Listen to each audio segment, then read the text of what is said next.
How you doing? Welcome.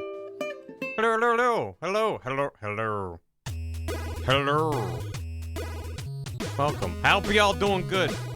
I know it's a bot. Thank you. You're welcome. We're jamming out to this because on the VOD channel, someone left a comment on one of my Mario RPG VODs from 2018 when I played the original. And they're like, what the hell is the music you started stream to? It's such a jam. And it was before I had the little song title in the corner on stream. And I was like, what is that? Like, I could tell it was from an NES game. Hey, Weep. Yeah, it's VOD's I could make VOD an alias. And it was before I had that, and also, yeah, it was Mario. Hi, game. Not only that, but I went through my game music playlist, and I couldn't find it there either. However, since 2018, a bunch of YouTube game music channels have gone down for one reason or another. So I ended up, because I became obsessed, I was like, I need to know what this is. It's really good. Hi, Katie. Hi, everyone. Welcome, welcome. Howdy. Yeah, it was Bomb Battlefield. No, and so I ended up looking up playlists on YouTube of best NES songs. And there are like 300 songs in this playlist, and I was just going through them like, next, next, next, next, next. Going down. Eventually, I found it. And it was Rome from Asterisk for the NES, which is what I started stream with. Because this is legit. I'm like, this is excellent. I don't care who you are. This is good. This could be in like an indie game that came out this year. It's so smooth, man. Damn. Like, for good reason, what's his name? Is it Tim Fallon? What the fuck is his name? Yeah, Tim Fallon. For good reason, he gets a ton of attention as, like, the composer for the NES. Everyone's like, holy shit. Adam Driver, yeah. But Asterisk was composed by Alberto Gonzalez. So step aside, Tim Fallon. Alberto Gonzalez is my new favorite NES composer. Because this is so good. So good. Oh, it was Map Pad. That's what it was. Someone better help him get up. Yeah, I don't think Asterisk is a big thing in the States. Nice. Big enough, I guess they released his game here. But yeah. Hi. Hello. His brother Tim Ketchin. You better go catch him. Matt Rat Pat. Matt Rat Pack.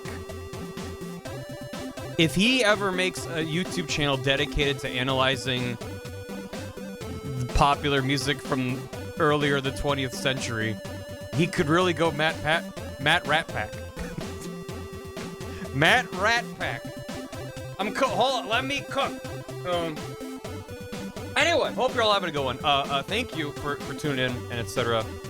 Before we get into the fun of the video game, I did want to briefly acknowledge the recent stuff with Gerard and the Open Foundation, because he did release a response, and I had been waiting for him to make a public response before I say anything. I did post a thread on twitter.com, so definitely recommend reading that for my more coherent thoughts.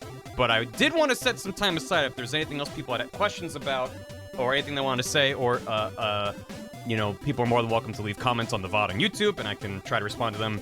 Because I understand that tensions have been high for a while, and I'm hoping that his response answers some questions, provides some clarity. But also, I think what's really important for me, personally, is because I have not only supported Gerard and the Opium Foundation myself through dedicating time and money to the charity, but also I've done charity drives on this stream, and I've been like, here's a link, and I've never aggressively pushed. I've never done an Open Hand Foundation stream where I'm like doing tons of incentives and stuff, but regardless, I've still pointed you, my audience, to support the charity, and I do want to apologize for any frustrations or you know, any kind of ill feelings that may have resulted from that, because I think it's very valid to be upset by everything that happened.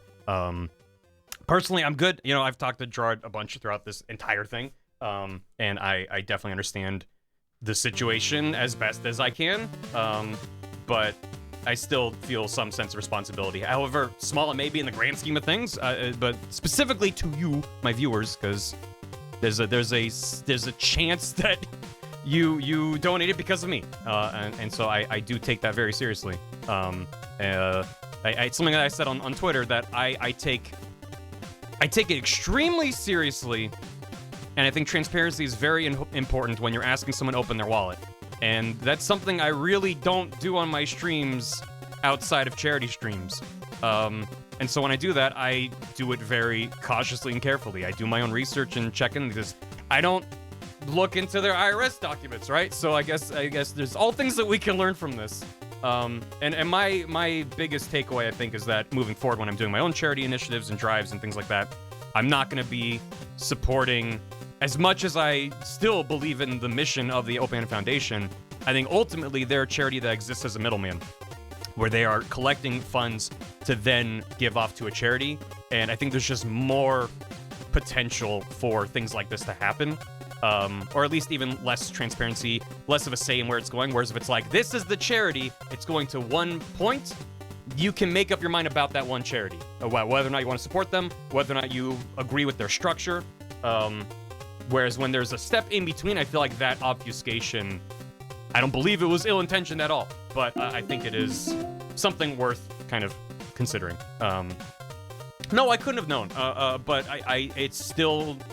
I don't know. I still take responsibility for my part in it. You know, if I had known, I would have acted. I like to think I would have acted differently. Obviously, I can't know, but I as I said, I strongly believe in that kind of transparency, and I don't agree with the level of hostility that has been levied at Jordan's team. It's been really rough to be on the sidelines for, and I'm glad that a lot of people are willing to hear him out, if anything, and.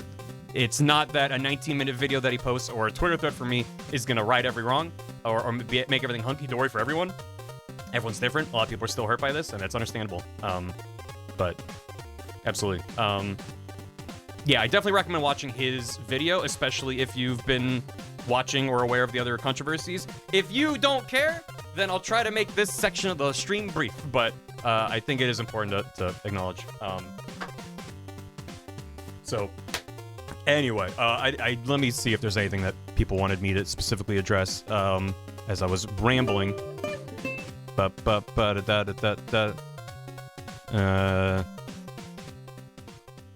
Yeah. Thank you, chat. Thank you. Yeah. Glad the money's in the hands of proper researchers, guys. Well, thank you. Not everyone feels the same way, but I'm glad you feel. That's how I feel too. I have no regrets personally. Obviously, I wish it was handled better or differently. But can someone sum up the whole thing for me? The very, very, very brief TLDW of it all is that the Open Hand Foundation was accepting charitable donations through Indieland and other events like that to support dementia research and things of that nature. And it came to light recently that they had not made a donation in the 10 years or so of the charity existing. So the not only implication, but I think there was an assumption, a very reasonable assumption made that after the event the donations were being made, and Gerard made comments saying these are specific charities we're working with, which those were specific charities they were talking to, and that's a very, very, very important distinction. And he's apologized for that. And your mileage may vary if you find that apology sufficient or not. Yeah, so there's been a lot of allegations of it being a scam, of being fraud, of them personally profiting off of the charity holding onto these funds, and that's not the case. As Gerard breaks down in his video, they were holding onto the funds for what I think are somewhat legitimate reasons. It's not a good look, no matter how you cut it. Because they wanted it to go to a specific charity. He talks about how, I said I wanted to make it a summary, but basically they wanted it to be a restricted donation, where instead of, here's a bunch of money, charity, do whatever you want. They wanted it to go very specifically to things like research and helping people currently suffering with dementia, things like that. They didn't want it going to excessive amounts of administrative overhead. A 501c3 charity does not mean that no one earns a salary, right? A lot of the biggest charities have massive boards, massive overheads, and can have big marketing efforts and big PR. Like, they still do good work, and it's probably still worth donating to those charities, but every charity is different. And it sounds like there were certain charities that they were talking to, and they either couldn't confirm that it would go to where they wanted it to, or the way they broke down, here's where your donation would go to, they weren't satisfied with it. I'm reading between the lines here. I don't know. But for whatever reason, they were not satisfied with some of these organizations that they were talking to, and they continued looking. And also, due to some of the aspects of a restricted donation, doing a larger donation all at once, rather than several small ones over the years, can be more impactful. That said, they should have been open and transparent about that being the process, right? That's what it all comes back to. However, as my understanding, I'm not a lawyer. No one who's been talking about this publicly is knowledgeable about these very complicated matters. But I don't believe that there was a necessary, I don't think anything that they did constitutes fraud or a scam. I think it's potentially misleading and potentially not great, but no one involved profited. The only people that ideally profited were the indie devs who were given a platform. But like, just think about this. This isn't coming from anything I don't know. I don't have access to their books. Just think about the time and expense that goes into running an event like Indieland. At best, Gerard's team would break even doing something like that. Even if they're just getting reimbursed for the expenses of like paying for people to fly out and booking an event space, that kind of stuff. Gerard and his team and his staff, they're all dedicating tons of time on an event that doesn't earn them income.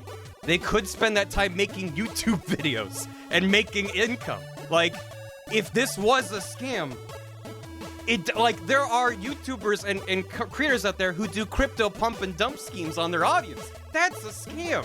So I've been holding my tongue throughout this whole thing because I'm just like waiting to see how it plays out. And I try not to use my stream as a place to just vent everything, but like, it's just been so frustrating to see. Yeah, they fucked up. Yes, absolutely. And I don't mean to diminish that by comparing it to other things or whatever, but like, I don't know. The amount of hostility and the amount of like, just like Gerard posted his video yesterday on Twitter, and within seconds people were like, oh, where's the money? It's like, people just want to be mad, and like, okay, sure, but man, it's not just that Gerard's a good dude. He is. He's genuinely one of the best dudes I've ever known. And he is gotta be hurting throughout this. He fucked up, absolutely, and he's owning up to it, and he's trying to make it right. I don't know how much more you can drag someone's name through the mud illegitimately. Like, there are genuine concerns, and I'm also very disappointed in the way it was framed from the get-go. Whether or not you agree with the channels that brought this information to light, whether or not it was the right thing to do in the first place, that's an interesting debate that we can have, right? I strongly disagree with the way they decided to frame it, and the way they decided to create clickbait thumbnails that heavily imply him pocketing funds from the charity. It's just... it's fucked. It's really bad. Like, I've seen so many... And now because Gerard said his piece, there's been all these people coming back and forth and, like, being like, you know, well, like, you know, it's still good because he made the donation because they brought this to light and it would have just kept going on and on. And it's like, you can make that argument 100%, but you can still strongly dislike the way they decided to present their evidence. So, I've been, as I said, I haven't really been saying anything this whole time. This is kind of I just kind of want to get it off my chest. Happy to answer questions. As I said, if you want to leave comments in the VOD, if you want to have, you know, maybe, like, I understand there's been people who have reached out to me on Twitter and elsewhere saying that they've wanted to ask me about stuff, but they never felt like it was a good time. So I'm trying to say this is the time to ask me about this stuff. Very good. Thank you. Or if you want to reach out to me privately or post a YouTube comment, whatever like that, I am happy to answer questions as best as I can. I'm speaking only on behalf of myself, obviously. I'm not an employee of TOVG. I don't work for Gerard. I've just been a friend of his for a long time. And I know, like, his whole team. So I'm very biased, naturally. And I've tried to be clear about that as well on Twitter and stuff. Like, I know these guys. I'm biased, but I'm hoping that I can be, if not objective, just level-headed about this. So, it's been a fun couple weeks. Anyway. Is Gerard still welcome on my streams? 100%! I adore that man. And yeah, absolutely. Bum, bum, bum. Why is it called an oven when... Hello, Fierce comment on Gerard's video about that? Yeah. Just the fact that people are still presenting misinformation after he extensively broke things down. If there's things that went unsaid that he didn't refer to in that video, then by all means, call him out on it. Ask for more transparency, ask for more clarification. But the people that are continuing to just peddle in bad faith is just very, very frustrating.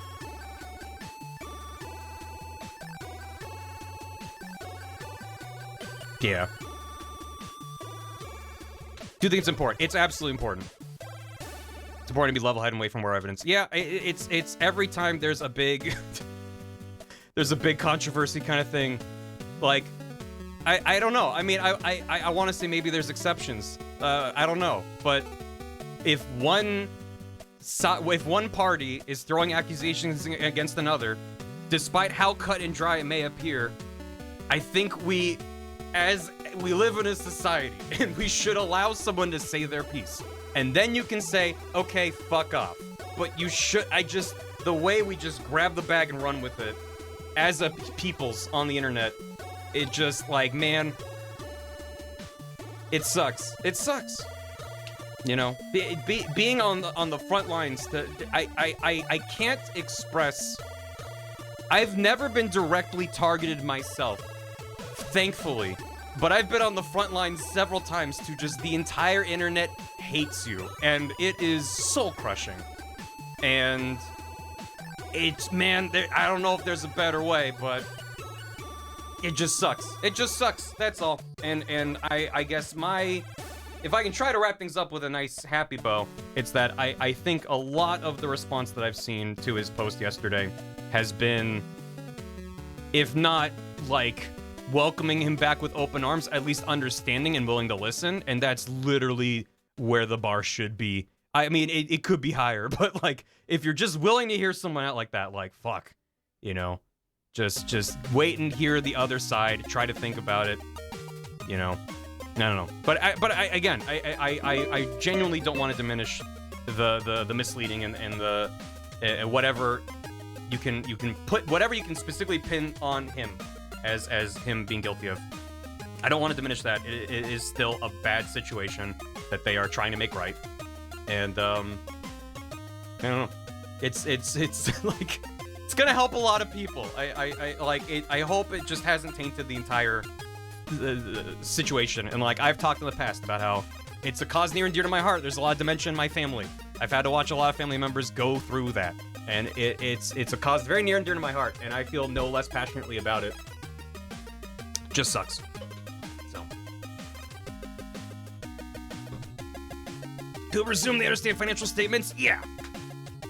Like, I barely understand my own financial statements, let alone someone else's. But I'm not out here claiming that I know what I'm talking about. If there's one thing I hope you take away from me or my streams or anything that I make, it's that I have no idea what I'm doing. I feel like everything that I'm doing, I'm trying to, like, push back on this idea that content creators or YouTubers or whatever are, like, special. It's like, everyone is out here just fucking around, and some find more success than others. And try to be cognizant of that as you watch people do stuff. So, yeah. Anyway. You know what could lighten things a little bit?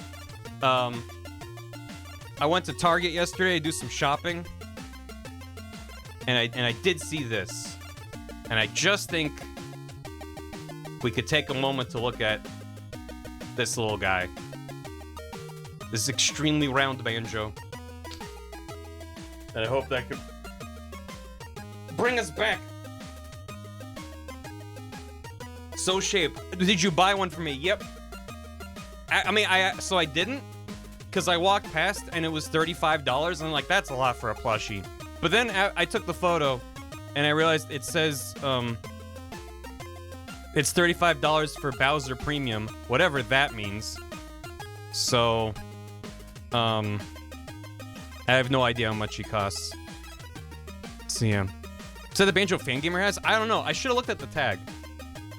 See if it was actually... Personally, I only have Bowser Plus. Oh, yeah, I don't think they have Bowser Premium yet in all territories. So. My local Target doesn't have Banjo. I have to go on. It's about 20 minutes away.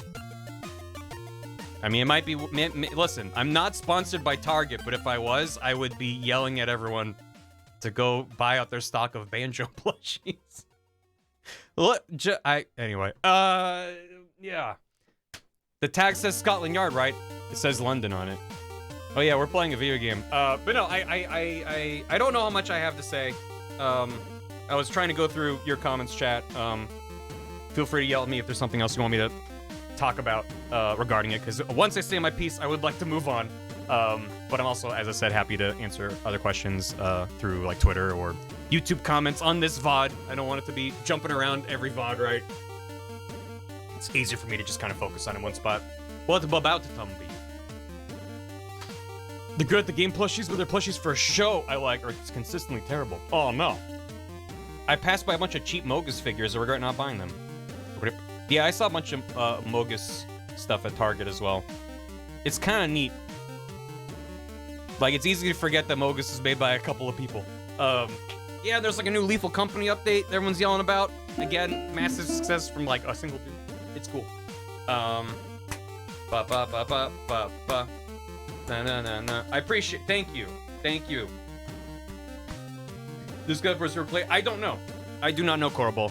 I would hope they continue doing something to support the Video Game History Foundation. They do great work. Frank's a good dude. But I don't know. You know, I genuinely don't know. I haven't talked to them about it. But I think it's a very cool thing that they do. And I would hate to see it go in. No one cared till I put on the mask and attack my teammates. Yeah. TJ won't support indies. What do you mean? They love indies like Nexon, small independent studios. Yeah, I've seen so many articles just eviscerating the Game Awards this year. It's been kind of schadenfreude to just be like, yeah, get them. People breaking down like 17% of the show is dedicated to awards. I'm like, yeah, yell about it. I've seen a lot of people parroting the same takes that I've had for many, many years of just like, just make it one or the other, or just like, this discrepancy is, I'm like, yeah, get them. Anyway, would I fight 100 Maya-sized Lukes or one Luke-sized Maya? Jesus Christ, both are terrifying. I would fight 100 Maya-sized Lukes, and it would look like the Burly Brawl from the Matrix Revolution with the billion Agent Smiths, except they'd all be ganging up on me and kicking me to death. They forgot to announce Baldur's Gate 3 on Xbox? Oh yeah, I heard about that. People have been really upset about that, but I'm like, I don't know. Maybe it's shitty of me to be like, I mean, the entirety of an award show is marketing and PR, but there's something about like, I feel like when you're accepting an award, you should be thanking the people that contributed to that award happening and not using it to promote the thing you just won for. I don't know. Maybe I gotta think about that more. What are we doing? Wrap it up. Let's get the, there you go. Get off the stage. There's 100 Maya-sized Lukes behind you. Luke, run. Phoenix Wright, Danganronpa. No, please no. Anyway, let me get caught up on alerts and we can get back to the stupid video game. We're gonna do more puzzles today. I think, probably. And we're gonna find a witch and maybe burn her at the stake. I don't know. This game's going places I didn't know it was gonna go. Yeah, I want to play on Wake 2. I was gonna mention, I've been playing Sable the last couple of days because it's one of the free PlayStation Plus games of the month. And I played the demo and enjoyed it. I've been meaning to pick up the full game and play it. And it was PS Plus. And I was like, okay, let me play some Sable. And I really, really, really want to like it. But I don't know if it's the port or if the base game has these same issues. But I have a lot of issues with how the game is performing on PS5. Like frame rate and performance is really rough. And I've been running into a lot of visual bugs, audio glitches. Like, it seems like a very unpolished port. And it's been out for like a year or more. I found threads on Reddit from last year being like, hopefully they patch it soon. And I'm like, it's been really frustrating because I really want to like it. And there's a lot about it that's really neat. But I'm like, damn. It's like chug-a-lugging. And it's a game about being on a bike and going over sand dunes. And it's just like, oh, jeez. I know, I want to like it though. And the soundtrack's very good. Super pretty on my PC is pretty low frame rate. Yeah.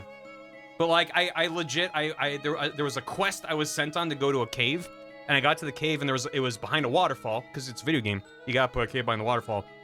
And a very common trick in video games is for a waterfall effect, you basically have a model of the shape of the waterfall, and you have a texture that you slide on it really, really fast that makes it look like stuff is falling down it. And maybe add some particles and stuff on top of it in order to kind of sell the effect. It was scrolling the wrong way. Instead of scrolling down, it was scrolling left to right. It looked like a tornado. And I'm like, this isn't some random waterfall I found. A quest giver was like, I'm putting a point on your map. Go here. And then I ran over there and it was like, and I was like, I really just, I want to like this game, but like this stuff adds up. And there's a bunch of, I run into like audio issues and stuff where like sounds trigger at random, like really loud, jarring sounds as I'm just like in this peaceful, tranquil environment. I'm just like, what's going on here? I don't know if this is present in the original, and they never fixed it for the port, or if they outsourced the port and they just phoned it in, but it's been very disappointing. So I don't know. I just wanted to yell about that real quick, see if anyone else had a similar experience. But anyway, X instead of Y axis. Yeah, it seems like a simple fix. From what little I've messed with shaders and texture scrolling myself, it's just like, you change the direction that it's going. Maybe at some point they rotated that texture. I don't know. Well, rotating the texture wouldn't change the way that it's moving. It would just make it be like, lines the wrong way going, but like, it just, I don't know. Rubs me the wrong way. Just as a bummer. In between streams. Hi. There were subs and resubs and stuff by Chaos the Cow, Bun Bun, for their 17th month, who said, I got the Lego question mark cube. I've been wanting for 2 years. Just finished building it. Had your VOD where you built it on in the background was fun. Gotta decide where I want to put it. Hell yeah. Excuse me. I'm glad you enjoyed it. I thought it was a very fun build. And it's so cool on a shelf. It's just a big cube. And it's got neat stuff inside of it. Well, I slept down on the other stuff, and they got mixed up. Maybe. I don't know. Missed the last trial. I can get you caught up. We got a girl murdered. Yippee! Phil the Headset resub for 61 months. Nemo Nobody subbed or resubbed or something. And also Smash Matt dropped 100 bits. Thank you. But India, thanks for 23 months, India. Yee! Hope you're doing good, India. Thank you. Smash Matt, thanks for 10 bits. Got Metal dropped the cover, Nuts and Bolts from DKC3. Carmine Gallo, thanks for 6 months. Enjoy your Golden Key. Saw the VOD, can't believe Phoenix and Layton teamed up to burn a random girl. Neat. Yeah, that's not what I thought this game was going to be about. It really shouldn't be called Layton versus Phoenix Wright Ace Attorney. It should be called Layton and Phoenix Wright team up to murder a girl. Because that's what happened. Well, I think the first witch trial. We'll get to that. Alpacostas, thanks for 23 months. Gosh darn. Beryl, you should set up your own defense attorney office for gaming crimes. There's too many gaming crimes out there. I'd be too busy. Vika T, thanks for 16 months. Welcome back. Rainbow Rin and Sordan, thank you for both for the raids. Well, it's Joan, thanks for a year. Enjoy your mildly Chris Key. Is that close to a year? 12 months is so close. Exponentially close. Killed them all, Layton. Maya gives no shits because food was thought of. I'm still not sure if Maya has her memories back or not. I like to think she doesn't. Smash Phoenix for 100 bits. Is Phoenix written stupider in order to make Layton look smarter, or is this an accurate representation of both characters? I felt like Layton, despite being an archaeology professor, was always a really good detective. Nick flies by the seat of his pants during trials, especially noticeable when Barry deliberately picks the wrong answers. Well, even if you go without the wrong answers being picked, Nick is not a smart dude. I don't think they made him any dumber in this. I think it's quite genuine for the Phoenix that I've seen in court and out of court. Burns another witch. Yippee! One more burnt witch and I get a free sandwich. He's just a guy. He's just a guy, but you know, his heart's in the right place. Sometimes. It's very low. Yeah. They basically just go, how cool is your hair? And then they pass or fail you based on that. Lane's competent at everything that Phoenix and Maya don't need to be there at all. Yeah, the fact that Phoenix Wright gets his memory back, and if this game takes place between... Well, it's between the second and third Layton games. I don't remember where it's supposed to come in the Phoenix timeline. But let's just say it's after, like, the first two Phoenix games as well. Gam? How long have you had that, Gam? Gam? Shit, sorry, that just completely took me for a loop. Wow. I want a prediction. Oh God. Well, maybe if you want. God damn. It's after the trilogy. Okay, yeah. So at this point, Phoenix has a quite successful career in as a defense attorney. And Layton has solved a number of mysteries, including the entirety of the Azran legacy. But he's not a lawyer. Phoenix gets his memory back. They show up in Witch Court, and then Layton stands there next to him going, I think that you should present evidence now.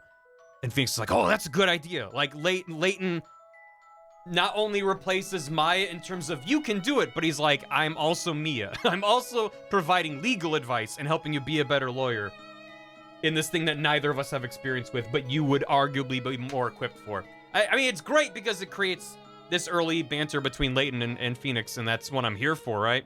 I'm here for the mashup. But it is just funny to think that Layton is maybe a better lawyer than Nick is. He just doesn't want to be a lawyer. I just made it. Gamblo and wrap it up. Twitch adding more animated emote slots was good, actually. Oh, thank you, Flouncy. Enjoy the VODs. Law was his side hustle. Yeah. He was gonna be a lawyer until he got that cool hat. Lay doesn't take over the defense because he can't be bothered. Tries to Phoenix do the lawyer thing. I may not give my life for honor. I may not give my life for honor. But I would gladly give for you. I would gladly give for you. And when I hunger for a tree frog. And when you hunger for a tree frog. I'm still in a dream, snake eater. Thank you for the hammy. Appreciate it. I'll get to that in a moment. What you got here, Thor? The shorter the king, the taller the crown. Herschel. Oh. Whoa, whoa. Hold on. Let me read your conspiracy post. What you got here? Arm same height in this shot. Arm absolutely not the same height in this shot. Professor Layton height, his height including hat. Including his hat, he's 5'9". He's a short king. Phoenix Wright height from official guidebooks is 5'9", with the including his hair. Maya is 5'1". Height from official guidebooks is less than 5'1". Why would they say that in a guidebook? Saying shorter than 5'1".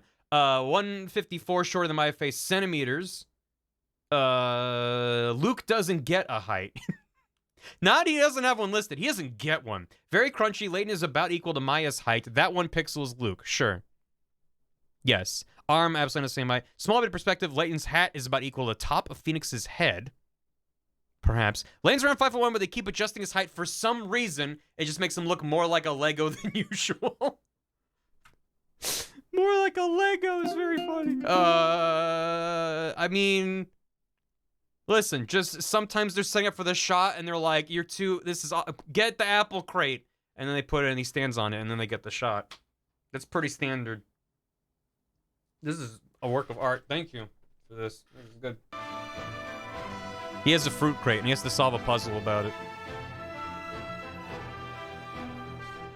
This is predictor fraud. What happened? What happened with the prediction?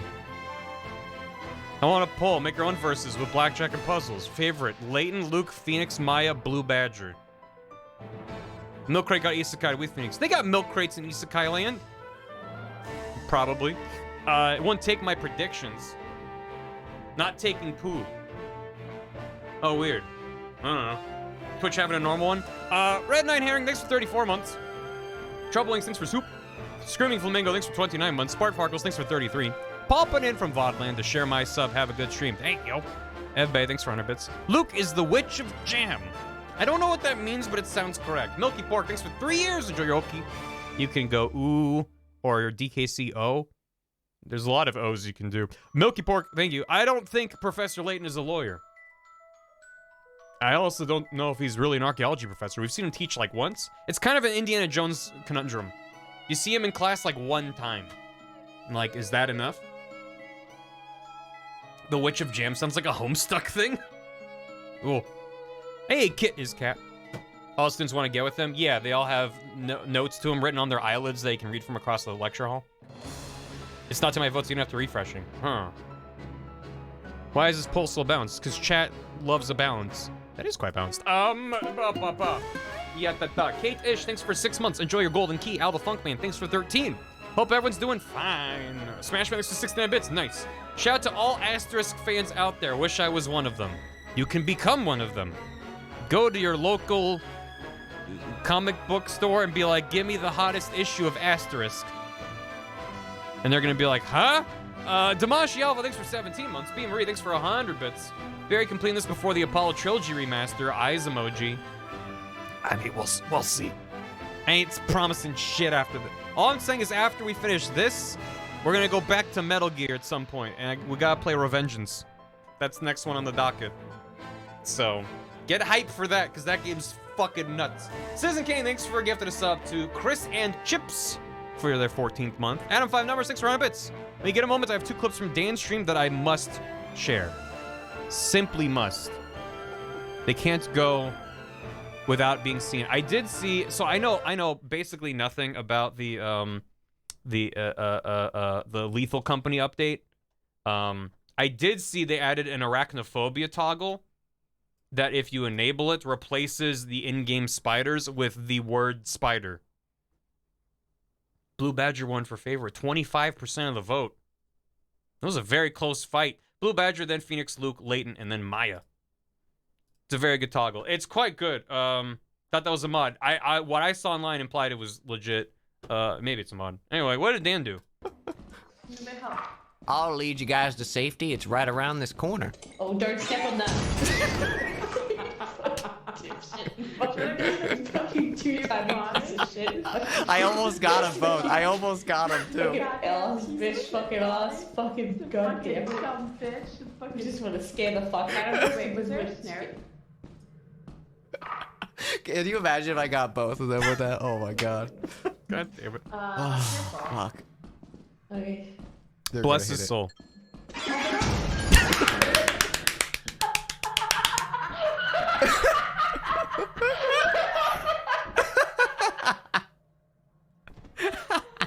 I was so happy. I was so happy. I was like, why is there so much left in this clip? Did they miss the timing on the clip? Nope. Nope, that was intentional. Some of the curse pack? Yeah, for Sabi. Haunted clip. Oh my god, I want to see that game. Yeah, I hope people aren't sick of Lethal Company yet. It's really taken the internet by storm, and that's a recipe for people to be like, I'm sick, I don't want to see any more of it. I'm not over it yet. It's still so good. It's me, Goku. It's Goku. Hold on, wait. Bum bum bum bum bum bum bum bum bum bum bum bum bum bum bum. Oh, hold on. Wait. Wait. Wow. I went the wrong way. No. Reb.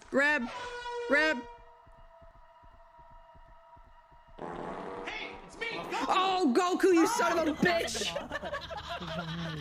Goku, you son of a bitch! Holy shit! Oh my god! Jesus. Oh. The fuck was that thing? So the first thing was what, a thumper, right? That they modded to have fart noises for footsteps, and then Bath got by the Bracken, which was replaced by Goku. No.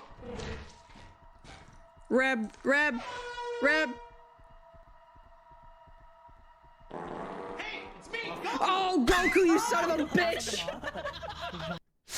Oh, Jesus Christ. That's great. That's good. That's very... Oh, wait, there was another clip. Hold on. One more real quick. And then we're gonna get back to it. This button. That does know that they can go through doors, right? Not yet, but he's about to. Oh, no! Play the Dark Souls death noise. God damn it. Anyway, good. Arachnophobia toggle. There it is. So this is legit. This is not a mod. Those were mods. This is not a mod. This is actually the arachnophobia toggle.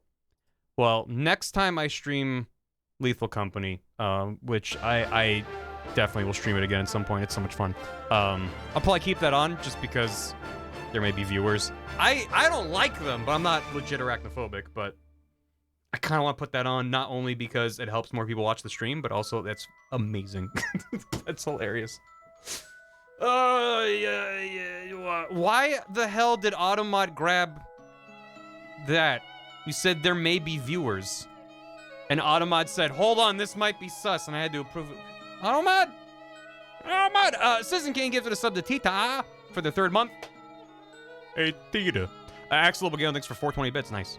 Very late to wishing a happy birthday. Having a lot of health personal issues I'm starting to address professionally. Lots of love and respect, dude. Thank you, Axel. Hope you're doing okay. And I hope things are working out for you. Thank you so much for the birthday wishes. Elix, thanks for 100 bits. He usually does good investigation, but he fills his videos with loaded language. It comes off as full of himself. It's really awful. Does his content a disservice to say nothing of the impact on the subject. Except Billy Mitchell, fuck you, Billy. Well, yeah. Yeah, I don't want to reopen the can of worms necessarily, but yeah. Bullying a bully, maybe okay, but still probably not good. So, yeah. This is a no viewing stream. None allowed. I appreciate spiders don't mind the presence, but when I see big spiders, see how they move, it stresses me out. Yeah, that's kind of where I'm at. And I don't consider that arachnophobic. I just like, if I'm sitting on the couch watching TV, and then just like a gnarly dude is just like doop doop doop up on the wall, I'm like, that guy's gotta go. One way or another, I'm not sitting here with him on my wall. Fuck that. Despite your directions. Thank you. We have another poll. If Layton leaves, who's responsible adults in the room? Phoenix, Maya, or Luke? What a hell of a question. I'm not going on a rampage. Yeah, people are saying words they're not supposed to say. So, that's on you, chat. Slow spiders I'm cool with. I think the only spiders I'm legit like, yeah, you can chill, are Daddy Longlegs. They seem like they should be the freakiest, but Daddy Longlegs, I'm like, yeah, you can vibe. Whatever. But when they're like a little thick boy, I'm like, no. Yeah, no. Chat's bungling this up. Why is Boongale banned? Listen, because I was fucking shit up and chat kept saying I bungled it. And I was like, don't say I bungled it. And then Gam made bungle a banned word. I think it was Gam. I actually don't know. That's a really tough Twitch poll. Elix, thanks for the 100 bits. Dice Roll 1, thanks for 13 months. It's a Maya. Maya Speen. Wire Mouse, thanks for 95 bits. I was driving before. I'm relieved that my trust in you, Gerard, is well placed, even though there were some big screw-ups. Looks like nobody intended to deceive anyone. Nothing illegal happened. You've all had a stand-up attitude during this whole situation. I appreciate Wire Mouse. I mean, that's my stance on it, too.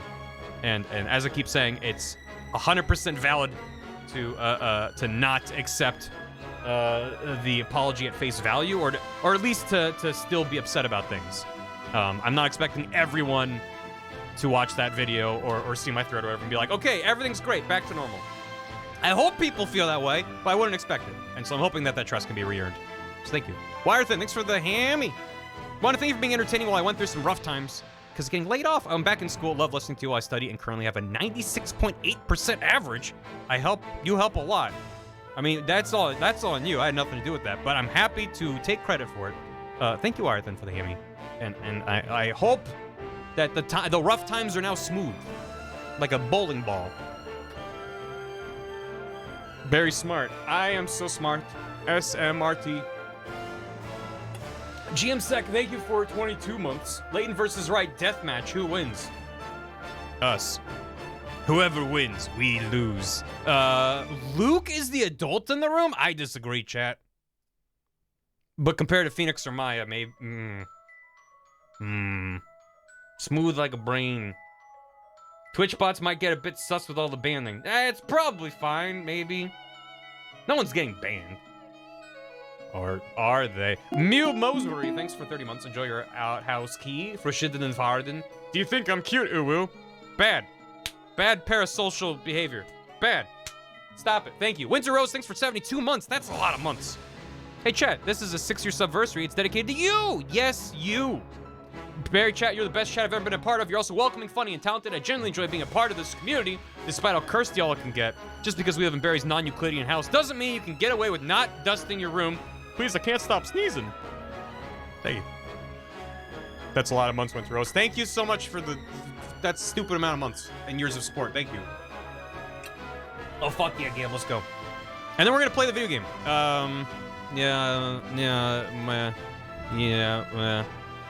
Wait, that's actually was improvised? I didn't know that, Duke. Legit. I am so smart. SMRT. I mean, SMART. That was improv? Holy shit. Dude's a genius. What happened over here? A sad pile of bodies. Shall we leave? Is this all he is? Yeah. 1, 2, 3. Oh my god. Well, I'm hitting the button. Bye. Oh my Bye. god. Bye all. That was amazing timing. That was so good. You said, no, I don't How think did so. you know the ghost girl was gonna get you like that? Holy Because she was skipping towards me. Holy Oh, I've never. She's- A sad pile of bodies. Okay. For context, one of the things that can happen in Lethal Company is you can get possessed by a little girl. I've never seen it myself. I've only seen other people's clips. But my understanding of how it works is that one person can get possessed by the little girl, which means they see a little girl in the distance and no one else sees her. Eventually, after enough time has elapsed, she starts skipping towards you, and when she reaches you, your head explodes and you die. No, game leveled up high enough, so that's a perk he unlocked. Yeah, Viz had some very good moments with it. So basically, if you see the girl, you're a dead man walking, and I think your only option is to leave, like leave the planet to get away with her. I don't know. But Gam knew he was gonna die, so he just ran up. Shall we leave? Is this all he is? Yeah. 1, 2, 3. Oh my god. Well, I'm hitting the button. Bye. Oh my Bye. god. Bye all. So good. Someone said there is a way to get rid of her, but I won't spoil. Okay, that's cool. I love this fucking game. I also love this fucking game. Yay. See ya, boom. I gotta go. Welcome back to Layton versus Phoenix Wright. Wait, hold on. Never mind. Undo. This is just Viz's perspective of a terrible curse. What do I do? Oh, What was that noise? was that Viz? Hey, No, I told you. We gotta leave. There's a ghost girl. yeah, Viz The ghost Viz girl, I got think it's ghosted.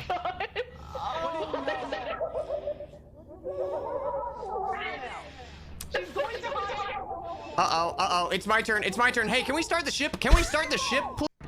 Yeah, we got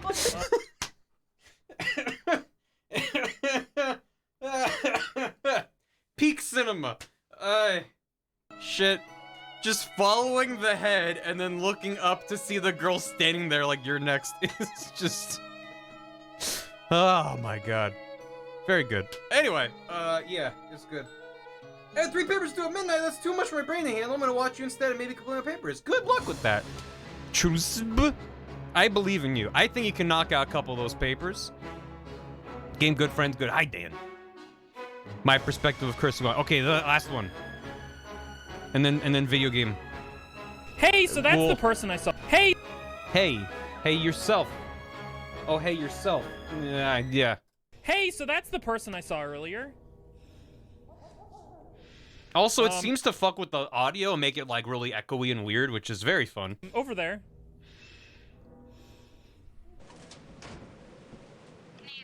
Did you not see that person, Otsta? No. There was a crunchy old woman who's very bright, like in contrast to everything being dark in there. Like she looks like she has lighting. God. Viz, that means you have to go. Viz, that means you have to What do you leave mean I right have to now. go? Viz, that's the ghost lady. You're cursed. Where do I go? Do I just go home? You gotta go home before she kills you. What does that mean? Viz, I'm that's the cursed. ghost lady, which means you Someone gotta go. cursed my dick. Someone cursed Viz's dick. Somebody cursed my Viz dick.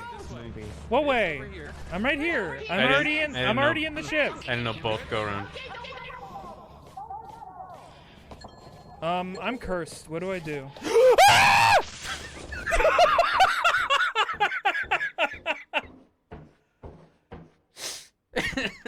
Hey, so that's the person I saw earlier. I love it so much. I just really like how they put like every type of dumb horror game trope into their game. You got the weeping angel that moves when you don't look at it. You got just like monsters that rush at you and stuff. You got ones that sneak up from you on you from behind. And then you have girl that just stands there menacingly until she gets you. Waste of mess. I've seen y'all talking about all the new shit, and I'm just like, I don't know what any of that means. Also, the devs said after the game blew up, they're like, enjoy this pre-invasion time. And I'm like, what does that mean? Stupid game. Slime just around. Yeah, there's just a slime. Just a very slow-moving blob. Ended research. Oh, yeah. And that turreted in my solo one. Oh, my God. Pre-invasion. But a Statue of Liberty weeping it, just huge. Gigantic. So welcome back to Professor Layton vs. Phoenix Wright for real. If anyone posts another clip, I'm not watching it. We successfully got Espella off the hook for being a witch. However, we did get Kira murdered by fire. Yippee. But she was a witch who killed 2 dudes, so it's fine? I guess? Yay, arson. Well, I don't think it's arson when you murdered a person with fire. But, yeah, and now, and as she was dying, she was like, Espella is, Lady Bazinga, the Grand Witch, from who all other witches, etc. This is Bazella? Bazella. I'm gonna remember that eventually. So she was like, you're Bazella, and also, because of the rules of this world, if the Great Witch is murdered with fire, then none of the other witches... something. I don't remember if they said exactly. They're just like, everything will be saved if we killed the Great Witch. I don't know if all the other witches also die, or if they just lose their powers. I don't know if it's really clear at this point. But they're just basically like, hey, if we blow up the big witch, then the day is saved. She's the source of the witches. It's right. Specifically, she said the trials will stop. Whatever that means. So, there'll be no more trials. So I guess we don't know exactly what would happen. But she pointed the finger, she said, J'accuse Espella, and Espella's like, who, me? But I wouldn't hurt a fly.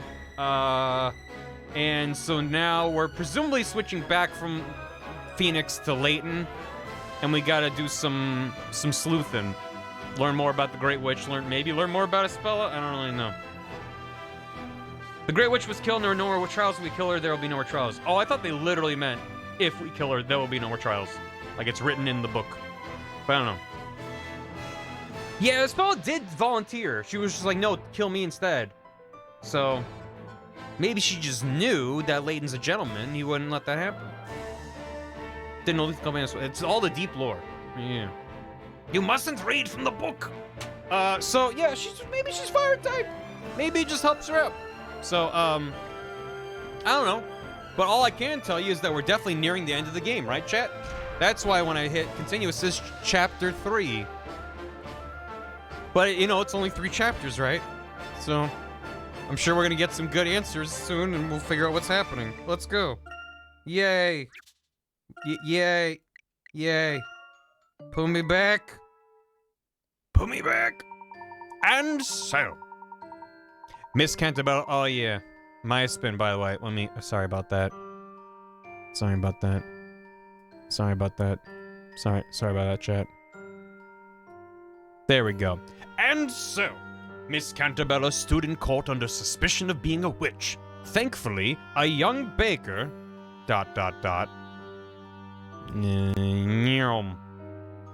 There she goes. Oh yeah, I forgot to bring this back. I did actually grab it. That was me last stream. Anyway, Miss Cantabella stood in court under suspicion of being a witch. Thankfully, a young baker, a young Troy Baker, or should I say a young defense attorney named Mr. Wright, was able to prove her innocence. However, she soon found herself under yet another accusation. Miss Cantabella was believed to be the Great Witch, Bazella. It is imperative we pool our efforts together and assist her in any way possible. I don't think I realized that was Layton narrating that, but yeah, good. Great. Or should I say young Nolan North. Chapter 3. 'Twas Espella! She was the witch. The Great Witch. Trying to out-guilty Maya. Yeah, she hasn't been locked up yet. Thanks for the hydrate. Oh, yeah. ... The Great Witch Bezella. The legendary witch from ancient times. But it's a legend you only just learned about, like, today, in ancient times, within a storybook world. She is the source of all evil, and the one who gives rise to all other witches. As long as the Great Witch Bezella is alive, there will always be witches in Labyrinthia. Well, there goes some of those questions. She was in a cage in last case. Well, that's true. But Maya hasn't been locked up yet. Apparently, that is the commonly held belief. God, the soundtrack is good. Therefore, if Bezella were to be put to the fire, there would be no further need for these trials. In other words, no Bezella, no witches, right? But how does all that implicate Espella? By the way, Professor, you seem to know a lot about all this. The Professor and I discovered a mural of the Great Witch Bezella in a room below the library. And it looked like it was painted a long time ago, that's for sure. Wow. When we arrived in town, we became bakers for 5 years. You guys have been here for 5 seconds and you already solved one of the great riddles of the town. Yes. Wait, you said what for 5 years? You mean like a wall painting of Bezella? Indeed. There were some historical remains hidden beneath the library. We found it there. Ding any fresh bread, so really one. At any rate, I'd very much like to investigate Bezella in greater detail. I'm afraid my knowledge extends no further than the legend known to the townspeople. In that case, guess we have no choice but to ask Espella. Maybe she can tell us why she's accused of being Bezella. Well, yeah, but didn't they tell us we can't see her for a while? Right. That was the other detail, is that they were like, okay, you're not guilty of murdering 2 dudes in fire. And then she went, she's the Great Witch Bezella. And they said, lock up Espella. She's under trial for being Bezella. So, I'm assuming that's what the next case for Nick will be. But, it's fine. Thanks for the other hydrate. Were they actually for 5 years, or was that fake memory? I don't think it's been said yet. I'm assuming it was a fake memory. But again, it would be dumber and more Shu Takumi for them to actually have been here for 5 years, so I don't know. Didn't they tell us we can't see her for a while? Witch Trials is the perfect crossover between the things of Layton's supernatural mysteries and Ace Attorney's courtroom drama. It's pretty solid. To be in court with a spell book, being like, per the rules of the spell, like, it's very silly. I liked it. It's also, it's not just a crossover. I just appreciate that there's a layer on top for the crossover, because, I don't know, it's like, it means that both... I mean, Layton stuff is pretty much normal Layton stuff, but at least Nick's stuff is, like, drastically different in a lot of ways. That makes it feel more unique than just, like, we took these and mashed them together. It's like they took the opportunity for the crossover to mix things up more substantially than just, what if they stood next to each other? I kind of hope that there's... I don't know how you mix up talking to people in puzzles, but I do wonder if there's more to Layton's side of it that they can mess with. And they were a real thing. And they also didn't really function on logic, so it's quite good. Well, come on, we've never let that stop us before. We can't talk to her because she's locked up, and Maya's like, that's never stopped us. Good. And that, Maya, is how we always end up in all sorts of trouble. Well, fine, just leave it to me. It's nothing that a little sweet talking can't fix. Maya, I'm not so sure that's a good idea. When you have anxiety, all conversations are a puzzle. And every puzzle has a solution, except for conversation and social dynamics. Luke, why are you shaking? Hey, look, pal, we need to see Espella. It's a matter of life and death. I'm not sure I would qualify that as sweet talk, or rather, more of a full-on assault. Did you not hear what Inquisitor Barnum said? Espella Cantabella is currently undergoing questioning. And while that's taking place, no one is permitted entry. Can't you do something? Hey, keep it down, will you? Orders are orders. No matter how many times you ask, the answer will still be no. Now be on your way, will you? Go on, go. Or I'll be forced to throw you into the dungeon. Oh boy, you hear that, Nick? Free room and board. Access denied. How much is obvious, Maya? I can't believe Mr. Barnum took Espella into custody just because of that outburst. That reminds me, something Inquisitor Barnum said has been bothering me. It was not I who made the decision. I believe that's how he put it. Yeah, that's right.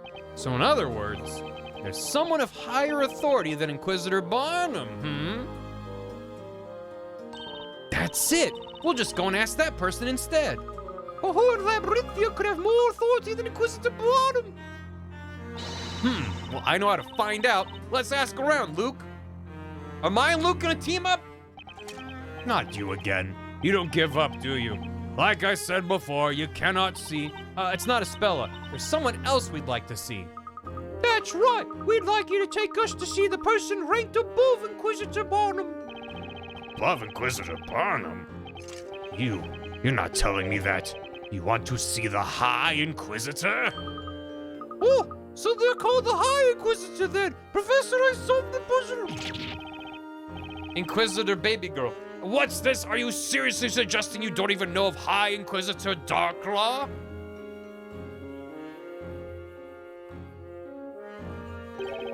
High Inquisitor Darklaw. Uh-oh. That's weird. Can't help but feel like I've heard that name somewhere before. This guy's a knight, his name is Knight.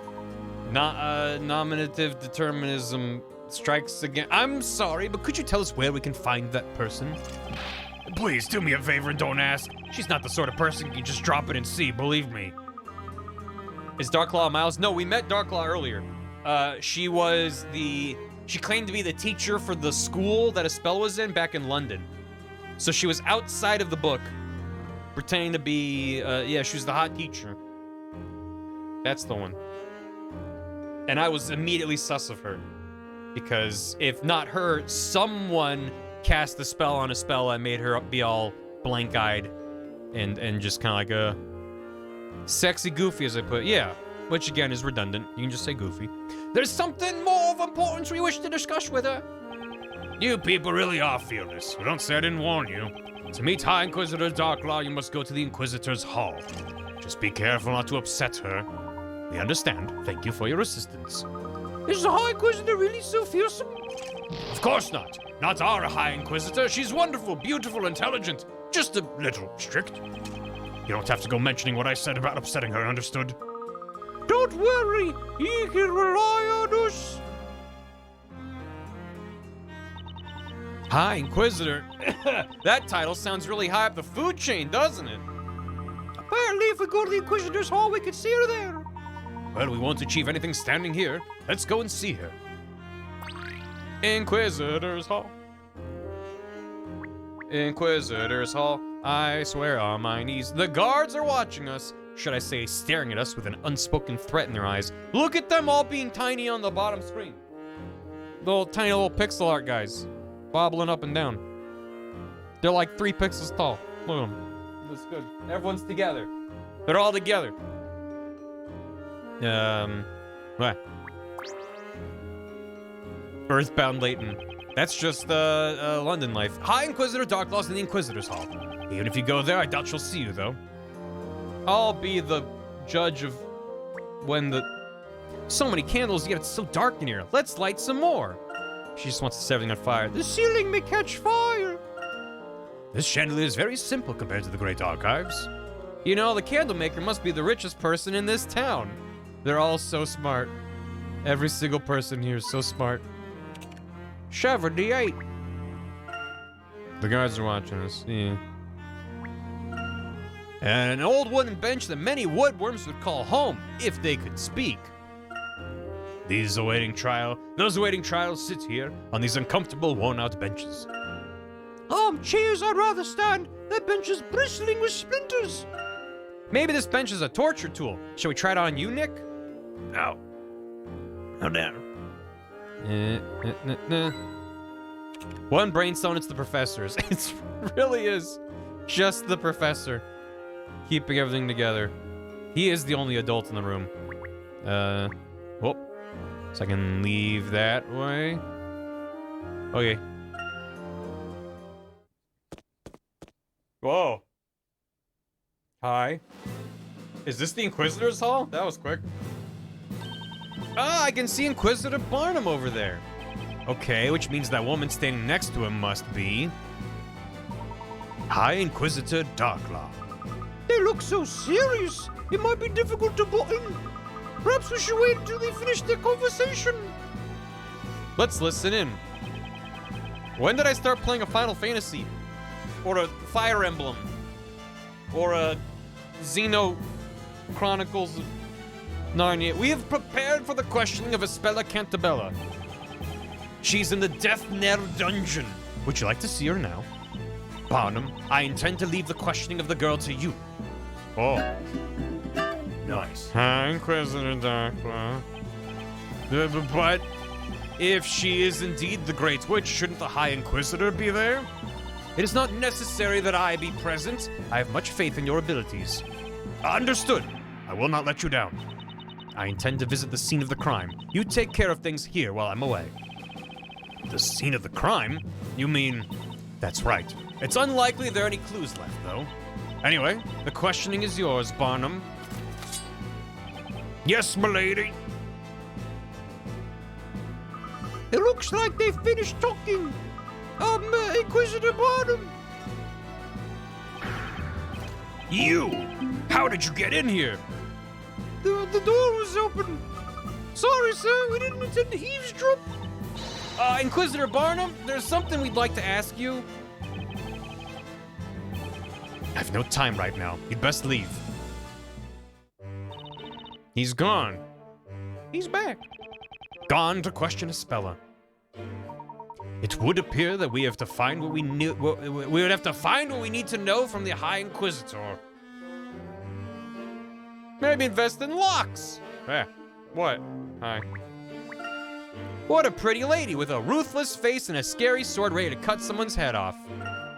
It may symbolize the Inquisitor's harsh but just judgment. Labyrinthians seem to be fond of statues. They put them everywhere. Yeah, hold on. I gotta look at everything else first. Does Barnum use his own desk to practice swordplay on? It's badly damaged. It's amazing that this desk hasn't collapsed yet. It's full of cracks and bits are chipped off. What a stark contrast with the tidy desk on the other side of the room. Reminds me of my own.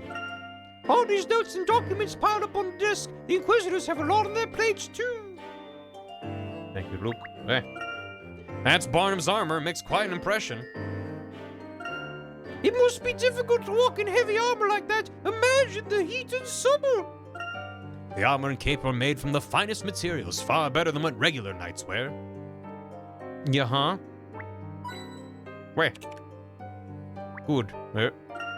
So many memos. Magic crime's on the rise from the looks of it. Does Mr. Barnum really need all these notes? Maybe he's just a hoarder. Like you, Professor. A picture of smiling Barnum with this doggy. They look cute together. Show us. Barnum uses a dumbbell as a paperweight. I guess it makes sense when you have that many papers. It's as if Mr. Barnum wanted to say, I've got a heavy workload today. Why is everyone looking at me like that? I can picture him slowly making his way through all this while Darklaw stares at him from across the room. It's right there. Yeah, I know. I want to see it big. It's just, you just kind of barely see it. It's small. Someone's being stabbed in the face. A drawing of someone's scary face, Barnum is a gift for caricatures. That's Inquisitor Darklaw. The picture looks like it's used for dagger throwing practice. Oh, Barnum and Darklaw have a good work relationship. It's pinned up with a paw print. Oh, it is! The top is a little paw print. That's very good. Luke, go to your room. I don't have a room. We're in an isekai world, Professor. Luke, you're banned from saying the word isekai. Bruce, what happened to us, Professor? We're in some kind of alternate world. Professor, would you like to read this light novel I'm working on? It's titled, Oh No, Professor! I've been trapped inside of a book called Labyrinthia, and all I've got are my fellow friends and compatriots to help me. Solve this puzzle now. The first 5 chapters are quite good. That's a splendid writing quill. Ms. Darklaw's taking very good care of that quill. It looks as good as new. That's a long title, Luke. Kind of short for a light novel. A normal-looking painting. It feels like it doesn't belong here. Chapter 7 will make you scream. Too short. It's a landscape painting of a house by the lake surrounded by beautiful red flowers. I wonder if that's a real place somewhere in Labyrinthio. Very good, Luke. We're stealing money from the High Inquisitor, Professor. I don't think that's wise. It's the kind of chair you can sit in all night and not fall asleep. The chair is elegant and of high quality, but not extravagant. Your comments are not half as smart as the professor's, Nick. Yeah, that's good. That's good right there. That's what I'm here for. Like, damn. He's smart. That's nothing. All right, ma'am. Do you want to see the dog? I believe they only appear in the side stories DLC. Oh. Maybe later. Or maybe if I finish the game and we didn't do that. The red gnome from Half-Life Alex. So are you the High Inquisitor? Dog's the main game. Who? From the way you talk, one would think we had already met. I'm certain we have never met before. But I did have the opportunity of seeing you at the Storyteller's Parade. Oh, yeah. She sure was. Oh, she sure did. That's right, Professor. During that parade, she was standing right next to the Storyteller. The Storyteller? Isn't he the one who, he's known as the Creator in this town. So any person who gets to stand by his side has to be someone important, right? Did you all just come here to stand around speculating? If so, there's a quiet cell in the dungeon which has just become vacant. You can speculate all you want in there. Can we, Nick? Can we? Just a moment, Miss Darklaw. We have come here to talk to you. Talk to me. That's right. It's about this trial. We'd like to ask you about it. Darklaw's headpiece looked like Wah Peach's. She's got like two little pointy bits. It just the little like triangular hair cap things reminded me of Anya from Spy Party. Not Spy Party. I always want to say Spy Party. Spy Family. Maya, run! Yeah. Inquisitors do not make a habit of discussing the details of trials with just anyone. Just anyone. We, or in particular, he, acted as Ispella's attorney. That is hardly just anyone. That's me, all right. I'm Phoenix Wright, attorney at Bakery. It gives you fashionable cat ears. Oh. Let's catch him though before he starts streaming. I think Bath and I are like 1 or 2 episodes behind. Spy Family is fucking excellent. So you're the one. You're the Knight of the Court who opposed Inquisitor Barnum, aren't you? I received a detailed report. Yes, indeed. Most interesting. Season 2 is solid so far. So what would you like to know? I should ask Darklaw about puzzles. Ispella! They're making a movie? Oh. Ispella was proven innocent at the last trial. Despite that, she's now been accused of being Bezella, even though there's no decisive evidence to support that claim. Just a moment. Before we discuss that, there's one thing I need to make clear. While it's true that you acted as Ispella's defender in the last trial, that does not necessarily mean to say that you will be defending her again. What do you mean? Just because the trial's different, that doesn't change the fact that I'm her attorney. The charge against Ispella Cantabella is of the gravest nature. You mean the charge that she's the Great Witch Bezella? What makes you think the accused wants you to defend her again? Because I got her off without a hook last... Well, there was a bit of a hook. I got her off with only a major hook last time? Does that mean that if Ispella doesn't ask Nick to defend her again, then he can't request to be her defense attorney? We do a Layton section already? Nope, we've just been talking. Correct. The Great Witch Bezella is the source of all other witches. Her defender could, by their own words, place themselves in great danger. Knowing Ispella's kind nature, I don't think she would have subject anyone to that risk. That's why she kept quiet earlier. Yor versus Chun-Li in Street Fighter? Yeah. This is Spy Family crossover with Street Fighter. Someone made some, probably several people, made fan art of Zangief dressed up like Anya. Because that's the crossover we really need. Not Yor and Chun-Li, but Anya and Zangief. It's very good.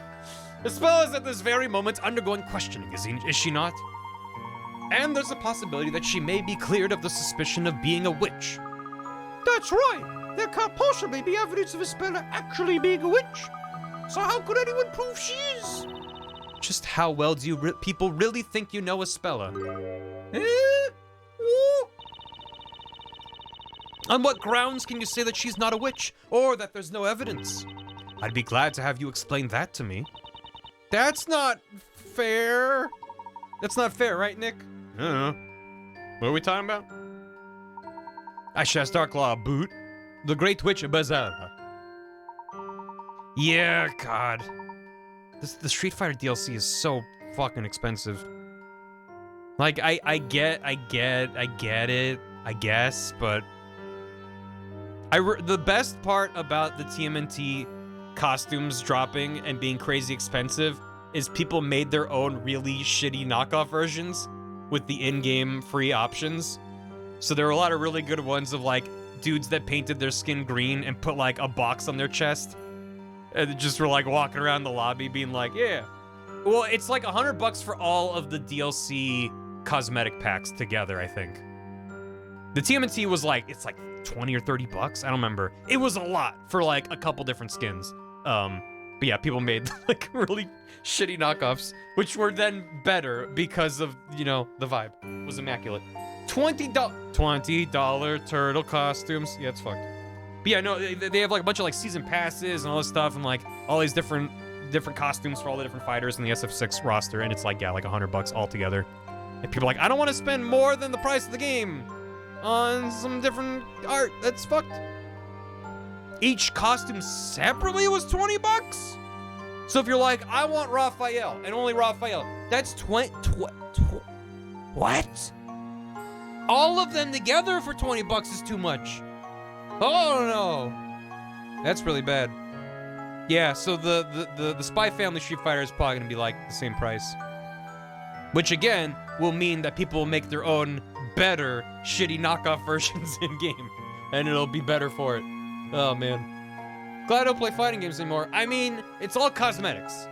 It sucks, but they're not like, oh, make sure you know, buy your battle pass to level up Geef's throws. You know, like, it could be worse. Yeah, Mortal Kombat 1 has also been, yeah, it sucks.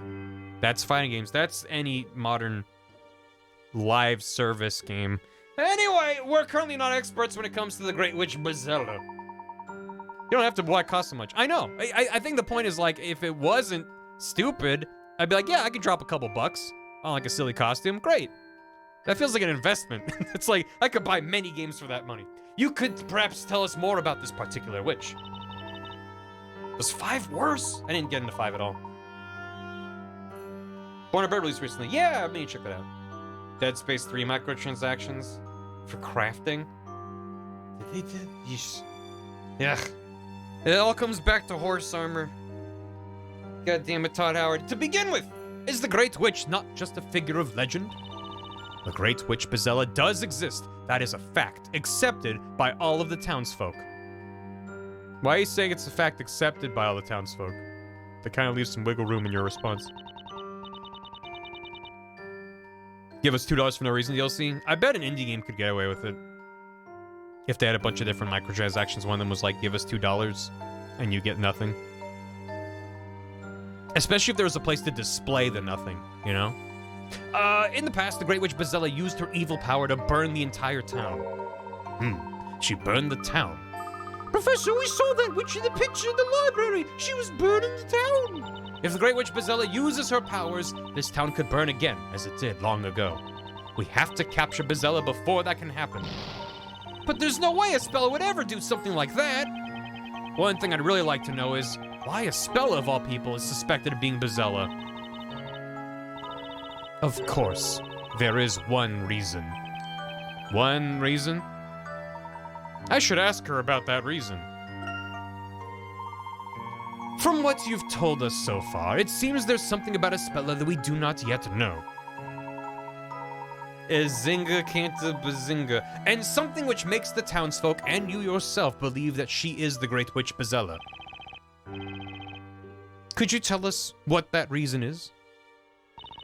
That's something you'll have to investigate. As the High Inquisitor, do you think it would be in my best interest to provide you with that information? Oh, please, if you could just tell us a little more. Pretty please. I don't have to tell you anything. Stop. You're getting jam on my ornaments.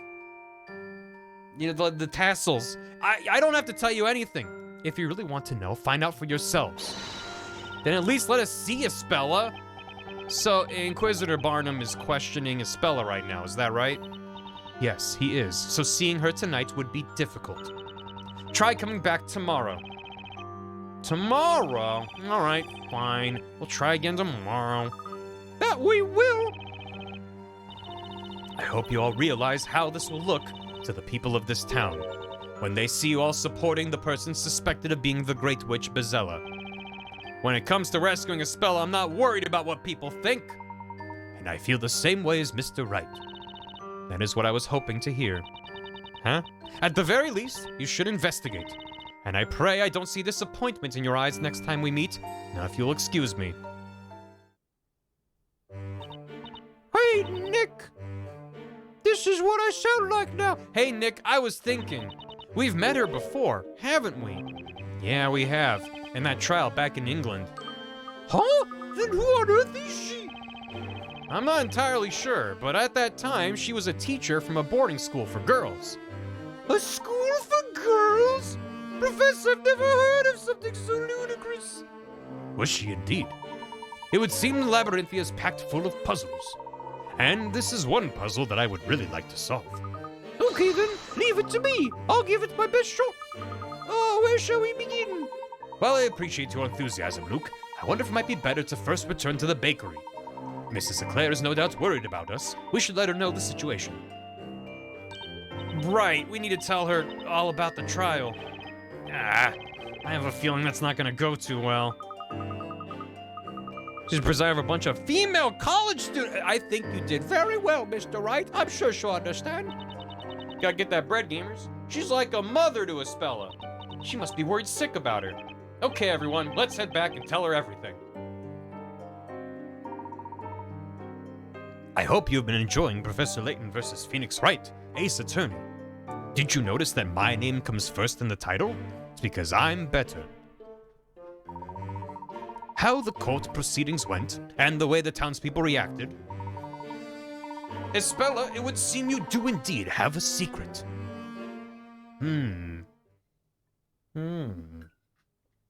Insert disc 2 to continue, Luke. What? Put it where? This witch in the what? Quickly, Luke! Disc 2, there's no time! What do I do? In my bag, quick! There's only jam in here. What did you do with my discs? I replaced them with jam. Stop yelling at me. Luke! The manner and speech of the mysterious woman accompanying Inquisitor Barnum allude to her high status. Mr. Wright and Miss Faye seem to have heard of her. Who on earth could she be? Standing alongside the storyteller during the parade indicates her high standing and the power she wields. Luke, you fucked us, Luke! We're going to die, Luke, and it's all your fault. Phew! I feel like it's been a while since we've been out here in the fresh air. Indeed. Shall we head back to the bakery? Huh. Whoa! Whoa! Whoa! Whoa! Whoa! Whoa! Woof, woof, woof. The Gentleman Knight. Yikes! Whoa, he's one frisky little puppy. He's a cute little guy, huh? You're just begging to be petted, aren't you, boy? Good boy, good old doggy.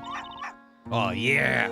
Yeah, let him go. See, look, Nick, he's so happy. He's showing his teeth like he's smiling. And that like, rumbling noise he's making is how, it's like the way that dogs purr, you know? Maya, he's growling, run! I'm not so sure dogs show their teeth when they're happy. Don't be such a spoil sport. Come on, try petting him. He's just a happy little... I love that Shu Takumi loves little guys. Alright, let me give this a shot. Come on, here, boy. Seems like every Shu Takumi game I've played has, like, some just stupidly adorable pet. Like a little dog or something. Mr. Wright, don't pet him! Huh? Uh-oh. Richard! Ow! Here come the well, it's fantasy rabies. Ow! Yeah, remember Luke talks to animals and it never really comes up? Except for when it does. I guess even cute little puppies have a bite worse than their bark. Are you alright, Mr. Wright? I tried to warn you. Proving that Luke is the adult when Layton isn't around. I guess so. When it comes to strange animals. I guess you can't always judge a dog by its looks. I wish you say can't judge a dog by its cover. He may look cute, but what he was saying wasn't cute at all. What do you mean by what he was saying, Luke? That's right, Miss Faye. Luke can understand what animals are saying. Wow, that's amazing. It's like magic. Luke, you have magic powers, just like the witches do. Woo. Wait, the title of the stream was right? I predicted that Luke is a witch? Uh-oh. Given the current circumstances, I'm not so sure it's a good thing. Oh, shit. Luke, run! I wish I could talk to animals. I'd love to talk to a puppy, or even to Ispella's cat, Eve. That puppy's way of talking reminded me a lot of Inquisitor Barnum. Luke's trial next. Professor! He's trapped in the little hanging cage. Luke, I warned you. Professor! You gotta get me off the... You can talk to animals, Luke.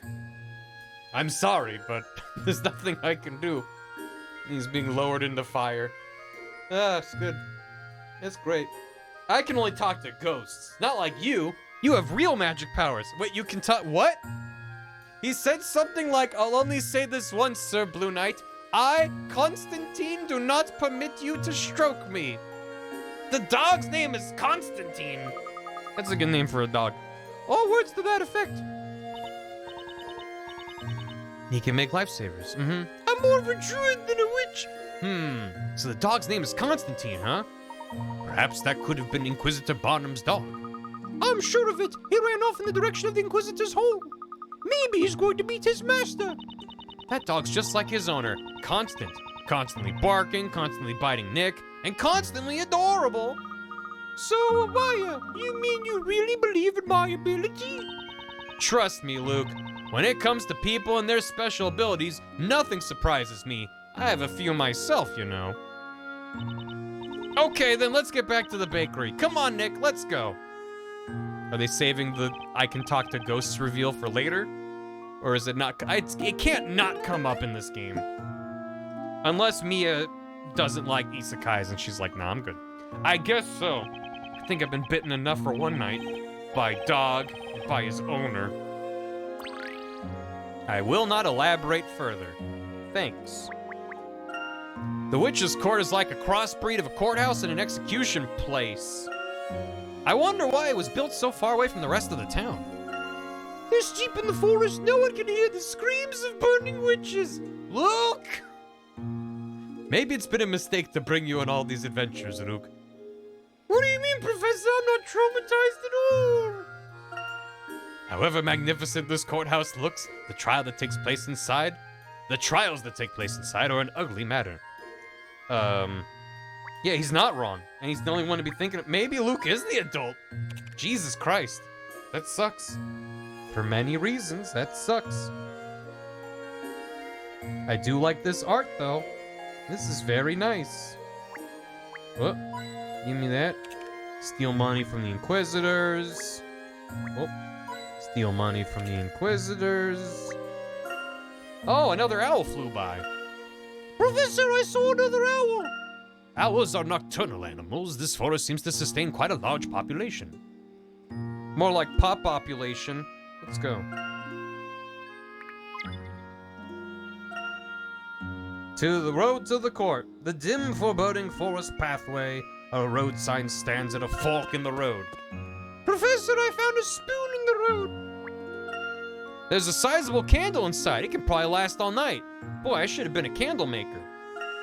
The stone lantern's design is quite to my liking. Who put that here? It doesn't totally match the style of anything else in this town. Pretty, huh? Now, try coming here at night on your own. The lone lantern would be a scary sight. There you go. Yep. The letters on the signpost are so worn out by the elements, it's almost impossible to read it. This way goes to the courthouse, this one to the shopping district. What about the other one? Let's find out where that path leads some other time. Okay. Inspired by Barry's slip of the tongue. Hi, Kelly. Oh. Oh no. It's not Spy Family, it's Spy Party. Oh, chat's just getting caught up. It's fine. On your forger, you failed the test. Banana bread! Oh! Holy shit, Kelly. This meme was made exactly for me. I mean, I know you made it for me, but like that overlap of interests is a very niche diagram. Wow, that's good. Anya wants banana bread. Boom! Headshot. It's very dark in there. It should not be dangerous. We'd better be careful. This meme, it was made for me. To think that a big forest just like that's just outside the town. I don't know how to read. Do you think this forest is infested with witches? Professor, if I was a witch, you wouldn't burn me at the stake, would you? Now, Luke. What? Professor, all you said was now, Luke. We mustn't tarry any longer, Luke. Professor! Good. Let's go and tell Patty Claire about a spell. She must be worrying about her by now. Oop. Yep. Yeah, go. Oh, that's where we were. Okay. We'll cross that bridge when we get to it, Luke. Just like a burning bridge up in the mountains. What'd you say? Nothing, Phoenix. Phoenix? Maya, why are you back so late? Yeah, sorry we're so late. It's just that, well, we, about a spell, Ha ha ha, what are you two looking so glum about? And where's Espella? My favorite not a witch. I was so surprised. Huh? Just how is it that you could do such a brilliant job as a defender? It was wonderful the way you proved Espella innocent. Thank you from the bottom of my heart. Not at all, no need to thank me. After all, Espella's still... I know, Phoenix. Oh, were you watching the trial? I certainly was, Maya. There's no reason for you to look so glum. The way you stood up to the Inquisition in all my life, I've never seen anything like it.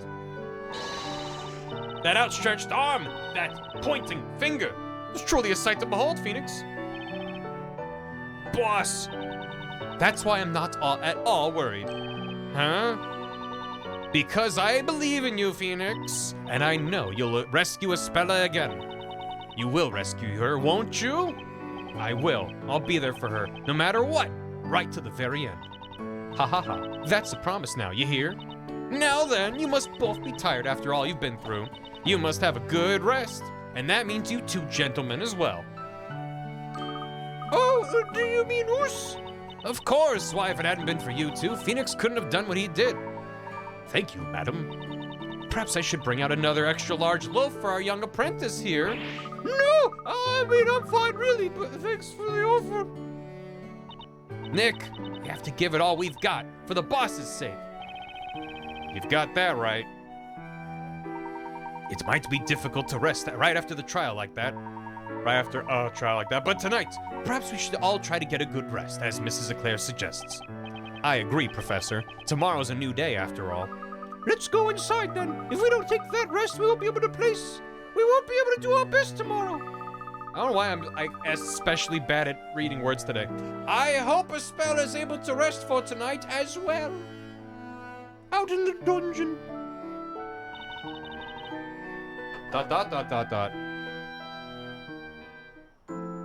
Let's go inside. Enter. Time to go to bed.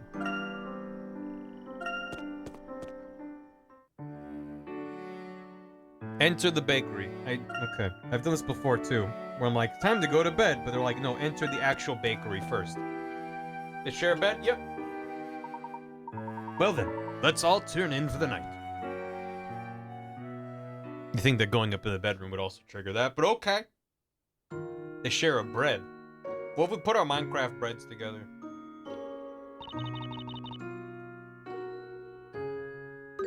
Oh, is that you, Maya? Hey, Luke, what's the matter? Can't sleep?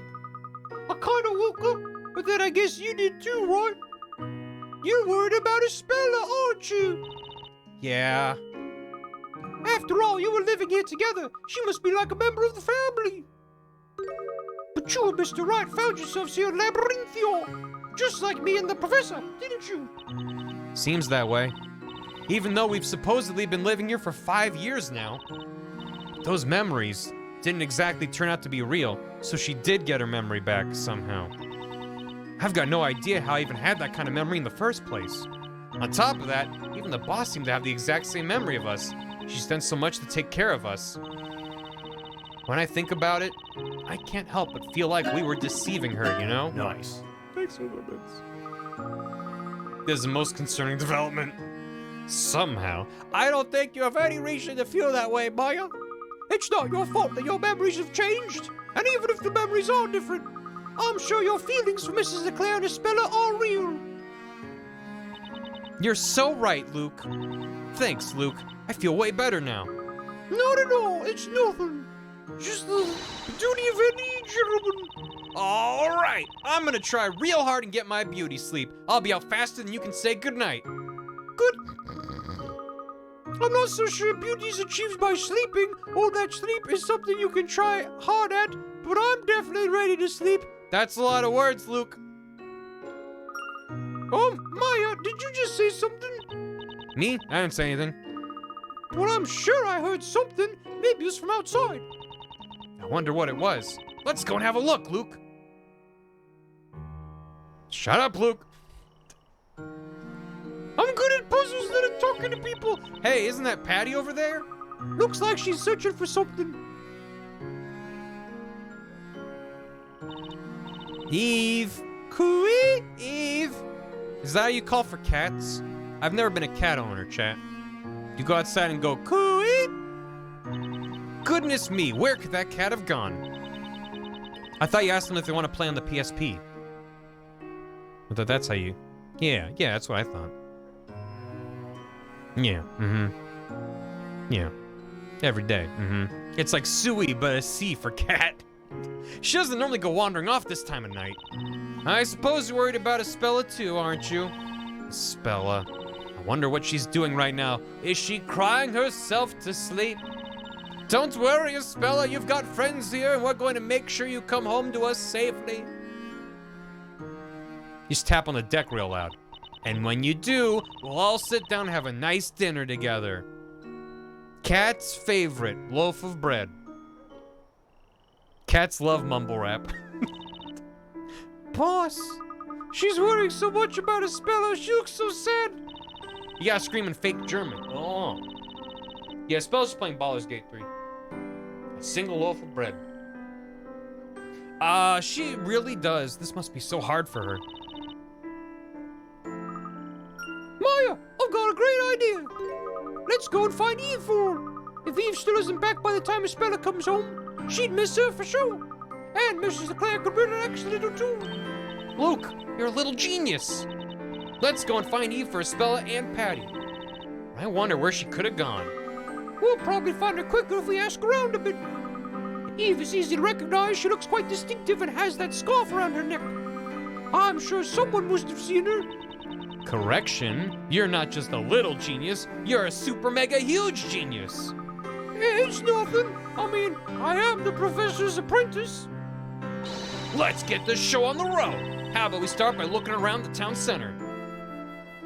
Maya ride. Just in that pose, just driving around. Right you are, Maya. We better take care since we'll be in the streets at night. Don't worry though, if anything happens, you can rely on me. It's the job of every gentleman to protect a lady. Let's go, Maya. I'm so glad they're actually teaming up. As the grown-up here, I can't help but feel it should be me who's doing the protecting. They are unsupervised. They are both children. Oh yeah. You think Eve's design is a ghost trick reference? A cat wearing a scarf? Maybe. Eve is so lucky to live next to the fishmonger. Eve's not here now. Where could she be? Mine's like 17 or 18. I think she's 18. I think she is 17 when the series starts. Don't remember exactly. Maya's 18 here, and Luke's like, not. I guess we really weren't bakers. Mrs. Eclair looked very concerned. I'd like to help her out as soon as possible. Accidentally tapped. Hi. He's 5. Good night, Duke. After Ace 3, she's 19. Luke's 25 years old. Eve isn't at the butcher's. Maybe she went farther away. Let's check out some other places.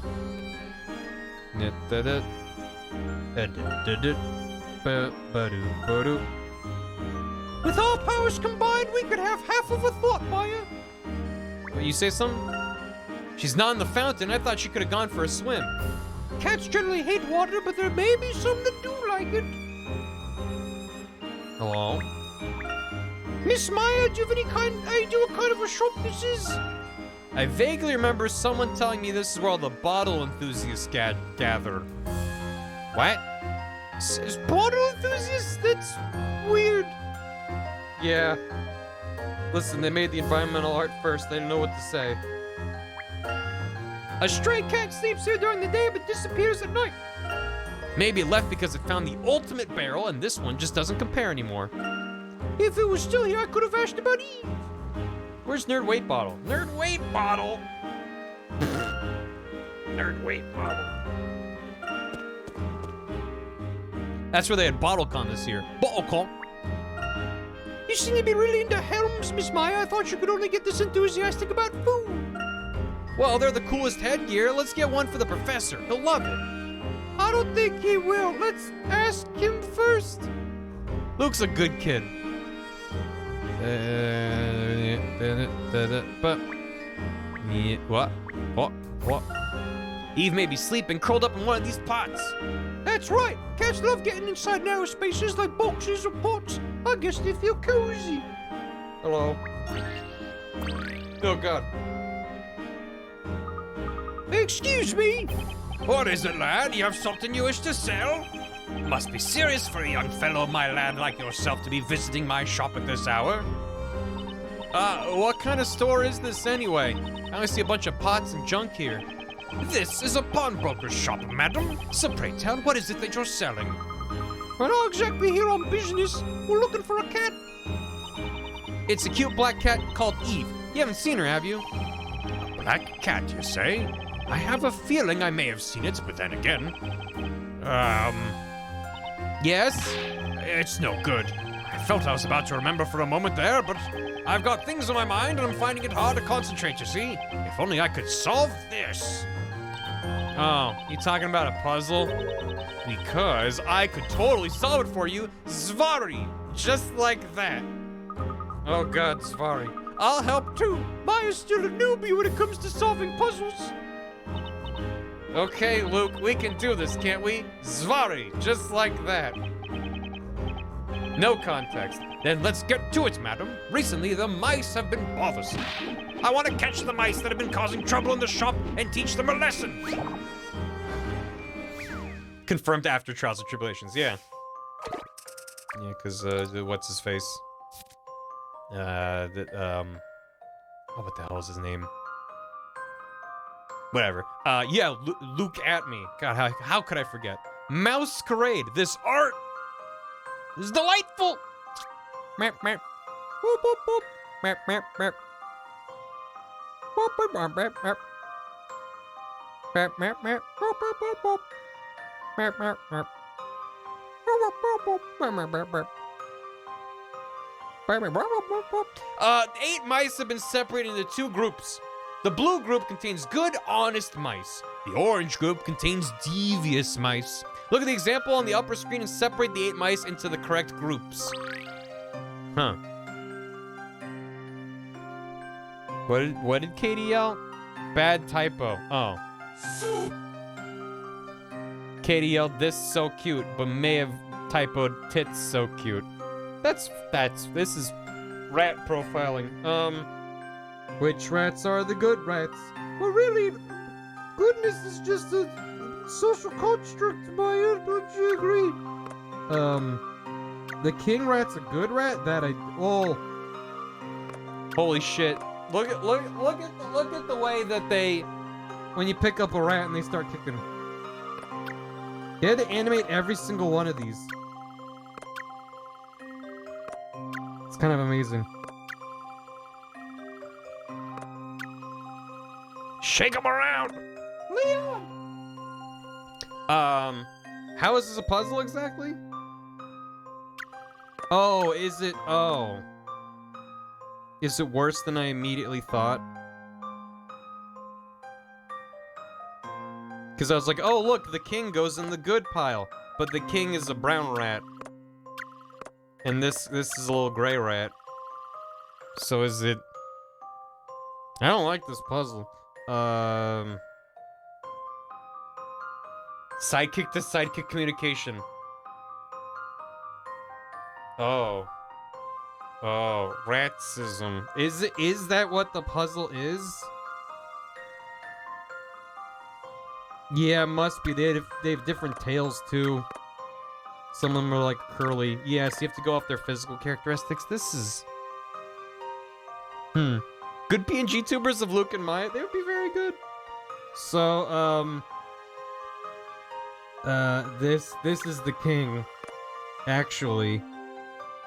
And then that's the one with the cheese, I guess. Must be. And then there's the pink rat with the flowers, and then a little barred rat who's gotta be this guy, I think. These two are quite close. But one has more of a straight tail, one's got a curly tail, so... Alright. Let's do it, Luke. And we were doing so well together. Oh, I'm so glad I got it wrong.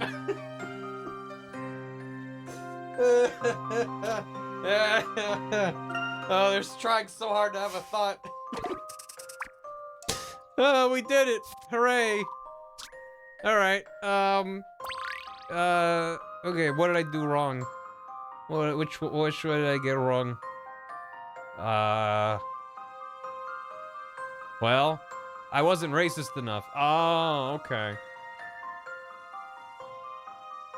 I suddenly felt disappointed. I felt a great disturbance. I mean, I did just drop all these on the right side, and looking now, it looks like not all of them are actually... Because, like, that top right one is like a yellow rat in a knight's helm, and none of the rats on the bottom screen look that tone. So, what is this puzzle? It's dumber than you think. Is it just go off their costume and ignore everything else? Let's try that. So, there's like the little bard. Well, how do there's the bard and like the wizard guy on the right? The knight is on this side. If he's got a feather in his cap. Okay, the one that's on the left has a feather in his cap. And then these all look the same. They're all wearing the same thing. They got like a little hat, a little cloak. So are those the one on the right? Don't even have room for all of them. Barry, no! You're welcome. Maybe just need a female cheese. Oh, man. Here's the pictures as examples. Right. But I tried doing that and it was wrong. Tell me about rats. The gray mouse wearing the crown actually belongs in the orange group. He goes here. Why?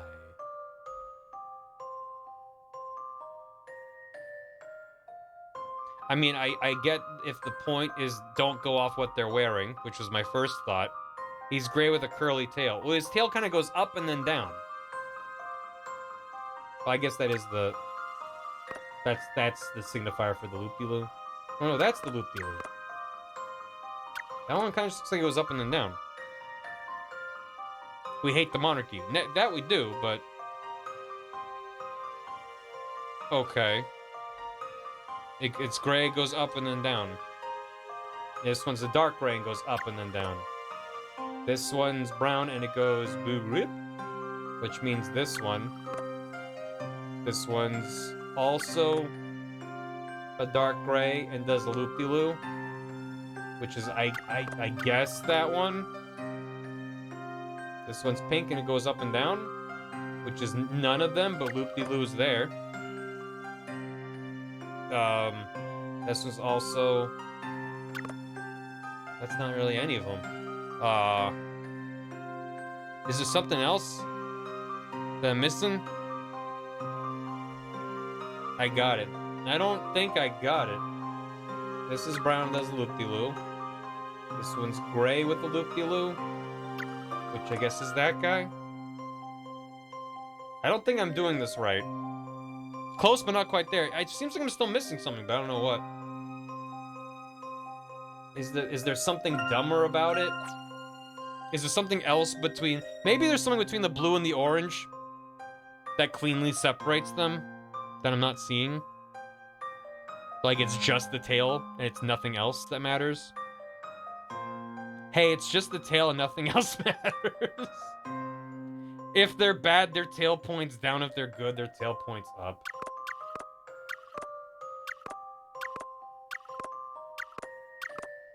Done.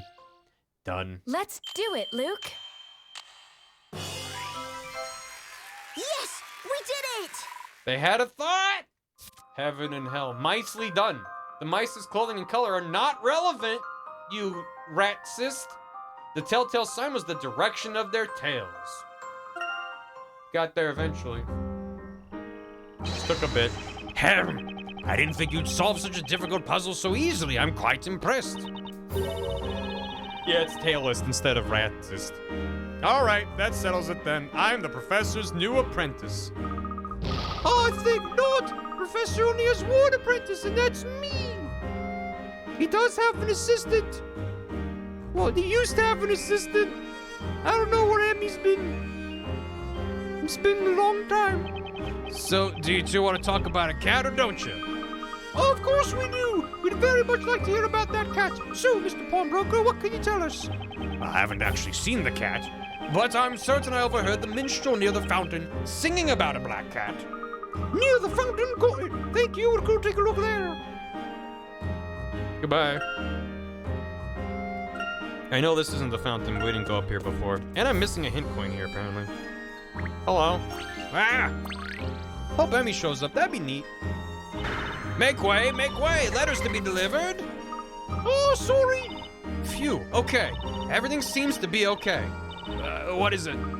It's a little late in the evening to be delivering letters, isn't it? Yes, it is.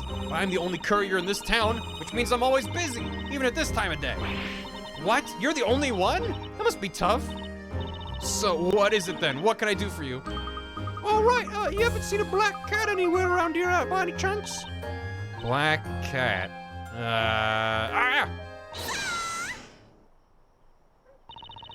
I do believe I did. I saw it. The cat, I mean. Wait, really? That's great. Can you tell us about it? I could, but I'm wondering, should I tell you for free? We don't have any money on us, if that's what you mean. No, not money. It's just kind of in a bind. I'm sort of not sure about where to take the next letter, I mean. Do you think you could help me with it? If that's all that's troubling you, we'd be glad to help. If it's a puzzle... Oh no. Picked up, turn right, picked up, turn right. Red and blue letters are scattered all over town, ready to be collected. Constantine's route stipulates that he turn left or right after certain letters. Seems he's forgotten the route. Help Constantine remember his routes around town so he collects every single letter. Rearrange the order of the letters in the list to alter the route. Why is the dog the mailman? Change the order of the letters on the touchscreen by touching and sliding them to the desired position in the list. There are two kinds of letters, red and blue. Touch begin to set Constantine off on the streets. Either turn left or right when he picks up a letter. Place the letters in the correct order and help Constantine collect them all. So starting there, oh, that's very good. He runs this town because he's a good boy. A very good boy. So, if I hit start and he says pick, pick up a red, he's gonna skip the blue? Oh, he does pick it up. Okay, interesting. So, what's like the most efficient way to grab them all? Also, why are there meats on the edge of every part of town? Is that just because if he hits a meat, he'll stop? What if we put that? Oh, you can only change the order of the. Oh, okay. I think you could drag the whole thing around. You can't change the order of the turning. So what if you pick up blue, and then turn right, and then blue, and then turn right, and then go get some meat? Too bad. I disagree. You got to go home early.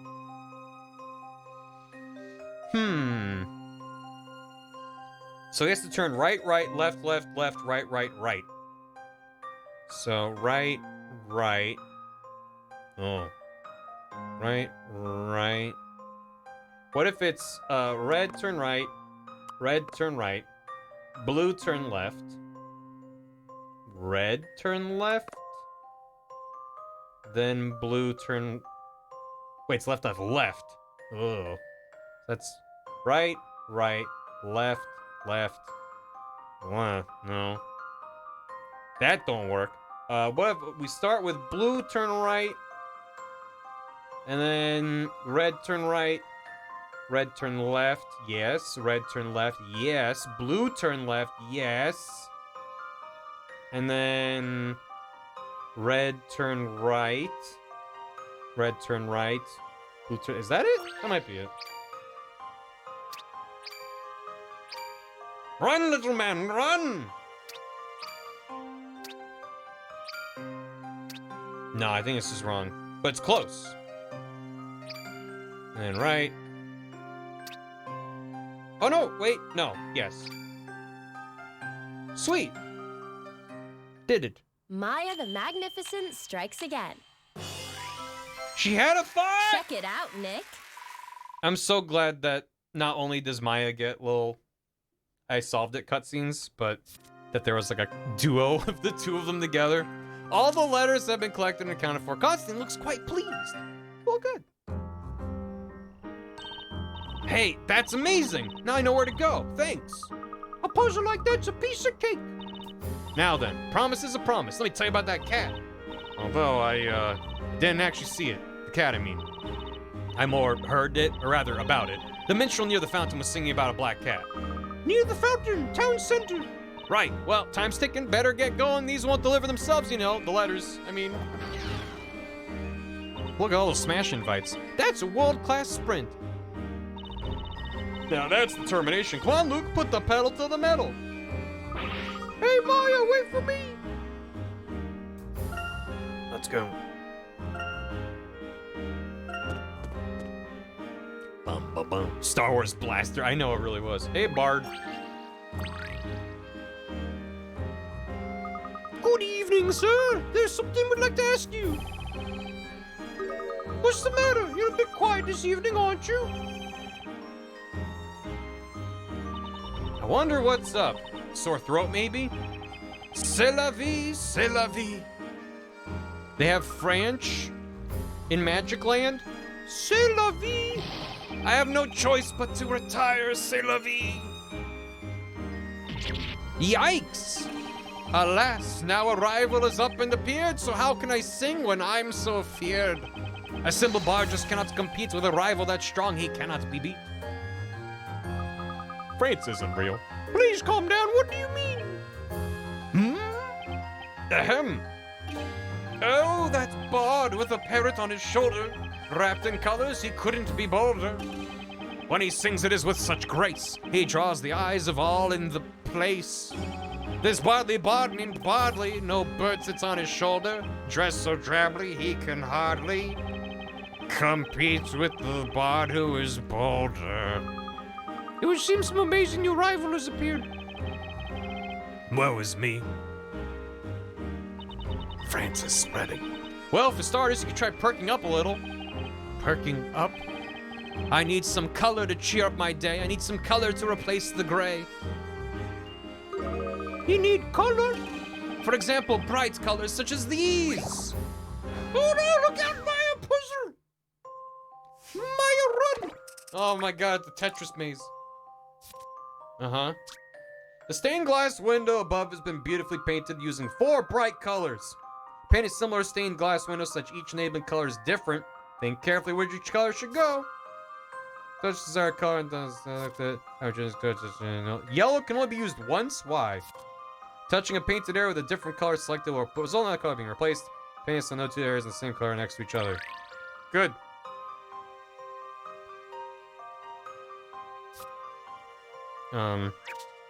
What if, Well, there she goes. It's like a Mogus. It's like a very low, few pixel Mogus.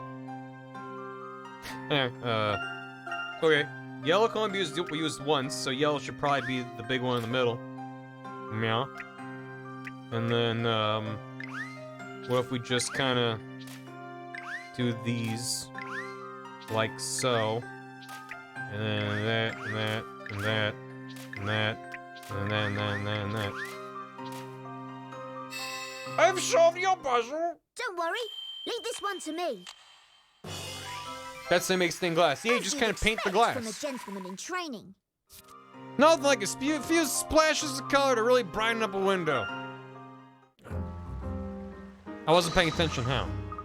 Was that it? Yeah. That's pretty easy. Look at this, Mr. Barley. The colors are beautiful. Come on, cheer up. A minstrel isn't judged by appearances, he's judged by his songs. It's stained.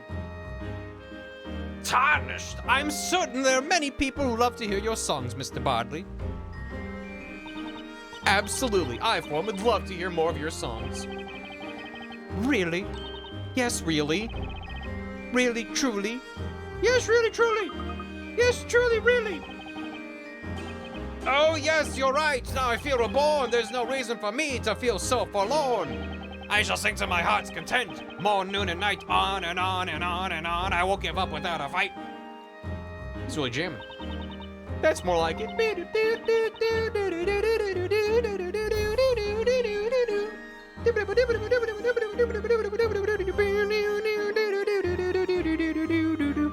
Thank you, sir.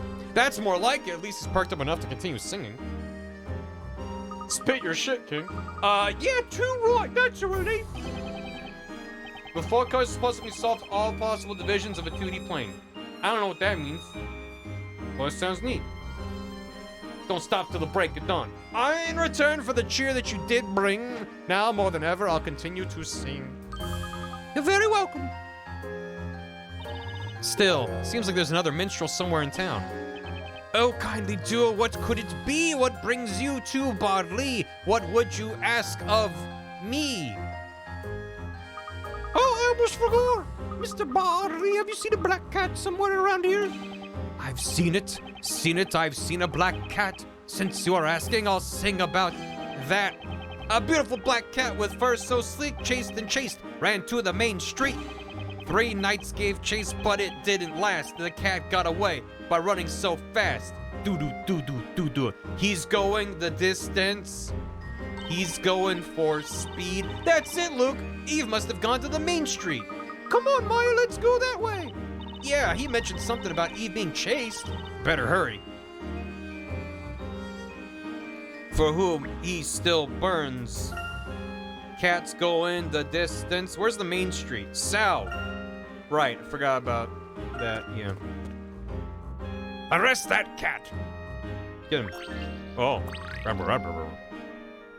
All alone, in a time of need. If we don't hurry up and find that cat, it'll get away from us. Come on, give me a break. Just how long do you intend to chase after a cat? If we don't get back to our post, the captain's gonna blow his top. Even so, I'm sure that cat was a stray. Surely it's part of the code of chivalry to rescue people and animals without distinction. We've done nothing but chase it around. Sheesh. Why'd you have to be in our squad? The cat was getting arrested, apparently. Did you hear that, Maya? Those knights are talking about a cat. Yep, I bet they're talking about Eve. Let's ask them. Only cat in town.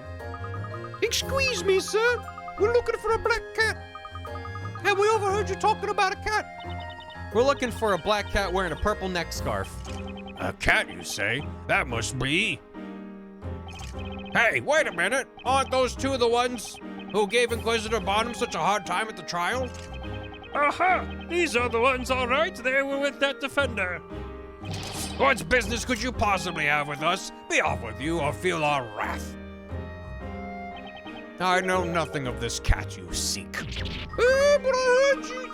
You were talking about chasing a cat. Yeah, I heard you too. You were worried about her escaping. Even so, I don't know what I don't know, and I can't tell you what I can't tell. Come on, just tell us. We need to find her. You can ask as much as you like. But we know nothing, saw nothing, heard nothing. I only speak the truth. I never speak. And I am illiterate. And an evening stroll. 3 disgruntled knights claim to have seen Eve wander by down the street. Sadly, they're not very cooperative and have supplied a rather dubious set of clues. Use the map and the knight's clues to trace Eve's path through the town, starting at S and ending at the cat icon. Touch the S and slide it around. If you wish to erase, slide it backwards. You cannot pass the same spot more than once. You finish drawing your path, touch to submit. So he turned left at a statue. He went straight through an intersection. He went straight past the T-junction statue. So we started here. Made a left. He passed by a statue on his left. So how does that? And there's a 4-way intersection. I guess he could go through there. Oh. I didn't make it very far before I went, oh. What if he went through the intersection and then turned shit. The guy on left is just Brony? Is he? What if he made a left at this statue, walked past this one on his left, and then passed through the intersection done? They made it S. Let's do it, Miss Moya. S is for sucks. Just what I'd expect from the professor's apprentice. Looks as Eve took a little stroll down to the center of town. Follow after her! Luke, run! Seen nothing, heard nothing, know nothing, we're not gonna tell. We've worked out where Eve is, Maya, and you know where she's going, don't you? I sure do. Looks like she ran up toward the town square. No, we didn't even tell you. How did you work it out? Did you read our minds? No, the answer was in the puzzle. You're witches, the both of you. Shouldn't you be getting back before your captain goes ballistic? Touché. The further in the game we get, the more French there is. We're close to finding Eve, Luke. Right, let's go and find her before she goes running off somewhere else. Yeah. Hey, you know what? I could really get used to this whole puzzle-solving thing. You know, it's like the moment I saw the answer, it just felt so right.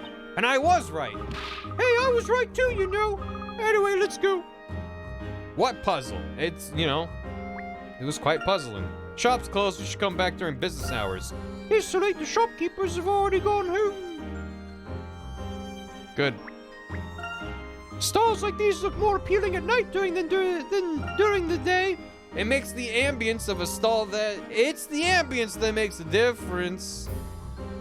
My words have words. Hey, Sonny Alisart. It is puzzle time, how'd you know? We're chasing a cat. Hey, y'all doing? Welcome, welcome. Hope you had a good stream. We are at present just kind of running around finding a cat. We were at trial and got a witch murdered, but she was guilty, so it's not bad. Everything's fine. Stop looking down at your feet, or you won't notice the world around you. Wow. But we're looking for Eve, so we should keep our eyes on the road. Got her. Fucking got her. Where's the town square? North Parade Avenue? Or is it further north? They probably told me where to go. What is this? Can I put it in my puzzle? Dog. Mm-hmm. Look, it's Constantine. Wonder what he's doing here this late. Mm-hmm. It seems he's on his evening patrol. Looks like Constantine's a member of the Order of Knights, too. Wow, really? So I guess that makes him a dog of the Order, then. Dog of the Order. Order of the dog. Eye of the needle. Knee of the idol. Constance of the Order. Luke, are you okay? I'm not. It's very much past my bedtime. Hey, Luke. What is it, Maya? Why don't you ask Constantine if he's seen Eve? Right. Let's see what he's got to say. Hey, Constantine, what's up, boy? Have you seen Eve? He's a dog of war and of the government. Full Metal Alchemist. I wonder what's wrong. He seems to be upset. Apparently Constantine doesn't like Eve. Woof grr. What makes you think I have even the slightest interest in a feline like that? Is what he said. Feline? I guess this must be a cats and dogs thing. Hey, Luke, ask him why he doesn't like Eve. Okay. We're getting a little personal now. Whoa. It's nothing to do with liking or disliking. I just have no interest in her, that's all. That's how he put it. Well, I think Constantine actually likes Eve. Ooh. Cats and dogs living together. It's the apocalypse. Well, this way. That's the town square. You can't ship animals. Noah did it. That's different. Hello? It's you! Hi, Inquisitor Darklaw. Oh. If it isn't you two, isn't it a bit late for you to be out here strolling around? Thank you. Thank you.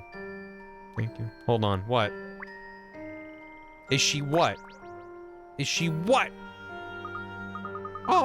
So what are you doing here anyway? Oh, I know what chat's... Oh. That would be I'd say that'd be really dumb, but it is Shoot Takumi we're talking about. What are you doing here anyway? You seem a little different somehow. Well. Aren't you quite the inquisitive ones? I'm the Inquisitor here, remember? Anyway, I happen to be on duty. On duty? This late at night? As long as there are witches in this town, there will always be crimes of magic.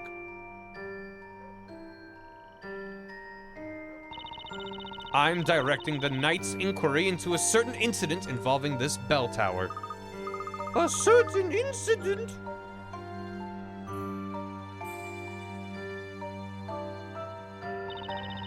Three months ago, an alchemist residing not far from here was murdered. Naturally, it was at the hand of a witch. Did you say an alchemist? I thought he was gonna say, did you say murder? But no, did you say an alchemist? No, that's fine. They grow up so fast. Oh! A witch murdered an alchemist using magic? That's terrible! Indeed, it was a dreadful incident, and it is the only case to remain unsolved. The only incident to remain unsolved. That's the reason we are working on it through the night. Go home to the comfort of your beds. We wouldn't want you meeting a witch now, would we? What if we're meeting a witch right now? What'd you say? Nothing. Hey, I'm no child, you know. I'm 6. That's we, Luke. We happen to be searching for a cat. It's a black cat named Eve. Eve? Hey, have you seen her? I have seen no sign of any cat. Not around here. Oh, really? But she has to be somewhere nearby. Come on, Luke, let's look around a little bit more. Yeah, right you are, Maya. Well, thank you, High Inquisitor Darklaw. Maya Fey. Yes? What is it? Oh, I thought I was out of earshot. Hi, this is awkward. What's up? Wait, that's weird. I don't remember telling you my name. There are witches in the most unlikely of places. Yeah, I figure that you're probably a witch. Why are you laying it on even thicker than that? You must remain vigilant. What did she mean by that? Hey, Maya, over here, I found Eve. What's the matter? Come on. Yeah, okay. I'm coming. Well, we found Eve, then that means that, you know, everything's fine. So the mystery has been solved. She's just weird. Oh, okay. Working alone relentlessly at night, she appears to embrace a hate for witches, and yet I do not know why.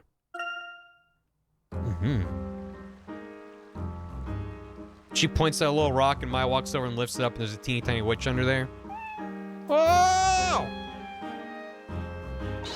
Eve! We found you, finally! I'm so glad you're safe. Espera would be so upset if anything happened to you. She sure would, Luke. She said that Eve is a real friend. Hopefully, the boss will feel better too when we get Eve back home. I'm sure she will. Come on then, let's go back to the bakery. Back we go. Time to go. Time to go to sleep, Master Luke. It is time to sleep. That took us longer than I thought it would. I wonder if everyone's asleep. It's getting close to daybreak. We should enter quietly and try not to wake anyone. You said it, Eve. What'd she say? You wouldn't get it. Inside joke. These kids need sleep. Where on earth could those two have gone? After what happened earlier, you'd think they know better than to go wandering out at night like this. It's getting bright out already. I'm starting to worry they came across a witch. If they don't show up soon, I suggest we all go looking for them. After a trial like that, it makes me wonder where they get their energy from.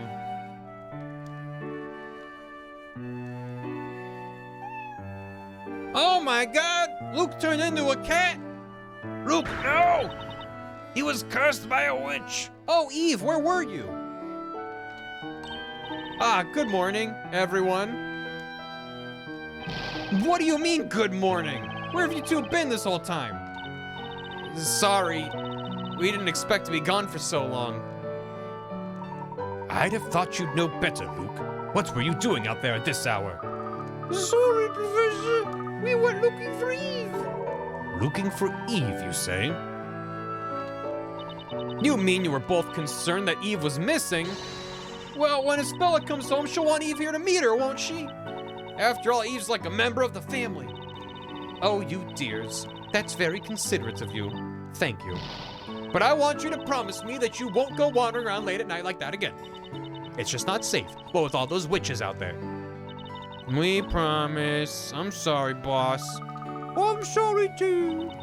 I should say it's nearly morning already. Why don't you both go and get yourselves cleaned up? I've already prepared breakfast, so jump to it. Yes, ma'am. Come to think of it, I'm so hungry I could eat one of Mary's goats. How about you, Luke? Now that you mention it, I'm definitely ready for breakfast. Don't eat one of the goats. You certainly both love your food. Personally, I just like a little more sleep. Right then, let's eat breakfast and make our way to the court. I just said I want to get some more sleep. It's dawn. Right you are, Professor. I'm sure Isabella must be feeling lonely. Only if there's jam on the lamb. A little bit of lamb jam. Oh, and Mr. Wright, could you perhaps take something from the bakery for her? You bet. I'm sure Isabella will be glad to get some of Patty's freshly baked bread. Come on, what are y'all waiting for? Breakfast is ready. All right, we're coming. Well then, let's dig in. All animals are sentient and intelligent, correct.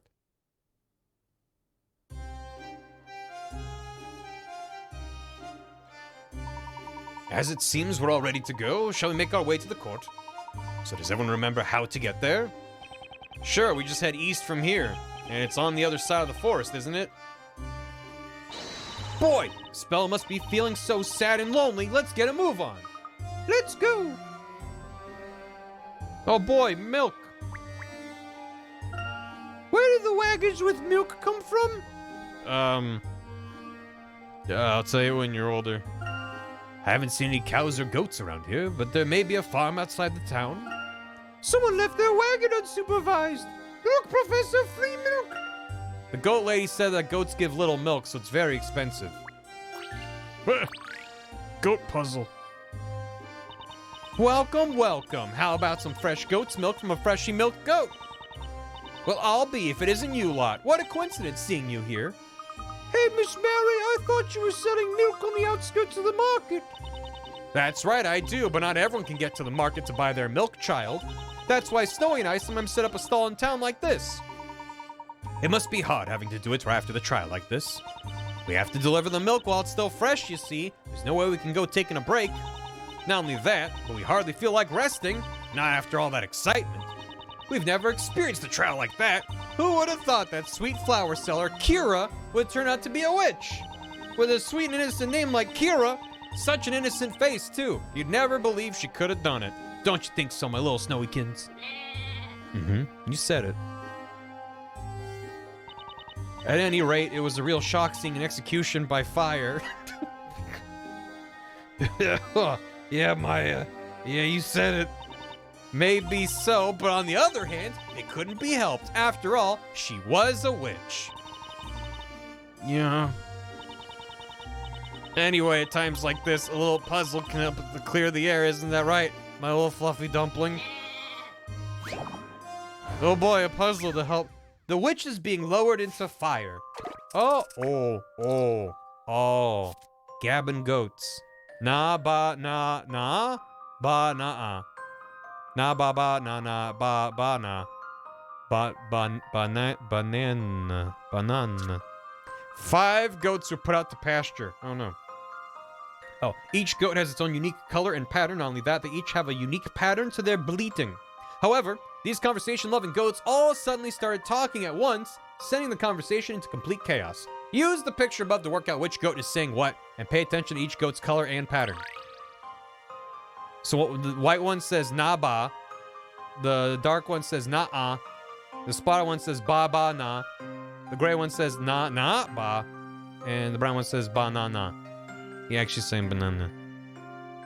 Banana. Or no, we don't. I have to figure out who's saying what. If we already knew, the puzzle would be solved. Okay. So we got all 3 of them together, and there's that one, that one, that one, and that one, and that one. So between Luke and Layton, they both have the black and the gray goats. And we got Na-ba, right? Na-na-ba. Oh, but then there's just a na at the end of it. Oh, but na could be, yeah. Could be one of the, could be those, right? So na-ba and then na-ba. Ba-ba-na is gonna be this one. And then the brown one is going na-ba. And then the question is, for these two, is anything I'm saying making sense? There might be a gas leak in here. He's saying banana, na ba ba na. And then that one's saying ba ba na. And then the gray one is saying nah. So it's the other. That way. Done.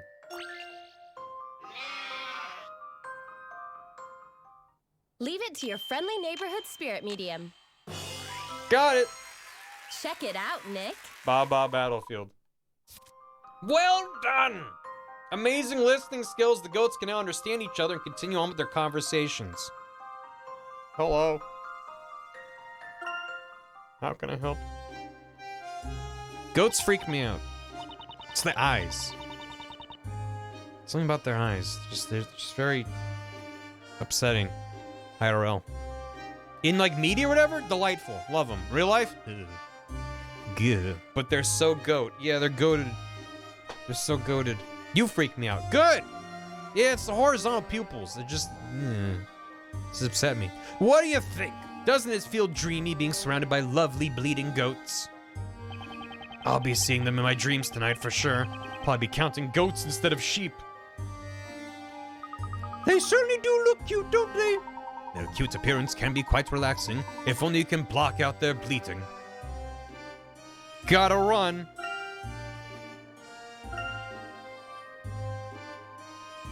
wonder if I can go to the east now that it's daytime, because they're like, let's not do it in this weather, or at this time of day. Let's check later where it leads to. Okay, well, never mind. Well, hold on, there might be different dialogue. That was lighting our way when we left the witch's court last night. Seen during the day, it has a very intriguing shape. It was hewn out of one stone from the looks of it. I'm sure this lantern attracts a lot of moths and other insects at night, and ghosts. Ghosts? Good thing those aren't real, right, Professor? It's so sunny, I feel sorry for Espella, imprisoned in a dark cell. We've got to get her out of there soon. The forest stretches ahead. I hope there are no snakes. I'm not good with snakes. The weather is so fine that it is hard to believe this town is threatened by witches. Good weather makes you optimistic, huh? Tree puzzle. Did you see the leaves moving in that tree over there? Yes, I did. I wonder what it could be. Perhaps there's a bird up there. But you alright, Luke? Good grief! Good grief, madam? Waddy-da, floating down.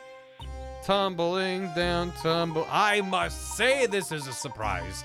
I didn't expect you to drop in like that. What are you doing up there in that tree? Hoo-hoo, I can't tell you that. It's a maiden secret. Is that so? Do you want to know why? No, it's okay. Well, I suppose I can tell you anyway. I was searching for flowers. You climbed up that tree to find flowers. You certainly are an active young lady. I thought of a good way to appeal to the man of my dreams, you see. I'm going to create a flower bouquet like ones the fairies would make. Am I head over heels? You decide. The pipes are broken. 24, pretty posy. A flower with very unique petals sits in a garden. However, it seems as if the petals are not correctly arranged. The flower pixie thinks they should be arranged so that each petal is next to a petal of either the same color or shape. Touch petal once to pluck it, again to place it. Move the petals so they're arranged per the flower pixie's instructions. I mean, listen, my homester just kind of sounds like I'm FUD. Touch the arrows on the touchscreen below, rotate the flower petals in the direction indicated, pluck a flower petal, once you pluck the flower petal, touch the pixie icon again to place the flower petal back and swap with another. Arrange the flower petals so that each petal is next to a petal of either the same color or shape. Help the flower pixie arrange the petals how she wants them. Okay. Sheesh. Well, these are already fine in it.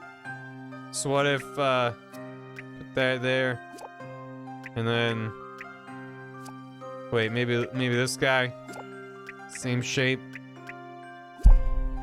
No, excuse me. And then blue, and those are good. And that's not good. What if,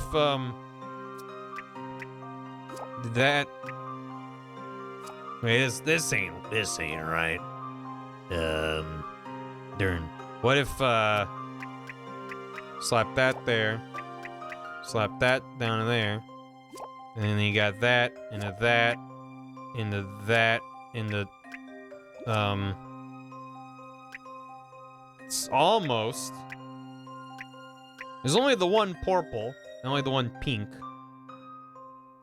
so those are problems, so, something like that, and then, but less bad. Yeah, let's put this over here, and then, it's just gotta, shit. Yeah, balls. Wait, hold on. Put that there, swap these two in it. Is that right? Yeah, should be it. Here you go. See what you think of this. Don't point, it's rude. Expect from a gentleman in training. Professor not teaching anything? What a lovely arrangement of petals. Good. If I give him a bouquet such as this, would he ever fall head over heels for me? I can't wait for the day when I can meet him again. Goodbye, madam. I'm off to Witch Trial Town School place. I miss Constantine. Coming back here makes me remember yesterday's trial. The spell is still being held somewhere inside the building. Yeah, and it's up to us to get her out as soon as we can. The first thing we should do is make sure we're allowed to see her. You there! Yes, you! Uh-oh. There's nothing like a confrontation first thing in the morning to keep you on your toes. We're here to, to visit our client. It's not you we're interested in. It's Dark Hat over there. He's to come with us immediately. Who, sir? Me, sir? Yes, sir, you, sir. What have you done this time? Professor, did you do something? I wonder what it could be. Which one of my many crimes that I committed overnight? Luke, do you have any idea? What, me, Professor? Luke, why would they want me? I don't know, Professor. Professor! Don't play innocent with us. The order came from the storyteller himself. You have been personally summoned to the audience room to see the storyteller. The audience room? Meeting the storyteller in person is the highest honor that can be bestowed upon a person. There's no one in all of Labyrinthia who wouldn't be proud to meet him. That goes for us knights too, although such an honor is almost unheard of. Nevertheless, those were the orders. To have Herschel Layton make his way to the audience room. Very well. And in this audience room, the storyteller will be waiting to see me. Is that correct? Why does the storyteller want to see you, Professor? Yeah, what's going on here anyway? This reminds me of a puzzle. Would it be possible to go there after having seen Miss Cantabella? The storyteller's order is of the absolute highest priority. Nothing can take precedence. But not only that, but in any event, you are not permitted to see the accused. Why would that be? Permission to see the accused is restricted to Defender Wright and his assistant. Those are the orders. What do you make of that, Professor? Make of it what you will. Orders are orders. Very well, let's go and meet the storyteller. That's more like it. Professor, are you really planning on meeting with the storyteller? Might be a trap. While I do sense the potential for a scheme here, I'd be foolish to pass up the opportunity to meet with this town's creator. There are rather too many things that I would like to ask him. I see. If the professor's going, then I'm going too. After all, I am the professor's apprentice. Be careful, Luke. I'm sure you'll be just fine as long as you stay with the professor. I will, and please give Espella our best of luck. Oh, and Maya, could you give Espella the bread from Mrs. Eclair? Sure thing, Luke. They're such good friends. Well, if you finally finished talking, I would suggest wasting no more time. You'll find the audience room beyond the guard post east of the Great Archive. And Defender, you should see the accused. Well, it would seem we must go our separate ways for the time being. Yeah, looks like it. Well, take care, Professor. And you, Mr. Wright, I wish you both luck. Goodbye. A scheme! If it's Descalay, I'm losing my shit. I hope it's Descalay. God, how I hope. I don't think it is. I think it's his own unique guy, but... Well, there they go. Do you think they'll be okay? Professor and Luke, I think they can take care of themselves. Anyway, we should hurry up and talk to Espella. Right. Even though she tries to hide it, inside she must be terrified. What if she's found guilty of being a witch? What would we do then? Last night, we saw with our own eyes what they do to witches. We don't need a flashback to that. I remember. Kalima! Kalima! Hey, thanks for the bits, Ozzel. What if Phoenix is Descalay and Maya's Don Paolo? That would be a twist. It's not right. Any world where things like that are allowed to happen isn't right. I know, Maya, but for now we have no choice. We have to clear Espella of the charges. We need to focus on that and that alone. The Great Witch Bezella. Wonder why they suspect Espella of being her. I don't know, but if we're lucky, maybe she'll be able to shed some light on it. Oh, this Flora did it. The town people wouldn't abandon her? Hey, defender, it's time for you to see the accused. Japanifornia also has the death penalty, but they never see it. It doesn't happen in court right away. So they're like, it's fine. Well, this is it, Nick. It sure is. Let's go, Maya. Death Knell Dungeon. Thinks this directly involves someone's death. I mean, he's directly accused people that were found guilty. So there is that, but... Oh boy, the dungeon. Looks familiar. Small cell in which prisoners suspected of being witches are confined. Out of sight, out of mind. Wow, Nick. Yeah, she looks so sad. No, I was gonna say she looks so comfy in there. Think I could take a spin? I don't like the look of those chains on the wall. This place looks scary, Nick. Let her out. Break her out. Barrel? Wow, you got your own poop barrel in there and everything? Dang. What don't they give you here in Labyrinthia?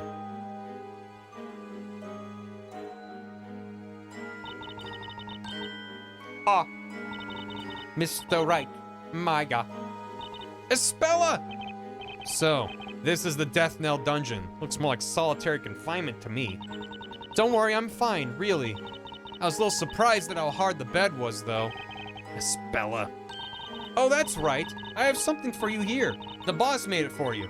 Look, it's her special walnut bread. You should try it. Aunt Patty made that for me. Thank you, Maya. We'll get you home soon, then we can all sit down and eat Patty's freshly baked bread together. Yeah, that would be nice. We're going to have you out of here soon, so don't you worry, Espella. But are you sure you want to do that? What are you talking about, Espella? Do you really want to continue defending me, Mr. Wright? Of course I do. What made you say that? You do both know what I've been charged with, don't you? Sure we do. They're accusing you of being Bazella, the source of all witches here in Labyrinthia.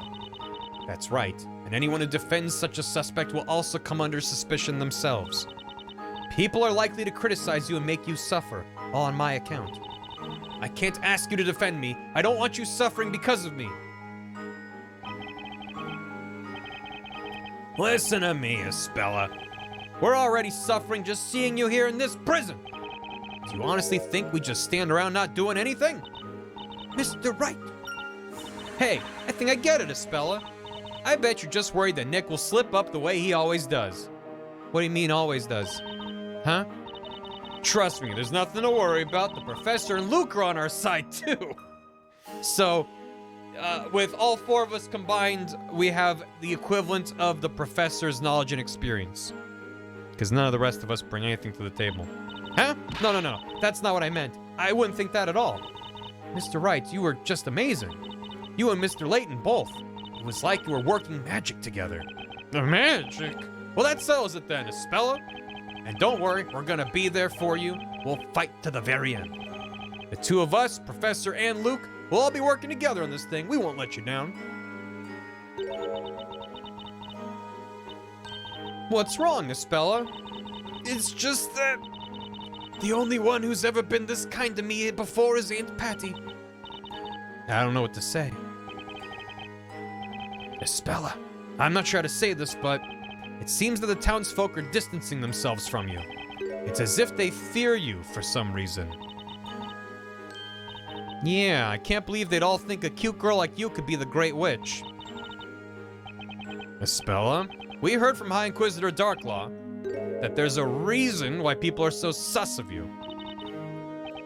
If it's okay with you, we'd like you to tell us what that reason is. The reason the townsfolk suspect you, and why they're so distant.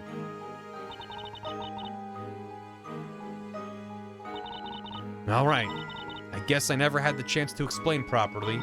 Eh? It's true that the townsfolk look at me differently. And the reason for that is... because I am...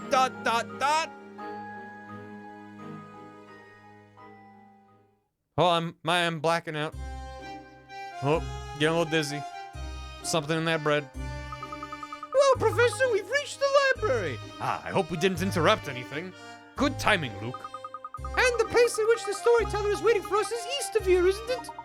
Indeed. According to the knight, the audience room is past the guard post. I wonder what the creator of Labyrinthia wants to talk to you about, Professor. It's too soon to assume anything, Luke.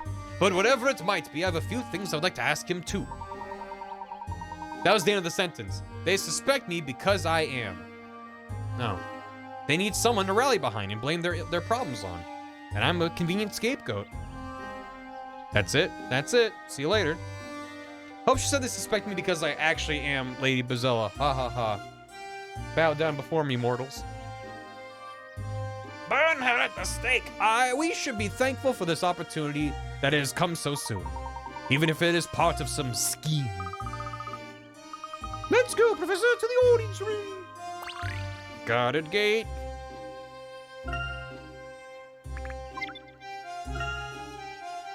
The gate's a guard post, the towering structure that prevents entry within. Hello. Hello. Oh. 88 hit coins per hour, Professor. I don't get the reference, Luke. This area is guarded pretty tight. Maybe the knights are keeping an eye on us. Limiting the means of access to a bridge supervised from the keeps. It's a good way to keep intruders out. It feels like they're not only looking out for witches, but trying to keep the townspeople out too. Why would that be, Professor? I wonder. Professor! Professor, this storyteller might not be all he seems to be, Professor. There's a current, so this moat has to be connected to a river or some other waterway. Little fish are swimming over there. It's quite pretty for a moat. The water is very clean. I suppose there's a spring nearby. It's called classism, Luke. He thinks he's better than them. Oh, the same way that you're better than me. Correct, Luke. Aren't you? Herschel Layton, the Hatter? Well, I'm not a hatter, although I certainly am Herschel Layton. I've been told that my presence is requested in the audience room. I've definitely heard something about that. It's beyond me why. With all due respect, why would the storyteller invite mere commoners to the audience room? Aren't people normally allowed to visit? Of course not. Both the audience room and the tower in which he resides are areas of strict surveillance. One does not simply visit the storyteller. It was a reference, Professor. I don't understand. Professor, you need to watch more movies. Did you say tower? The storyteller's tower, naturally. Don't tell me you've never heard of it. He only comes out of his tower to appear before the people in his parades. The audience room is where the storyteller comes whenever there's a parade. We, the Order of Knights, provide his protection from this guard post. We feel honored by his presence, even if he doesn't speak to us. I see. Then it would seem we are extremely privileged to have been invited here. Harumph. Don't let it get to your head. Wait here while I open the gate. Open the gates. Come to think of it, during the parade, the storyteller did seem to be held in high esteem by all the townsfolk. Indeed, Luke. After all, he is the author of this town's story. Hey, thanks, Cole. I do my best. So he is effectively like some kind of god. Like a god? I mean, I know my Luke voice is really pleasant ASMR to listen to. Someone tell me this isn't happening. There seems to be some commotion over there. It's that knight. He's coming back this way. He doesn't look too happy. This is bad, really bad. What am I gonna do? What's the matter? Well, actually, Dark Hat, the gate won't open. It's broken and I can't fix it. What happens now? I wish I knew. What am I to do? We need to do something. Can't keep the storyteller waiting. If we do, there goes my career as a knight. Unless, aren't you two meant to be good at finding people? Finding people? I wouldn't say we're particularly good. Don't say that, I need your help here. There's one knight who is able to fix the gates, but he's busy training with the other knights. I'd like to call him back here without disturbing the others, but in armor, they all look the same. The only way to identify him is to look for a knight with an unusually shaped sword. Unusually shaped sword. How interesting. Professor, doesn't that mean this is a puzzle? Indeed, my boy. It means we can tackle this the way we would a puzzle. So, will you find him? Okay, I'll see what I can do. Quite puzzling. Whoa. Puzzle 32, not standard issue. It's lunchtime, and the knights are all eager to eat their share. They've all stabbed their swords into the massive piece of meat at the same time. One of the swords is not standard knight issue and has an oddly curved blade. Examine the blades and find the owner of the strange sword. Size styles on the touchscreen. Move that finger icon. Finger icon appearance was changed when hovering over a point of interest. So yeah. Alright. So you got this guy. You got this guy. I'm good at drawing straight lines. This guy. You got that guy right there. You got this guy. And this guy. And then you got this guy. Everyone's accounted for.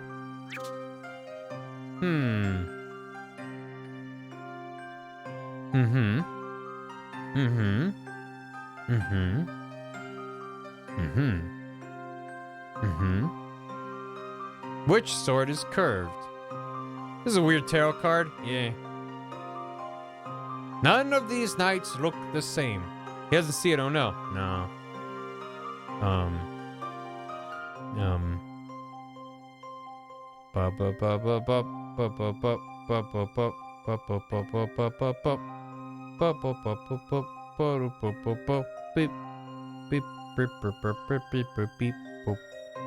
They all look like swords to me, Professor.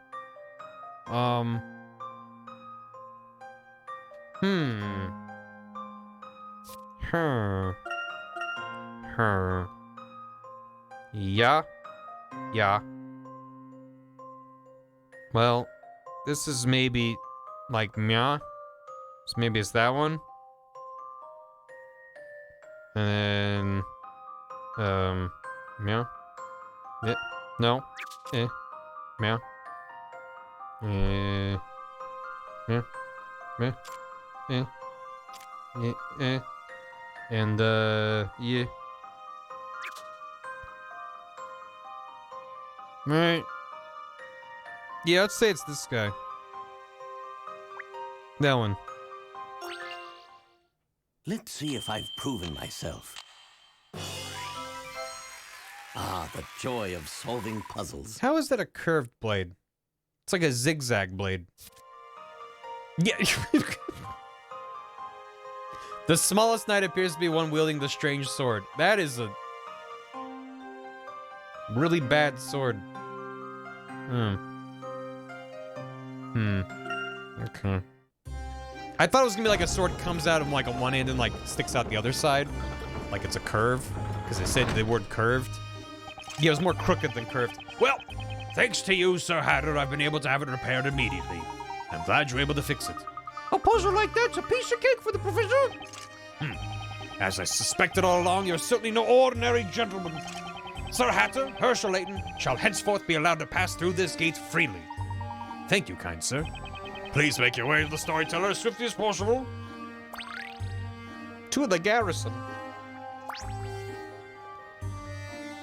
They all look the same in armor, and then they all look drastically different. Usually, common townsfolk are not allowed through this gate. Only the knights are permitted to go beyond this guard post into the storyteller's domain. Well, here we go. La-di-da-di-doo. Oh. Oh. Oh. Oh. The knights of the garrison protect this town. Here and there, the sound of armor can be heard. Yeah.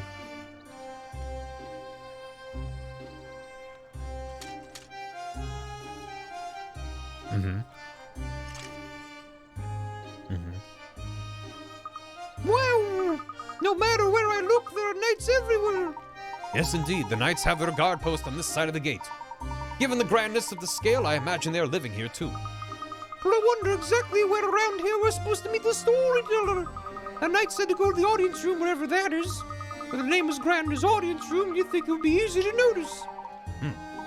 Luke, can you see the long flight of stairs over there? I think we should go and take a look. A flight of stairs? But they're on the ground. Oh, I see them. Over there. There's also a building over there. Looks rather stately. Do you think that's where the audience room is, Professor?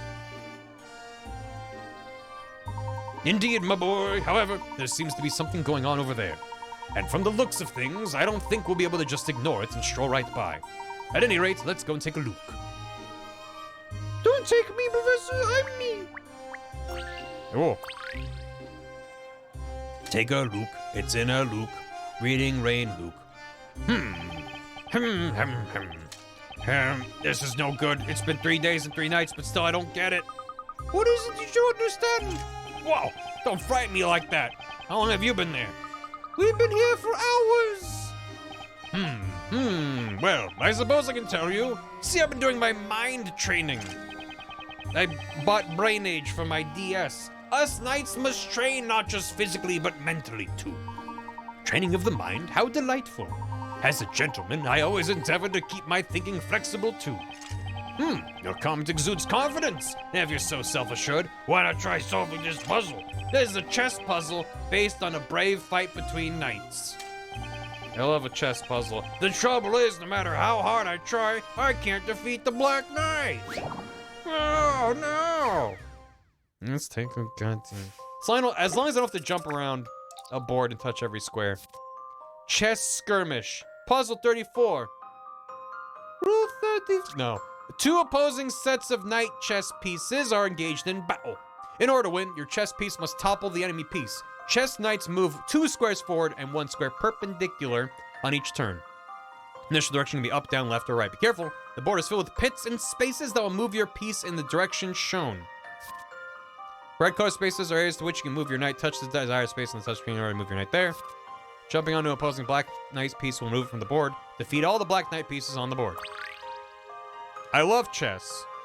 This is how you play chess, right? I mean, certainly. Here. And then... here. And then... oh. Here? Oh. Okay, restart. Okay, check this out, check this out, check this out, check it out. Check it out now. What if we went here, and then... here. And then here. And then... here. And then...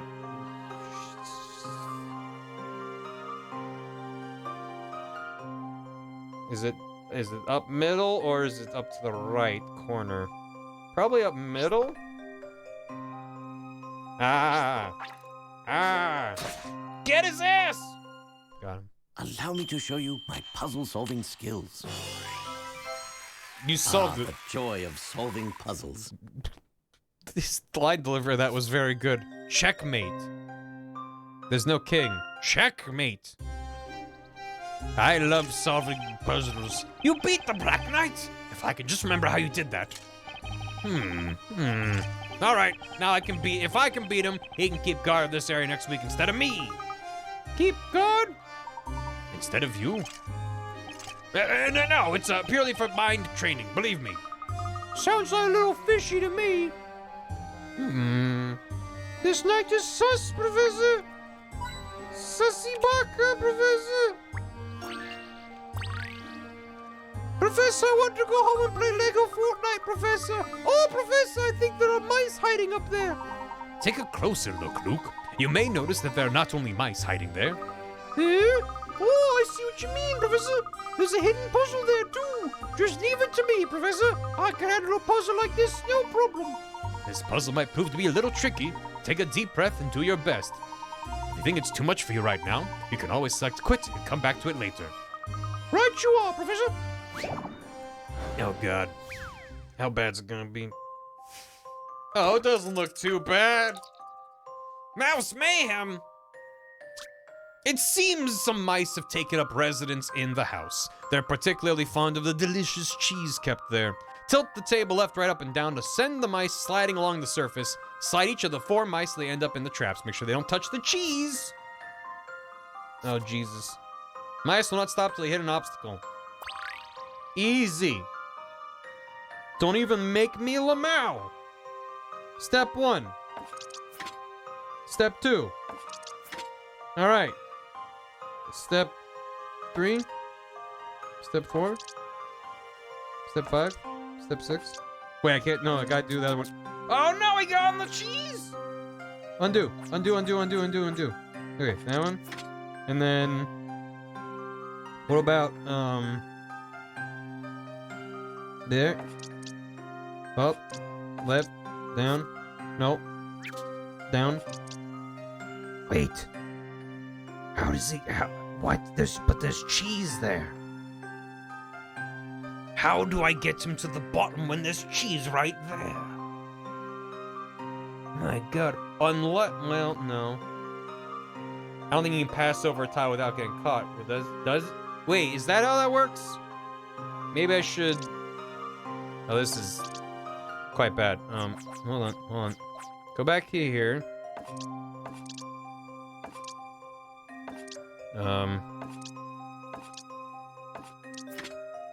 So we did get caught.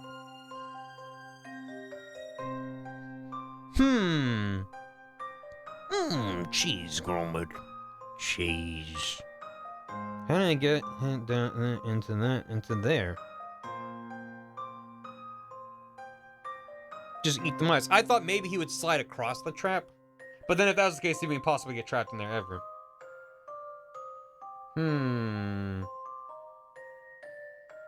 You must have to line up 2 mice to stop each other somehow. It's the only way I can think about it. So if that's the case, well, I guess one starts at the bottom. Can I this? And then this.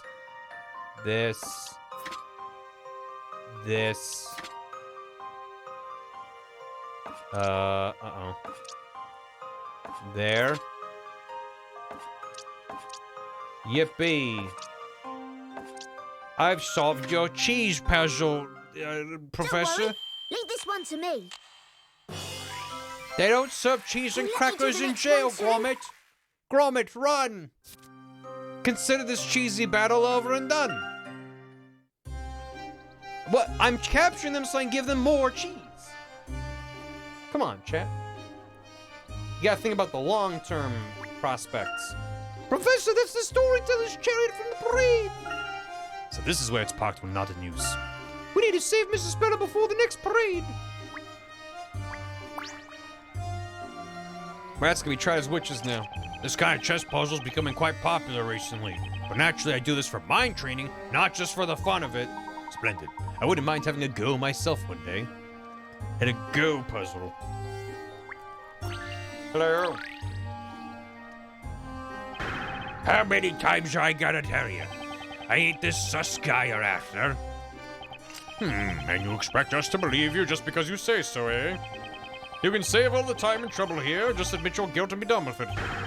You gotta be kidding me. This is a false accusation, come on. Why won't you listen to me? I admit my face might look a little scary, sure, but I'm telling you straight. My pals are always saying there's no one with a pure heart than good old Carter. Oh, spare me, we're getting nowhere here. Hey, Knights.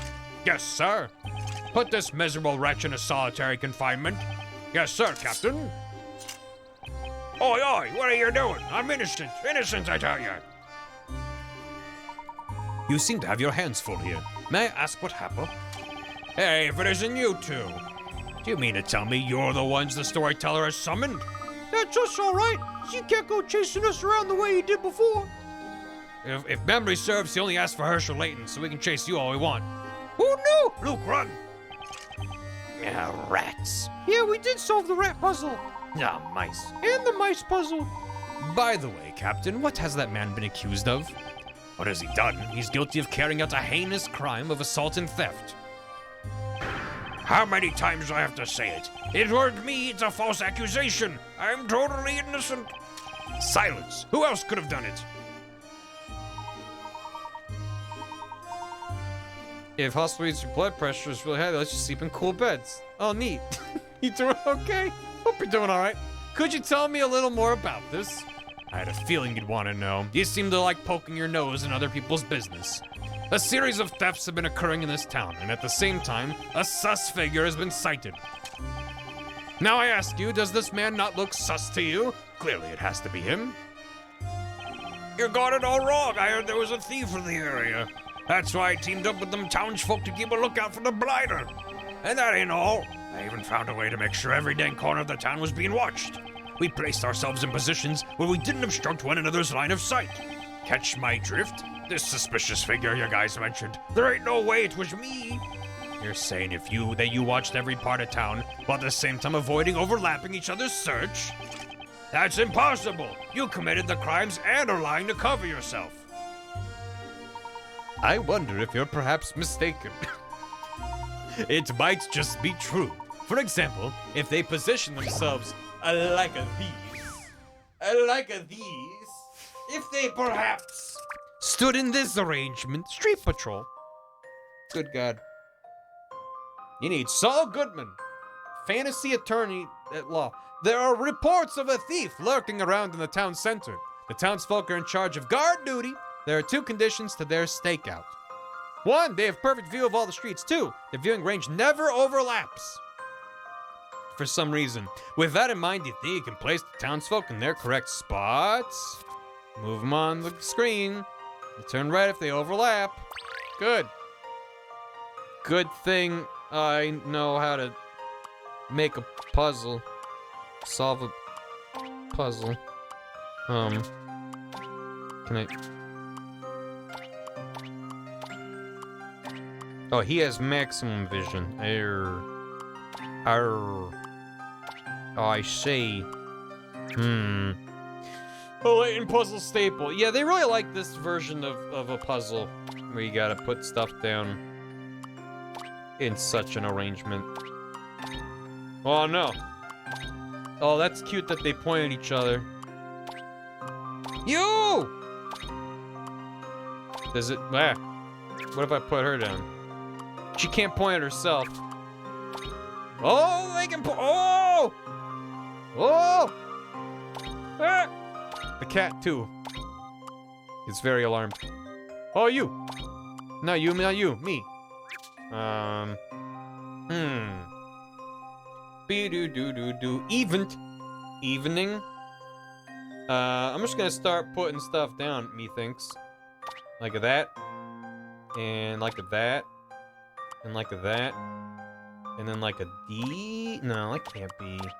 That can't be right. What about that? No. Because then that, yeah, that's no good. Stop it! Get out of here. Yeah. Do-do-do-do. Ba-ba-do-ba-do. Do-do-do-do. Boop-ba-do-do. Scooba-doo. Boop-boop-boop-boop. Done. Allow me to show you my puzzle-solving skills. Ah, the joy of solving puzzles. The way he says puzzles there, it feels like he's about to start laughing.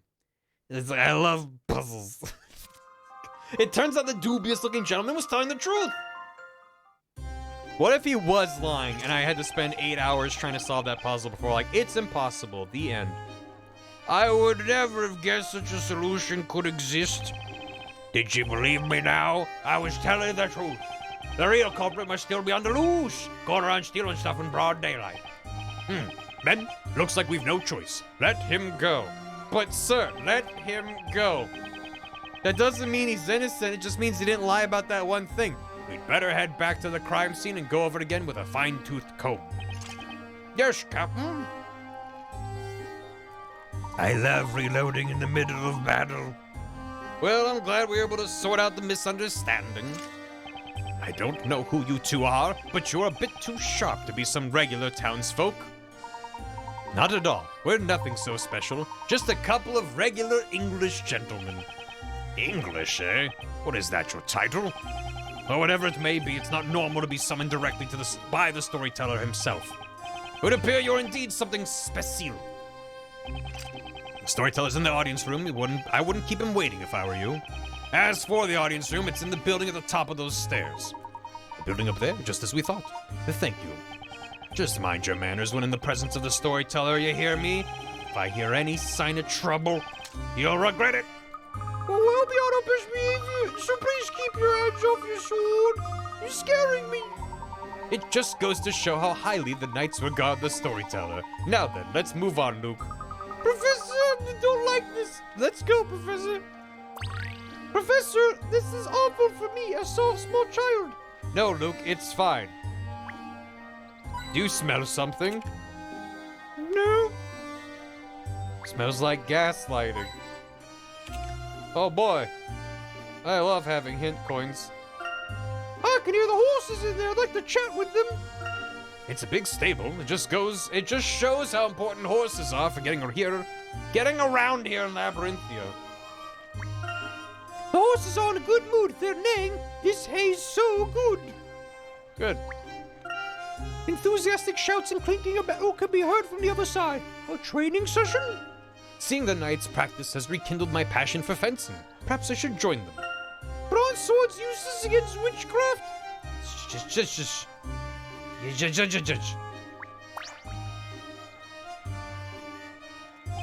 You did it! You saved my hide big time, fellas. I won't forget this, believe me.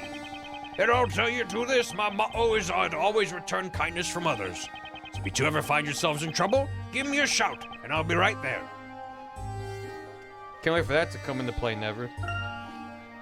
Maybe it will. He was required in order to progress. That's spooky. A small elevated square in front of the audience room. A tall building can be seen far off in the mist.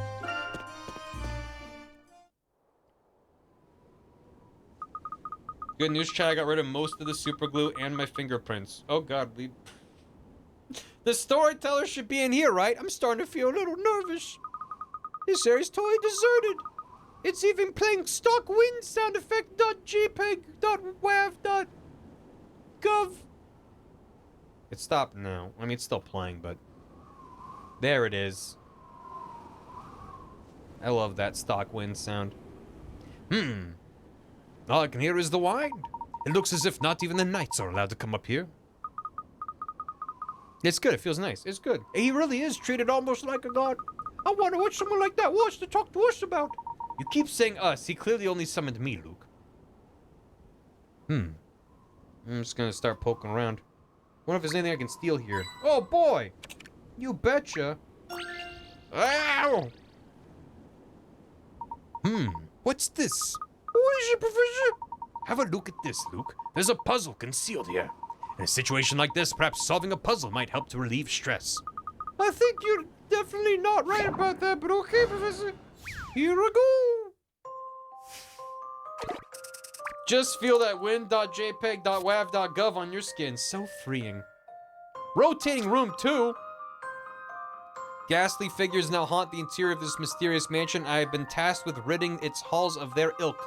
If I am to succeed in my mission, I must light all of the candles to vanquish these fiends. This room seems to rotate. Use this to your advantage and rotate the room so I might reach the candles. Candles will light up or extinguish each time the night passes by. He also uses this as rotate. Like extinguish the candles, but falling past them. Let candles will be extinguished when you fall past them. Light all the candles. Okay.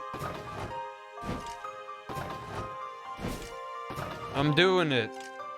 I'm really doing it. Wait, shit.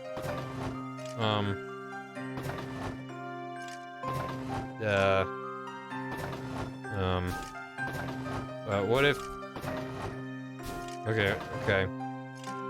Maybe don't extinguish them, buddy. Buddy guy, pal. Yeah. This is a normal way to navigate a room. Yeah. It's spooky. Allow me to show you my puzzle-solving skills. I thought Luke was solving that puzzle. That was indeed an intriguing puzzle. Luke, wouldn't you like to solve this puzzle? It'll help calm you down. That sounds great, Professor. Professor's just standing in front of him, staring at the puzzle. Oh, I see. Spin it like this. All right. Professor? Don't you feel more relaxed, Luke? Yeah, Professor. I feel really relaxed now. Thank you. You're very welcome. I can make out the outline of a tall building in the fog. This could be the tower the knights spoke of. It could rival a skyscraper. They didn't have buildings like that in the Middle Ages, surely. Probably not. Doesn't seem to be a trap. What if once you're in, you can't get out? Then that would be a trap.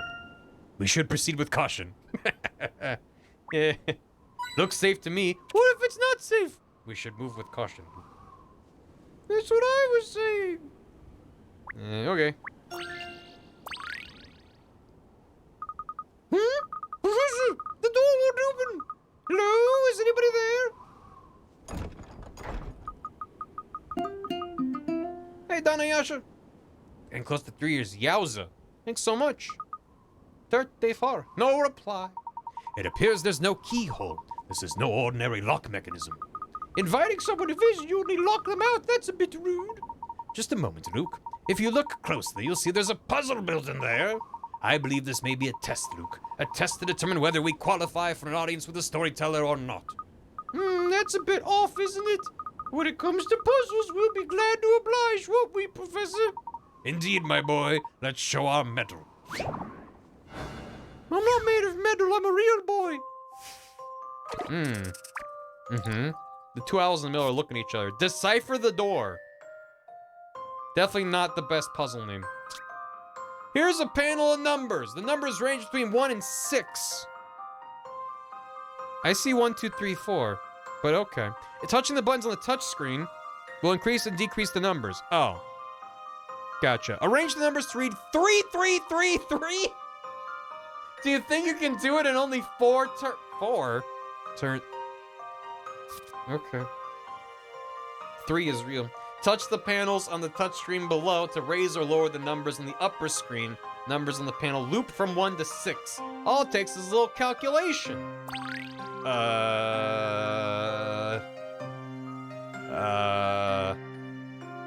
What? So this is gonna make those go up by 1. Okay. I see. And I don't have to do it in 4, but you can do it in only 4. Understood. Toaster pose, thanks for 38 months. 3. Tree. And then,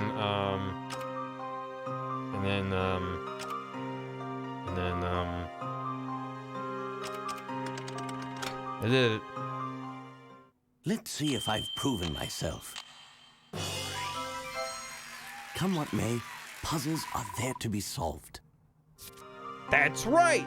Just hitting the buttons at random until you end up with the solution can also be fun. The devs get it. Looks like the gate's opening. I'm a genius. We did it, Professor! That should open the door. The answer was 3, Professor. It would seem that we have proven ourselves worthy. Turn it up a little bit. Labyrinthia's creator is waiting for us inside. The creator of this town. I wonder what he intends to say.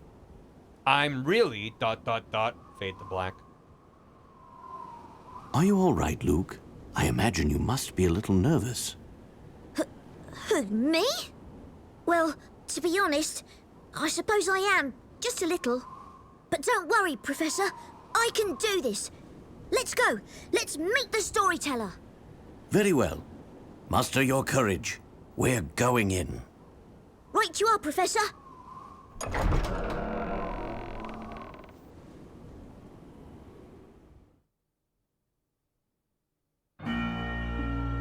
Oh my god, it's animated in here, Professor.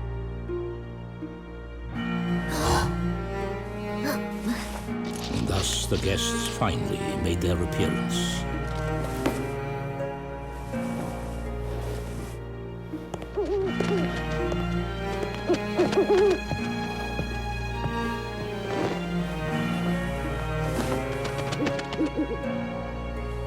I bid you welcome to Labyrinthia, the town governed by stories. It's a good voice. I've been waiting for you, Herschel Layton. Is this Alan Wake too? Yep. I believe I should say, it is an honor, Mr. Storyteller. You're the creator of Labyrinthia. He's given a really good side-eye, the storyteller. That's Lane's VA? Damn. Good range. Mask to mask. He's just kind of like looking to the side. But why did you call a professor here? I have summoned you so that I may ask you why you are here. I beg your pardon? are you talking about? In writing the story, I provide everything, and in turn, take everything away. Why? I don't know, I was bored. I give each person a story, and weave their intertwining webs of fate. It is not the same VA. Huh. Well, now I don't know who to believe. However, it would appear that interlopers have found their way into the story. Regardless, the VA is very good. The two of you. You mean to say that my presence here was not written in your story? Precisely. By any chance, is the VA of the storyteller? Did they also record the intro track for a Knife Party album? Because it sounds like... I'm trying to remember the name of the song. Does anybody know? Yeah, Reconnect. When he's like in the laser-bathed light of a socialite. Or, like, yeah, Marriage Story. Let us begin now. And then it's like, bam, bam, bam, bam, bam, and then music plays. There's like some narrative. It sounds like him. Very similar to him. Anyway. And so I must ask you, exactly how did you find your way into this world? Book. In truth, we found ourselves here somewhat inadvertently. We were brought here by a book called the Historia Labyrinthia. That was a I am led to believe it was you who wrote that book. Surely you cannot deny it. It would appear I have found it. The source of the corruption within my story. Okay. No, it's not just you. The music is super loud compared to the voice acting. There is a setting to lower the music volume, but I can't access that now. So I can try to do that later, I guess. Corruption? In other words, you consider our presence to be a hindrance to your story. Is that correct? Not only you. There was another man who tried to change the course of my story. Ah. You mean Carmina Accidenti? Carmine. So, there is a connection between him and the two of you after all. No. Luke, run! Oops. Your presence here is, shall I say, a slight inconvenience. The story of Labyrinthia is about to take a turn towards its grand finale. Grand finale? Indeed, a conclusion that requires a climax of epic proportions. The identity of the great witch Bozella is made public. She is tried in the court and finally destroyed. At last, peace will be restored to the town. The final scenario is close at hand. The identity of the Great Witch? Do you mean...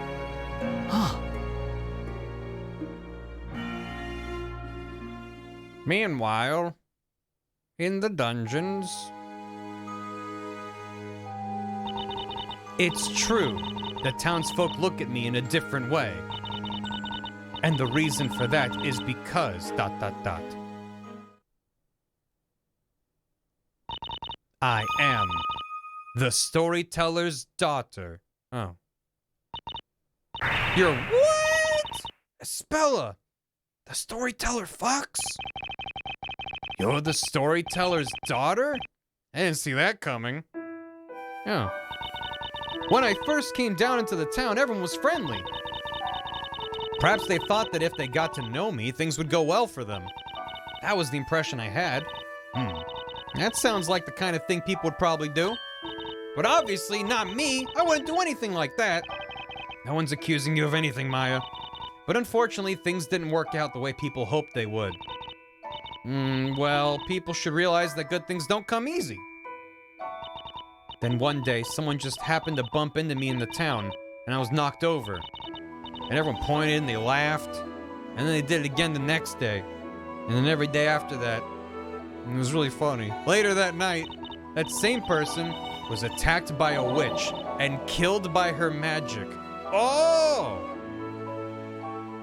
Your PC died when she said that? Oh, no! I don't know whether it was just a coincidence or not, but after that, everyone's attitude towards me changed. They started saying things like it's best to keep away from her or you'll have a bad story written about you. All because I'm the storyteller's daughter. What's the storyteller thinking? What do you mean? Well, he has his daughter stuck in a place like this, and if he didn't write such a bad story, she wouldn't have to suffer like this. You have a good point there, Maya. Anyway, the investigation has only just begun. Spell, if it's okay with you, I'd like to ask you a few more questions. Of course, I'd like to help in any way I can. Got to gather as much information as I can. I should ask her about the storyteller.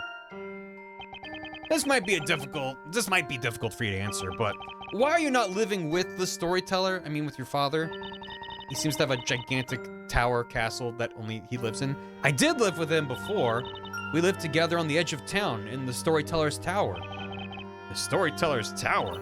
When I was little, he was very kind and always listened to what I had to say. But then at some point or other, he started to become distant. He tells, she spells. Meta daddy issues. If you think about it, I guess it's only natural. Because he had to write the story for every single person in the town. Espella, as he became busier and busier, I was left alone in the tower. And that's the reason I decided to leave home with Eve and live in the town. I stayed with Aunt Patty and helped out at the bakery. Now you two are at the shop too, but my dad... What's the deal with the storyteller? Can't believe he'd write a story where his own daughter's the Great Witch Bazella. Maybe the professor will be able to find out the storyteller's true motives. I should ask her about Patty Eclair. And what about Patty? Does she know anything about your past? Have you ever told her that you're the storyteller's daughter? Yes, she knows. When the other people in town started avoiding me, Aunt Patty was the only one who stood by me that whole time. Yeah, Patty's always looking out for you. There's so much I have to thank her for. It's been 5 years since I left my dad and started living with Aunt Patty. 5 years? That's long we've been bakers. She's always been so kind. She's been like a mother to me. Now that you mention it, what about your real mother, Spella? Actually, I can't remember anything about her. According to my dad, she died in an accident when I was still young. Her name was Mama Accidente. And that's really all I know. He didn't tell me any more than that. I see. What if she's the... I should ask a spell about. You're not telling me the storyteller wrote sexy fanfic about a hot lady witch, and then they got it on, because he was like, oh no, my fanfic. What if it was real? I should ask a spell about the Great Witch Bazella. Died in an accident. Espella, we believe in you. There's no way you can be the Great Witch Bazella. That's right. That's why we'll find the real Great Witch. The real Great Witch. But the Great Witch is only a character of legend. How could you possibly find her? Well, admittedly, at the moment we have no real leads. Actually, to be honest, we know next to nothing about Labyrinthia. We were supposed to have been living with you for 5 years now, but that memory turned out to be completely phony. Do you have any ideas at all, Spella? Anything that could give us a clue? I guess it's a lot to ask. All magic-related incidents are thoroughly investigated by the Knights of the Inquisition. And if there were any clues as to the whereabouts of the Great Witch, I believe they would have found them. I guess you're right. As far as I know, there's not a single incident that's been remained unsolved by the Inquisitors. Well, that ain't true. She wasn't an accidente, she was just a surprise. Wait a minute, that's not right. Yeah, Maya paid attention. Let's go. What is it, Maya? The part about there being no unsolved incidents left. What? Last night, me and Luke ran into the High Inquisitor Darklaw. Wait, what? You saw High Inquisitor Darklaw? Yep. She said that she was investigating some kind of incident with magic. She said it took place 3 months ago, I think. Apparently, it's the only incident that has remained unsolved. An unsolved incident? Whoa! Now that you mention it, I remember hearing rumors about such a case. The only magic incident in Labyrinthia to remain unsolved, huh? About that incident, could you tell us about it in more detail? I'll have to ask you to stop right there, Defender. Visiting time is up. You're to leave immediately. Hey, Nosferatu. Oh, God. Very good. Light switch Nosferatu emote. Hey, thanks for the raid, Lovesick. Hope you had a good stream. Howdy, howdy, howdy. Yeah, we're up to at least deal 7. Nosferatu. Welcome. How you doing? Howdy, howdy. No way. We just got to the good part. Mr. Wright, Maya, I really don't know much about that incident. Perhaps you could try asking an Inquisitor about it. All right, thanks for the help. We'll see you again real soon. Keep your spirits up, Espella. Thank you. Take care, both of you.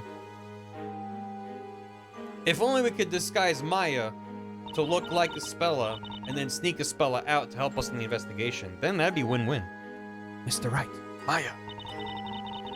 They're both doing so much for me. I wonder if there's anything I could do for both of them in return. The Great Witch Bazella. Until now, I hadn't given it much thought. Oh. The Great Witch. The legendary fire.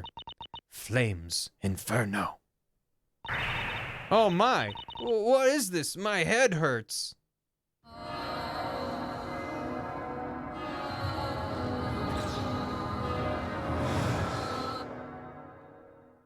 Cool. No! Oh. What was that? Nothing. That inferno. It was probably nothing. Probably just Are hungry. these things my memories? Probably just ate too much cheese. Having fire visions happens. Okay, well then based off literally that and nothing else, I think she is the Great Witch Bazella, but then she got into a fight with the storyteller, and then there was a big old fire, and then she like died, and he brought her back and pretended that she was her daughter or something. Some kind of something like that. This town's one and only unsolved incident of magic. I'm sure she said something about an alchemist who lost their life to a witch. Stomach couldn't handle the cheese. An alchemist was attacked. That sounds like a serious case. You got that from High Inquisitor Darklaw, right? That's right, when I was searching for Eve last night. I meant to tell you about it, but it totally slipped my mind, oops. Only unsolved incident, huh? That's alright. This might be the lead that'll take us to the Great Witch. Okay, let's get to investigating. We can do this thing. Yeah, so, I guess first we should check out the Inquisitor's Hall, right? We might just learn something there. Sure, let's get going. On the other hand, we may just learn how unwelcome we are there. Hey, come on, Nick. Enough with that wishy-washy attitude. They didn't even say anything. I'm liking the game. It's delightful. It's extremely silly and very stupid. And I've been really enjoying the interactions between the Layton and Wright characters. So I'm having a good time. I have no idea what's happening. Are we going to the Inquisitor's Hall? Yeah, I guess. Oh wait, I wanted to go into the menu first. First of all, probably should save. It's been a minute. Good. Yeah, a couple hours without saving. And yeah, I guess I'll just bump this up. Ace Attorney just aced this puzzle. You should expect no less from a gentleman. You should expect no less from a gentleman. You should expect no less from a gentleman. You should expect no less from a gentleman. All in a day's work for Maya Fey, assistant. As you'd expect from a gentleman in training. Day's work for Maya Fey, ace assistant. This Ace Attorney just aced this. Expect less from a gentleman. As you'd expect from a gentleman in training. Anyway. All in a day's work for Maya Fey, ace assistant. I'll just keep the voices as you'd expect from a gentleman in training. Startlingly loud. So you can't say the title of the game. So I'm just gonna keep it startlingly loud so when that pops up we'll be like, ah, but at least hopefully it won't get buried in the mix as much. A Zvari puzzle solving voice line? Can't believe it. Have we seen Phoenix do a puzzle yet? Nope. Oh, he's got his dog.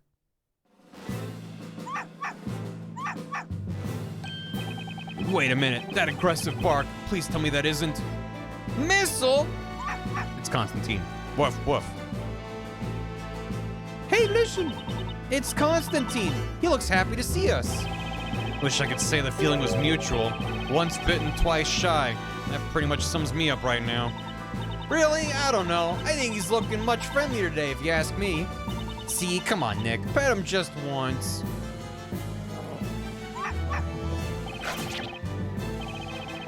This mutt really, really hates me.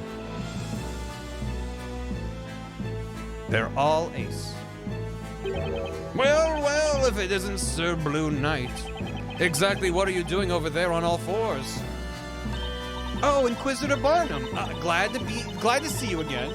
Actually, there's something we'd like to ask you about. Come on, Nick. Stand up already. I'd like to meet that mutt's owner face to face. How foolish. Constantine happens to be mine, and a true knight's companion he is. He needn't waste time sinking his teeth into the likes of you. I had a hunch. Constantine really is your dog, huh? Gotta admire the nerve of this guy. He sits back and lets his dog bite people. I mean me. Never mind that. What is it that you want to talk about? Just make it quick, Sir Blue Knight. So, you Inquisitors are the ones who investigate incidents of magic in this town, aren't you? Yes, of course. You don't mind, we'd like to ask you about that unsolved incident with magic. There's one thing you must never forget. The Knights of the Inquisition excel at their work. Right. All incidents of magic perpetrated by witches are dealt with by the Inquisitors, without exception. Spoken with that usual calm and collected air of confidence. That's interesting. You see, we heard different. Apparently, there's one particular incident that still remains unsolved. Something about an alchemist being murdered, ring any bells? What? Who did you get that information from? Well, High Inquisitor Darklaw. Well, why the blazes didn't you say so? You could have saved us some time. How is it my fault? The High Inquisitor has put me on the spot by leaking such information to the likes of you. I suppose that leaves nothing for it. I shall tell you the whole story, since I do not believe in doing anything I do not believe in doing things by halves. So we know that this incident existed, and he's like, I'll tell you everything. Go on, we're all ears. It was 3 months ago that an alchemist living near the town square was murdered. Sorry, Inquisitor Barnum, but I'm kind of lost already. Is there a difference between alchemy and magic? When it comes to something that difficult, it will do no good asking me. Huh? It seems that while the townspeople respected him, they also treated him with caution. They respected him? He used his skills to make medical concoctions and acted much like a physician. The efficacy of his cures was almost like magic. He was famous within his neighborhood. In fact, he was sometimes referred to as Dr. Belduke by the townspeople. Why Belduke? What is that a play on words of? At any rate, it's safe to say that Sir Belduke was no witch. How can you say for sure? That's just his name. Okay. Was that his name? They called him that. That's Shrimple. Sir Belduke was a man. Well, can't really argue with that. People can just have names. Okay. Sir Belduke came to a mysterious end 3 months ago. Well, of course it's sexism. Confirmed. All the witches are women, and God forbid women do a little arsony on the entire town. God forbid. A mysterious end. There were two things about his death that cannot be explained rationally. Firstly, the murder scene. His body was discovered in his residence in the study. His room was locked. There was no conceivable way the crime could have been committed except by witchcraft. Isn't that what people call a locked room mystery? A what? Oh, it's nothing really. So what was the other mysterious thing? Secondly, until then, all incidents involving witches had been foretold in the story. Foretold in the story? In other words, predicted by the storyteller. However, the murder of Sir Belduke did not appear in the story. With zero escape. Such a thing had never occurred before. Not only was this the only unsolved incident in Labyrinthia's history, but it was also the only incident not predicted by the storyteller. This definitely sounds worth investigating. You certainly are an interesting one, Sir Blue Knight. Huh? You really think you can solve this incident alone when the Knights of the Inquisition have been working on it for 3 months? I must say, that is some confidence. We won't know unless we try. You may risk becoming the target of some terrifying witch's vengeance. I was hoping that was a joke. I'm hoping that was a joke. I suppose you may as well take a look. Who knows, you may even find something. Sir Belduke's residence is just beyond the town square. Ask anyone around there, they'll soon point you in the right direction. Thank you, Inquisitor Barnum. Sir Blue Knight, I believe our courtroom battles are far from over. Until we meet again in court. I'll see you then, Inquisitor. I'm gonna talk to your dog again. I have more questions for him.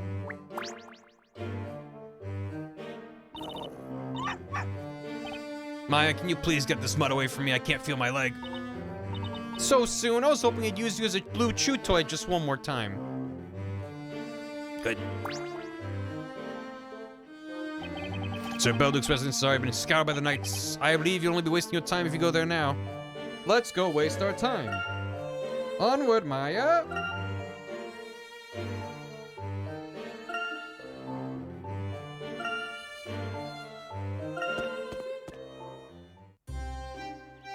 Yeah, Nick is always a punching bag in his games. Well, we've reached the square, but I wonder where the Alchemist's residence is. Hey, Nick, look over there! Over where? There's a street leading away from the square. Uh-huh. Hey, you're right. Let's go take a look. Alchemist, okay. I thought we were supposed to ask around. But we just showed up and went, it's probably that way. And we were right. Hey, I thought you two were working at the bakery. Are you goofing off? Well, not exactly. Actually, we thought we'd give up baking and try our hands at something else. Is that so? Sounds like a good idea. Your bread did taste a little unusual anyway. What? You mean our bread wasn't delicious? That's strange. I mean, we used so much butter and kneaded that dough so hard. Just my opinion, mind. I prefer my bread a little more fluffy and light. Oh, really? So, just how fluffy and light are we talking here? Well, maybe about as fluffy and light as in this puzzle. You dare question the quality of Phoenix bread? This again. Cloud Maze 2. Navigate Maya through the clouds, help her find Phoenix. Jumping into holes will drop Maya down a level below, jump fluffy clouds. Yeah, okay. Time to go. Run, Maya, run! This way? Hopefully this way. Nope! Damn it. All the art in this game has just been so delightful.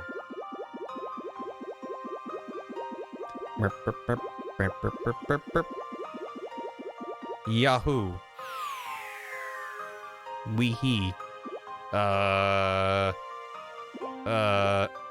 guess I have to? Oh no. Oh god. How am I supposed to know? Is it just trial and error? So the far right looks like there's a...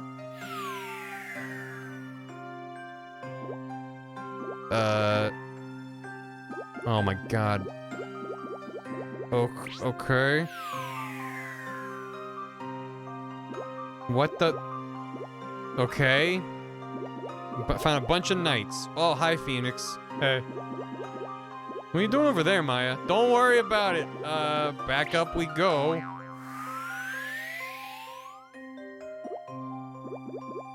So I want the right, but don't I want one more to the right? I do. What the?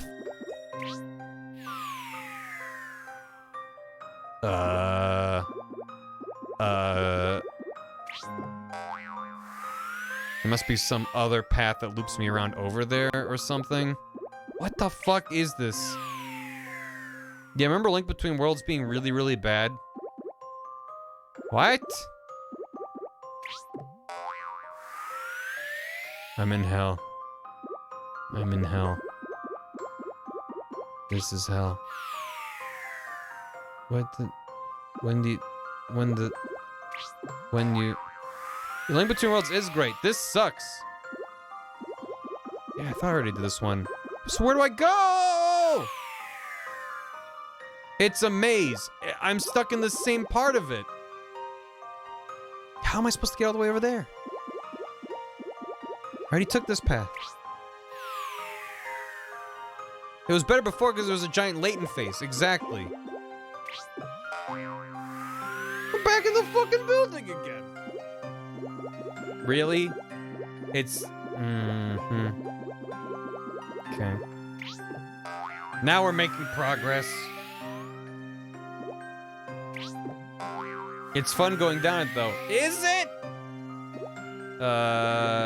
Oh.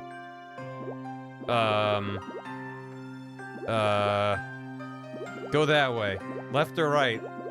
I'm gonna go right? Are you sure? Okay. Alright, everyone's saying right. I already did left? When did I do left there? Did I do left there? That was the first hole I went in. Wait, I could have skipped this whole thing if I just went right from the beginning.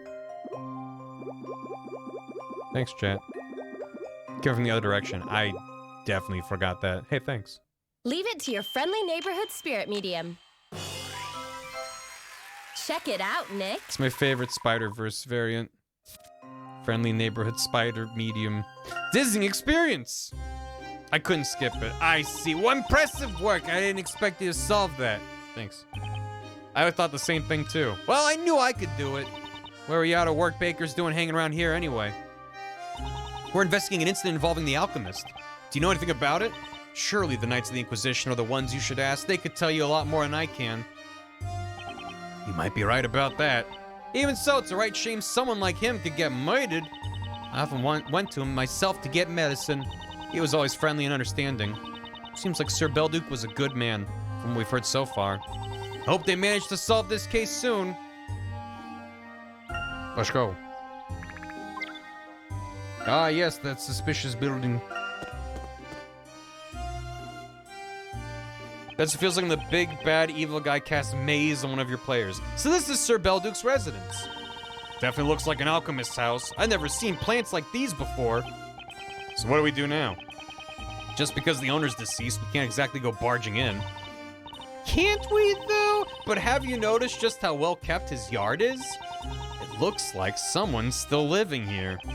Someone has definitely been doing the upkeep around here, that's for sure. Hey, who's that over there? Who's what over where? Oh. Over there? Birds! Who's that over there? There's birds up in the chimney! Wow. That's a strange place to put a vase.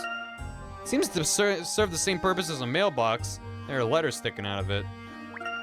I'd normally call that weird, but since it's an alchemist's house, it's sort of fitting. Some plant is growing in that vase, too. I wonder if it's intentional.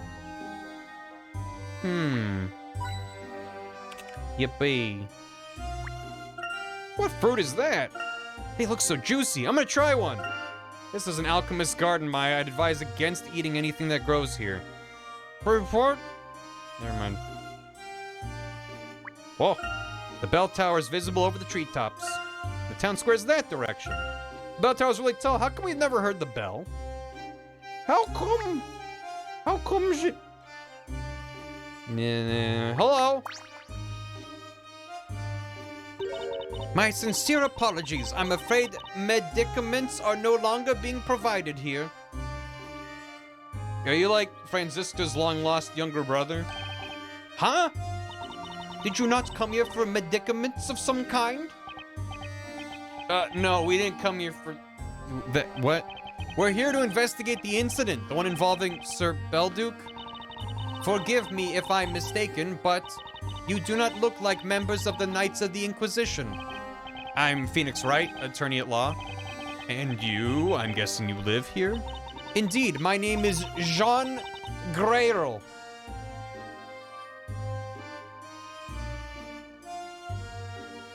His name is Earl Grey? Jean Grey? Jean Grey and Earl Grey? I was butler to the late Master Belduke. Wow, a butler. This must be my first time meeting a real one. Yeah, because she was kidnapped by a fake butler, right? Well, Mr. Grey Earl, if you don't mind, I've been told that the incident involving your master was shrouded in mystery. That's Layton's favorite. New son adoption time. Has it got something to do with the Great Witch Bazella? We're trying to investigate that at the moment. The Great Witch Bazella? Am I right in supposing that you are defending Espella Cantabella? Well, actually, yes, we are. So you know Espella, do you? That goes without saying. Everyone around here knows her. Do you think you can help us? We're here looking for leads. While he was alive, the Master taught me the value of investigating the truth that governs the natural world. If you two are investigating the truth, then it would be against his teachings for me not to cooperate with you. Would you both like to come in? We can discuss the matter further inside the spooky house. That'd be great. Thank you, Mr. Grey Earl. Whoa, spoken like a true butler. He's a pretty cool guy, isn't he, Nick? I'm sure he's not gonna be evil and try murdering us or something. What is this room? This is the room that Master Belduke kindly provided as my accommodation. So, is this the room where the incident took place? That would be the Master's study. It's the room right next door. However, the state of the room has been carefully preserved since the incident 3 months ago. As such, entry into the room is not currently permitted. Really? Bummer. Is that by order of the Knights of the Inquisition by any chance? Yes, and as I've lived with Masters since an early age, they also decided it would only be fitting for me to stay on and keep the place in order. So you've been looking after the place ever since Sir Belduke passed away? Yes, that's correct. Now then, is there anything further you wish to discuss? Yeah, let me poke around all your shit real quick. What's going on? Oh. Nice. Yeah. Well. The floor's been singed. The legendary fire didn't spare even the Alchemist's house. Why would the legendary fire manifest itself just in this room? Grey Earl probably dropped a candle. Ah, the great, terrible fire. Is that a mini bar? What's inside all those bottles? Maya, don't drink it! Who knows what strange mixtures the alchemist kept in those bottles? Don't drink one. Oh boy, stealing from a dead man. Wouldn't be the first time. The town's over there. It's the opposite direction from the bell tower. Pretty feel like this makes you forget all about witches and murders. It's nice. Tastes like soap. Books and documents are all neatly placed on the shelves. Grey Earl's a very tidy person. Maybe Jean could teach me some alchemy and you how to keep your desk tidy, Nick. Wouldn't that be something?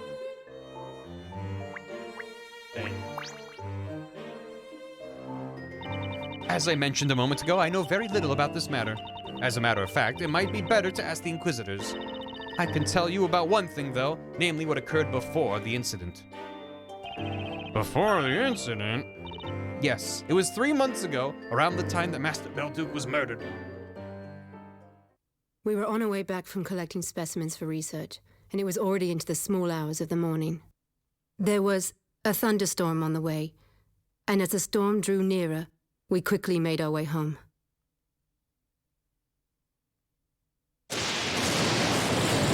Jesus!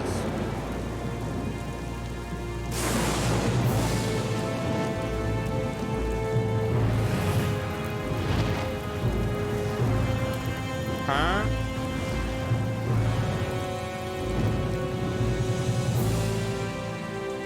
Huh.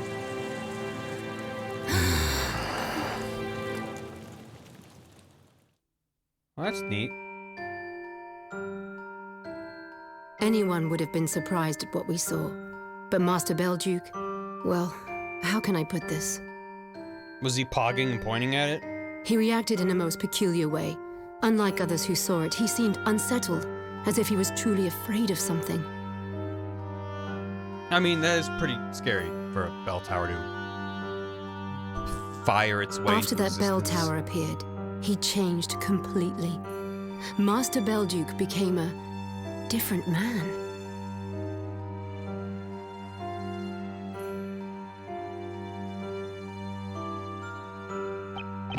Wait a second. Did you just say a bell tower appeared? Hey, that explains it. That must be what High Inquisitor Darklaw meant when she mentioned an incident involving the bell tower. To this day, I do not know what the Master was so afraid of.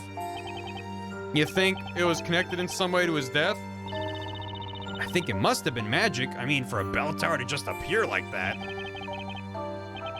Mr. Grey Arrow, do you mind if we have a look around? I know the Inquisitors have already carried out a full investigation, but there just might be a clue or two with some kind of connection to the Great Witch. I suppose. Providing I am allowed to accompany you, of course. There is sensitive equipment everywhere, and it is my responsibility to take care of it. I understand. We'll be careful. Whoa! Whoa! Whoa! Oh no! I wonder how the Professor and Luke are doing with their visit to the Storyteller. Yeah, I've been wondering about that too. A chance to meet Labyrinthia's creator. Let's just hope they don't upset the guy and have some terrible plot twists written about them. That'd only happen if it was you that visited the Storyteller, Nick. Professor would never let anything like that happen. I've got a feeling they'll come back with some pretty useful leads. We have to do our best too, Nick. Let's keep up our side of this investigation. You got it, Maya. We're all in this together. Come on, let's see what we can find. That's the spirit. Medium. Spin. The mystery of the bell tower. According to Grey Earl Sir Belduke's butler, the bell tower appeared mysteriously after lightning struck one evening. For some reason, Sir Belduke became seriously agitated upon its appearance. The bell tower in the town square is under continuous guard. Could this be related in some way to the death of the Alchemist? Meanwhile, in the audience chamber, the Great Witch Bezella will be tried in the court. That will be Labyrinthia's final chapter. A fitting end for a town ruled by witches and their magic. Am I to believe that this final chapter has already begun? That is correct. And there is no way you can possibly change its final outcome. I wonder about that. You see, I gave my word to a young lady. I promised that without fail, I would be able to rescue her. If I'm not mistaken, the Great Witch trial will begin in 2 weeks' time, the same day on which you will hold your next parade. I believe that should give us sufficient time to show you what we can do. Such a smug countenance. I find it intolerable. I beg your pardon? 2 weeks from now, you say? I'm afraid that information is out of date, Herschel Layton. Out of date? What do you mean? My parade will be held the day after tomorrow, according to the amended story. Oh! The day after tomorrow? Professor's making more film references. That's not fair. I don't get the reference, my boy. Now that's the kind of countenance I want from the characters in my story. Oh no, the little boy said, wiggling around like a worm. That's what I do, didn't you know? I decide the fate of characters who have no knowledge of their future. It would appear that you are not yet fully aware of the gravity of the situation. Let me see now. Just for fun, I'll write you a little story. A story full of surprises and a few tears. I shall enjoy seeing the emotions of the characters as they play their parts. A story for us? Stories are a fixture of this town. You would be wise to embrace them. Let's see. I think we need a stimulating incident. We shall have a witch, some witchcraft, and perhaps a little death. Death? You can't. Oh, but I can. Let me see. This is a golden opportunity to use the Alchemist's residence. How about this? Your comrade meets with death by golden curse in the Alchemist's residence.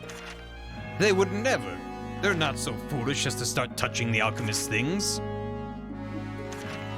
He marked all of his golden curse bottles with a picture of a burger. Luke, run! We must get to them! There's no time! This could be a truly interesting story. No way! Feel free to act as you wish when playing your role in the story. Nick, check it out, a cursed idol. Whee! How can you?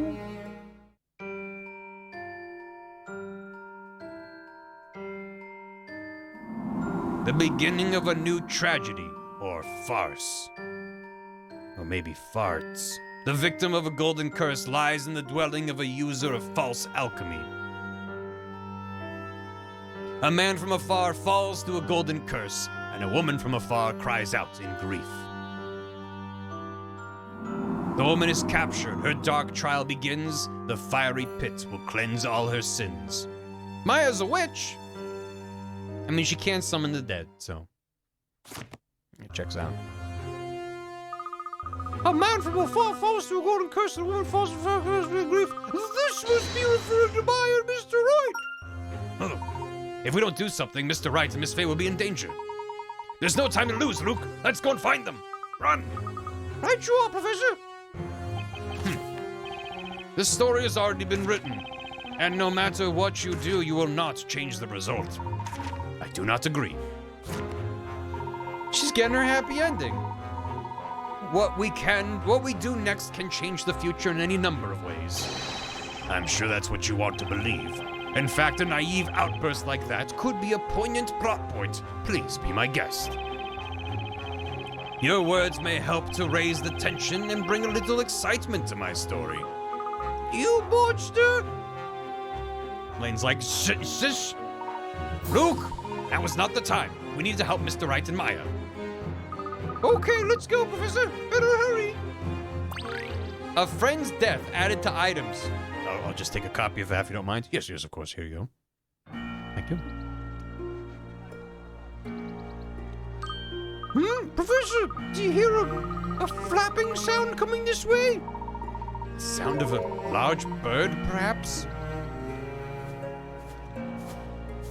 Oh! Whoa! Hold on. You may now take your 3D glasses off. That's the owl we saw in the audience room! It's holding a letter in its mouth, not to mention watching us intently. It seems to be from a Masahiro Sakurai. Do you know what this is about, Luke? Perhaps he wants to tell us something. I'll try talking to him to see what he wants. Hoo-hoo. What can we do for you, Hoo? Hoo-hoo-hoo. Colors weave into... I've got it, Professor! Hoot, that's the owl. Says the letter was delivered to the storyteller 3 months ago. The owl's name is Hoot? There's no time, Professor! To the storyteller? If that's so, then we can't very well keep it. After all, it's wrong to read letters addressed to someone else. That's what the owl said, but he also said there's absolutely nothing written on the sheets of parchment inside the envelope. Look, Professor, they're totally blank. Letter with nothing written on it. That is indeed most curious. And another thing, Professor. The owl says this letter was sent by the Alchemist. What's that, my boy? Written by the Alchemist? Do you remember what the storyteller wrote in that story he penned a moment ago? A victim of a golden curse lies in the dwelling of a user of false alchemy. Which probably means the place at which this incident will occur is the home of the one who sent this letter! The Alchemist's house, right, Professor? It appears the address of the sender, Mr. Sir Belduke, is written on the envelope. Which means we'd better make our way there immediately. Hoo-hoo. Thanks, Mr. Hoot.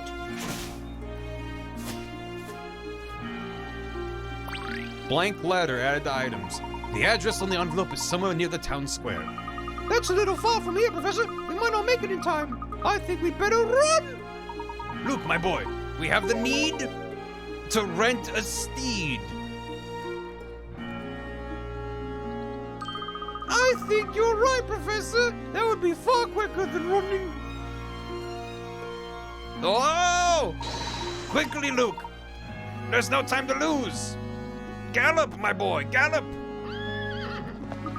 Hey, easy, boy. This horse is certainly spirited. Hey, thanks, Ruto. Thanks for the prime. There better not be a horse minigame. I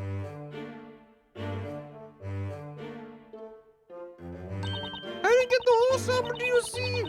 I have 0 defenses. Say, Nick, have you noticed how the color of that wall is different from all the other walls in the room? I think I've investigated enough crime scenes by now to notice something as obvious as that, Maya. I'm embarrassed to admit it, but actually there was a small fire here a while ago. It was my fault. The wall ended up a little bit singed in the process. Now that you mention it, there are some signs of a fire on the floor here, too. That's correct. Anyway, I decided to paint the wall myself. Looks like Mr. Grey Earl's way handier with his herbs than with the paintbrush. I lit a candle, set fire to some dry straw. In all my time as a butler, I've never made such a major blunder. Yeah, it's not that bad. You're being a little hard on yourself.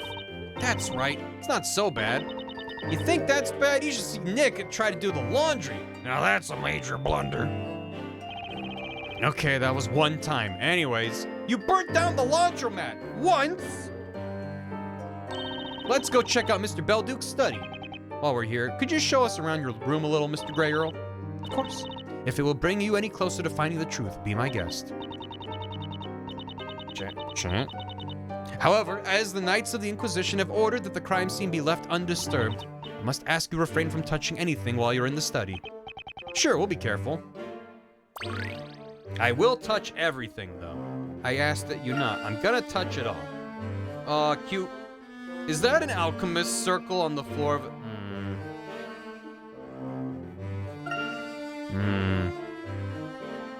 To say the late alchemist Sir Belduke was here, he spent his last moments.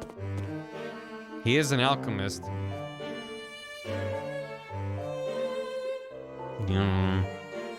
Hey, look, Nick. They're on the floor. It's one of those whatchamacallits. You know, a crop circle, right? I love Maya. That's an alchemist circle, Maya. We're not in a wheat field. I'm sorry to repeat myself, but please be sure not to touch anything. You heard him, Maya. That means keep your hands to yourself. No problem. Just do the touching with my eyes. Just gonna press her eyeball against stuff. With your eyes? I love Full Metal Alchemist. Yeah, everything in Full Metal Alchemist tells me that these are good. That's a magic circle. It's neatly drawn. It sure looks magical. I guess that's the kind of stuff you're into, being a spirit medium. She's a what? Don't worry about it. What? I told you not to. Ooh, 100. Poof. Little thing of confetti. I told you not to touch anything. I'm not. I'm just stealing his money. God. Don't be a narc. That's a globe of the night sky. Yeah, Alchemist was also an astronomer, or maybe he was into astrology. Was it? Hey, that's a pretty little picture over there. We could use a picture like this back at the office, don't you think? We could hang it next to Charlie! How is he? Is he safe? Is he okay? Has he been watered? Who's taking care of him right now while you're in London? /Labyrinthia. Hopefully Pearl. What is it, Nick? The wall behind this picture frame. The wall? Oh, that! Seems like there's some kind of green mark on the wall just by the painting. I wonder if there's something hidden behind this painting. Hey, Nick, look at this. The wall behind the painting is painted green. Is there a problem?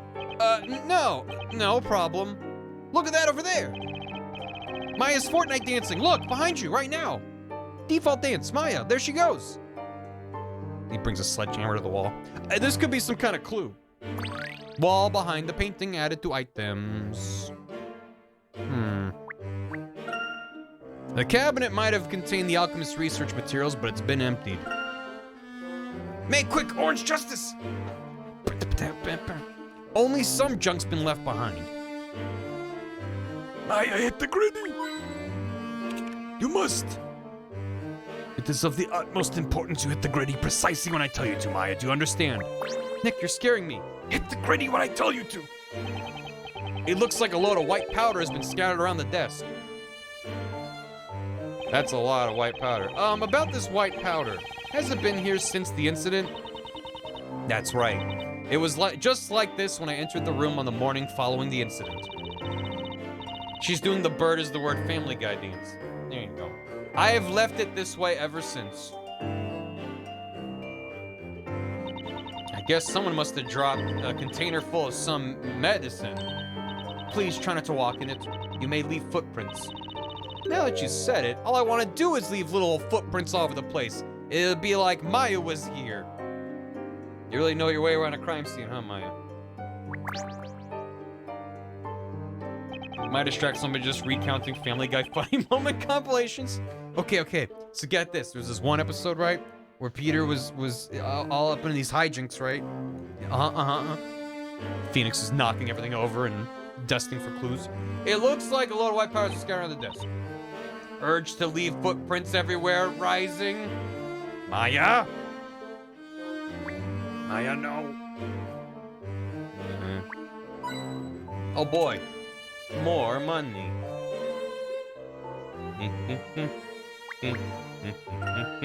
A curiously shaped implement. No idea what it's used for. This could be a device for turning bread into gold. Don't joke about things being turned into gold, Maya. It describes him finding a chicken in great detail. Yeah, so he fell down and he hit his shin. And then he sat on the ground and he went, ah.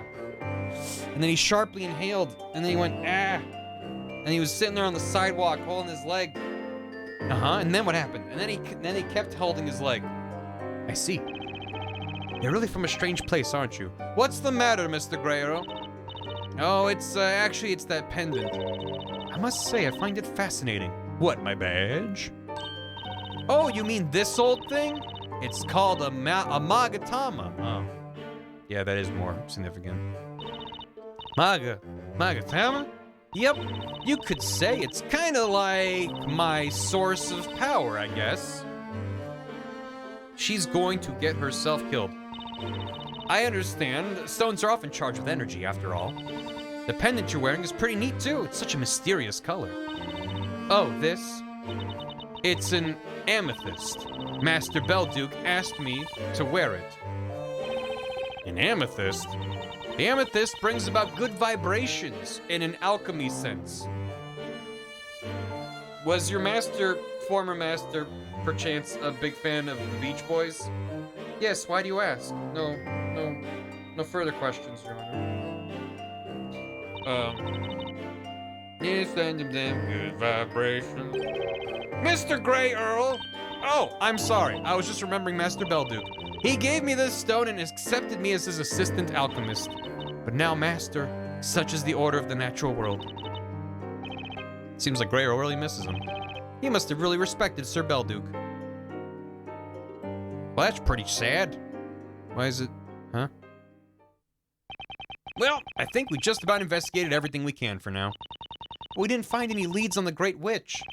Oh, Mr. Grey Earl? Yes, what is it? Is there anywhere else you can think of where we might find more clues? Let me see. Well, there is a cellar under this study. That's where the master kept his research materials. A cellar under this room? Yes, there's a trap door in the floor leading down to the cellar. A room containing Belduke's research materials. If you don't mind, I'd like to have a quick look at that room.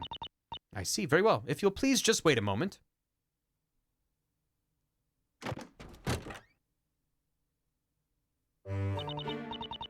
That ladder leads down into the cellar, but be careful. It's rather dark down there. And there's a lot of magic in there. Looks like it might be a little cramped down there, too. That's true. Perhaps it's a little bit small for the both of you at once.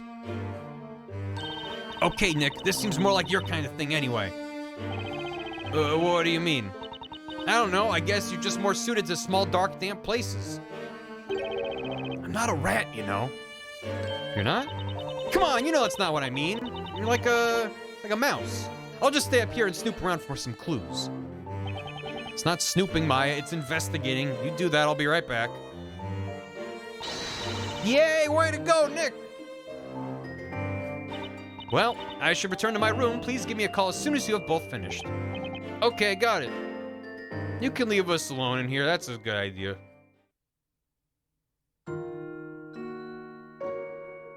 Oh, no. It's good, at least it's not a golden calf. You know, that would be more... It's a little chilly down here. Doesn't look like it's been used much. The air is so musty and stale. Anyway, better hurry up and take a look around. Oh boy. Is that a goat wearing pants? Looks like a sculpture of a goat, I think. Something about it gives me the creeps. Wait a second. This thing is completely made of gold. Could this be the result of alchemy? I guess in this town anything's possible. If Maya were here, she'd break her back trying to take the go away with her. That's strange. Almost everything in this room is covered in a layer of dust. Everything except for that goat, that is, seems to have been kept in pristine condition. Full metal Alchemist. We're gonna be rich. A finely crafted golden goat, and well taken care of to boot. What is this, a map? Oh boy! Money! The poor potted plants are starting to wither. I'm gonna get some water for them. That's a good idea. Well, well, well. If this isn't a well. Looks like it's still in use, too. I'm guessing you need quite a bit of clean water for alchemy. Come to think of it, I haven't noticed any plumbing here in Labyrinthia.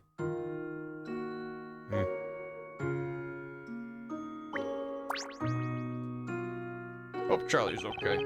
Looks like Sir Belduke studied alchemy here, too. I don't see anything medicine-like, but there sure is a lot of equipment. This desk is pretty messy, not a speck of dust, though. Guess Grayrol must be keeping it clean. There's a wooden box by the desk filled with all kinds of junk. A doll is peeping out of the box. I wonder if it was left by a little girl who was one of the doctor's patients. Well, looks like I've pretty much seen all there is to see down here. He didn't comment on the stepladder, though.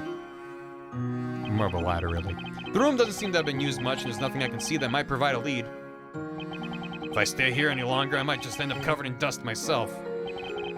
Not to mention staying here sighing is kind of clogging up my lungs. Maybe it's time to head back upstairs. I should probably see how Maya's doing.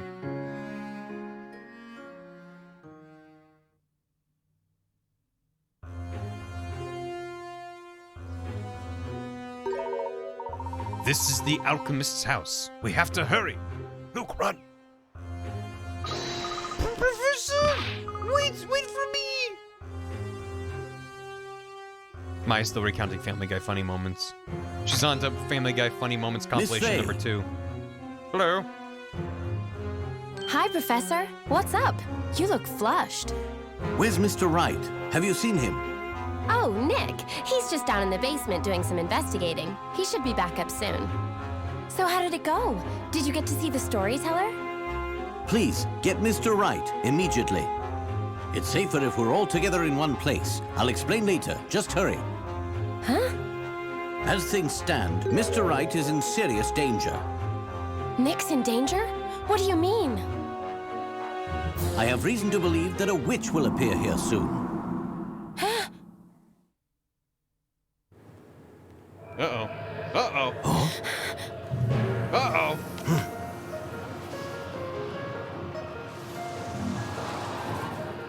Neat.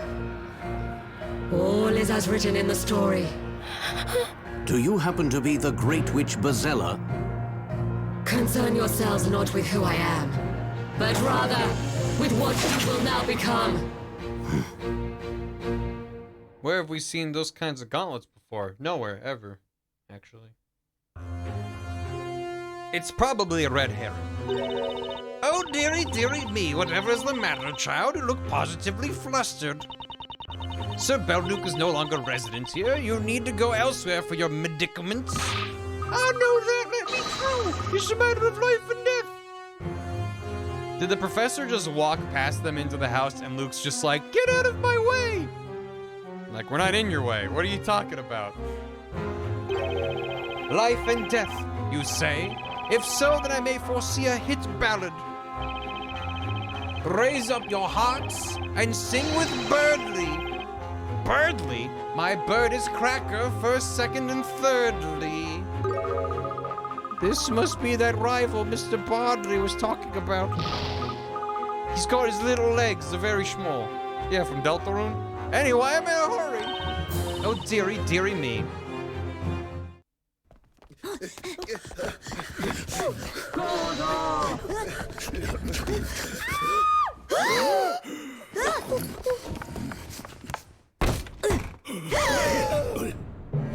Dearie, dearie me.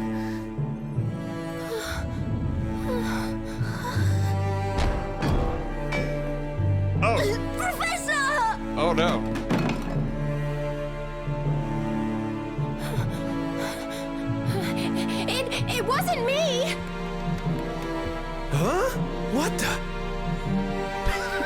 He looks the same. Oh my god, the professor's got such a vacant stare. Yeah, that's what he looks like. Professor, the words the storyteller wrote really did come true. And in the worst possible way. This is why I could get locked up. Oh god. A man from afar falls to a golden curse. If only we didn't rush back, this could have been prevented. At first, I thought he was referring to Mr. Wright. But I got it all wrong. It was about the professor.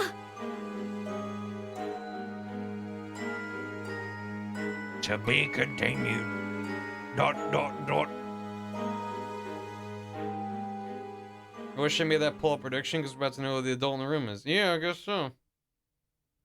The mystery of how comes he turned gold, isn't it? Professor Layton was turned to a gold statue through witchcraft in the Alchemist residence. How can this be? Layton's thoughts. ... Yeah, oh, thanks for the soup. Classic Maya. Can't go 5 minutes without getting accused of murder. Well, great. I'm gold now. Gold Kappa check, Luke. What do you mean, Professor? Wagon Dragon?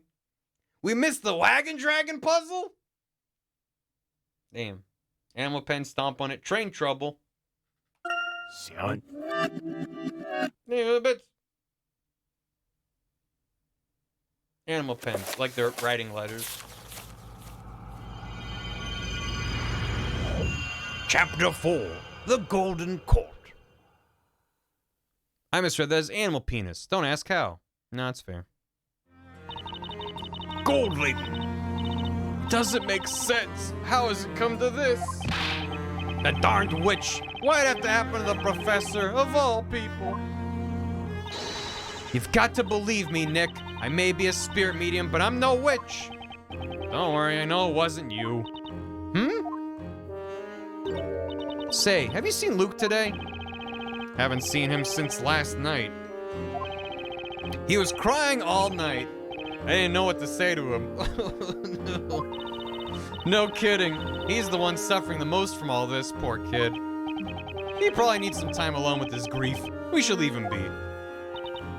Yeah, he shouldn't have to see this trial. It'd be too hard for him. There you go. Yeah, Layton's fucking dead. That's kind of rad. Oh, it's Spella. What are you doing here, Spella? Have you been cleared of the accusations? No, not yet. If only it was that easy. It's just that I'm not technically under arrest, so I got special permission to come here. What? Why were you locked in the dungeon?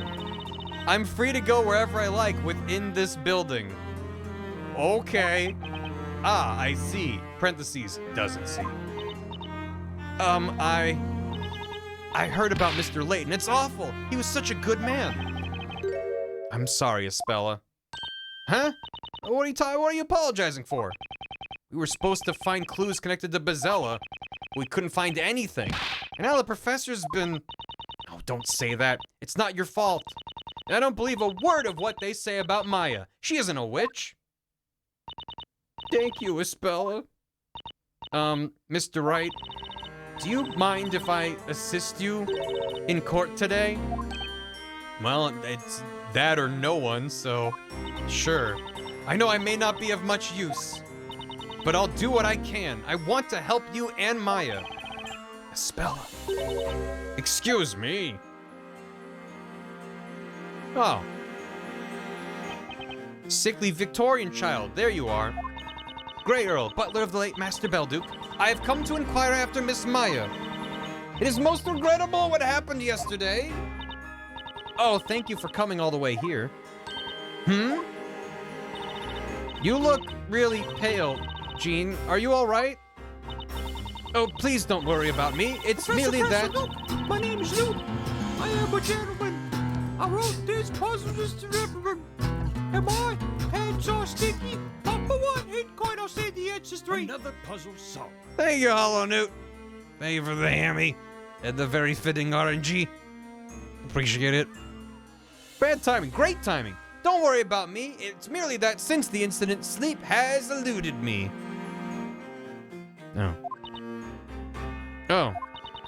I spent the night searching through Master's notes on alchemy.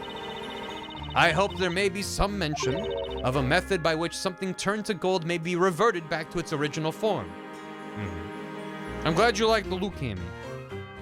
He's expressing his sadness through rap. He's expressing himself. We left him alone in a room with a MacBook and GarageBand. And he's rapping into it now. Professor, I'm going to become a SoundCloud rapper. I said SoundCloud. That's a different website. I'm going to be a SoundCloud rapper in your memory, Professor. Which, speaking of which, all the new hammies are on SoundCloud. But other method which is going to return back normal. You were looking for a way to rescue the professor? SoundCloud.net. Human fate is often cruel, but that's also why we must never lose hope. So Mo raps. My name is Mo, and I'm here to say, Jean, defender accused. The trial's about to start. Proceed to the chamber. Yes, we're coming. Nick, cheer up, Maya. I'm not just gonna let them sentence you. I just wish all this would stop already, whether someone's a witch or not. No one deserves to be burned. I know. I can't stand for it either. What? If you'll kindly excuse me now, I must return to my duties. No problem. We appreciate you coming to see us.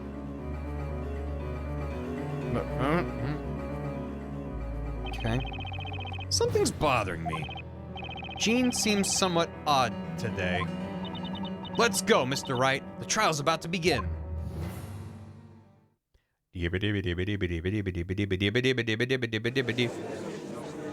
I do kind of feel like we should maybe save the trial for next time, but also we do have more time left in stream today.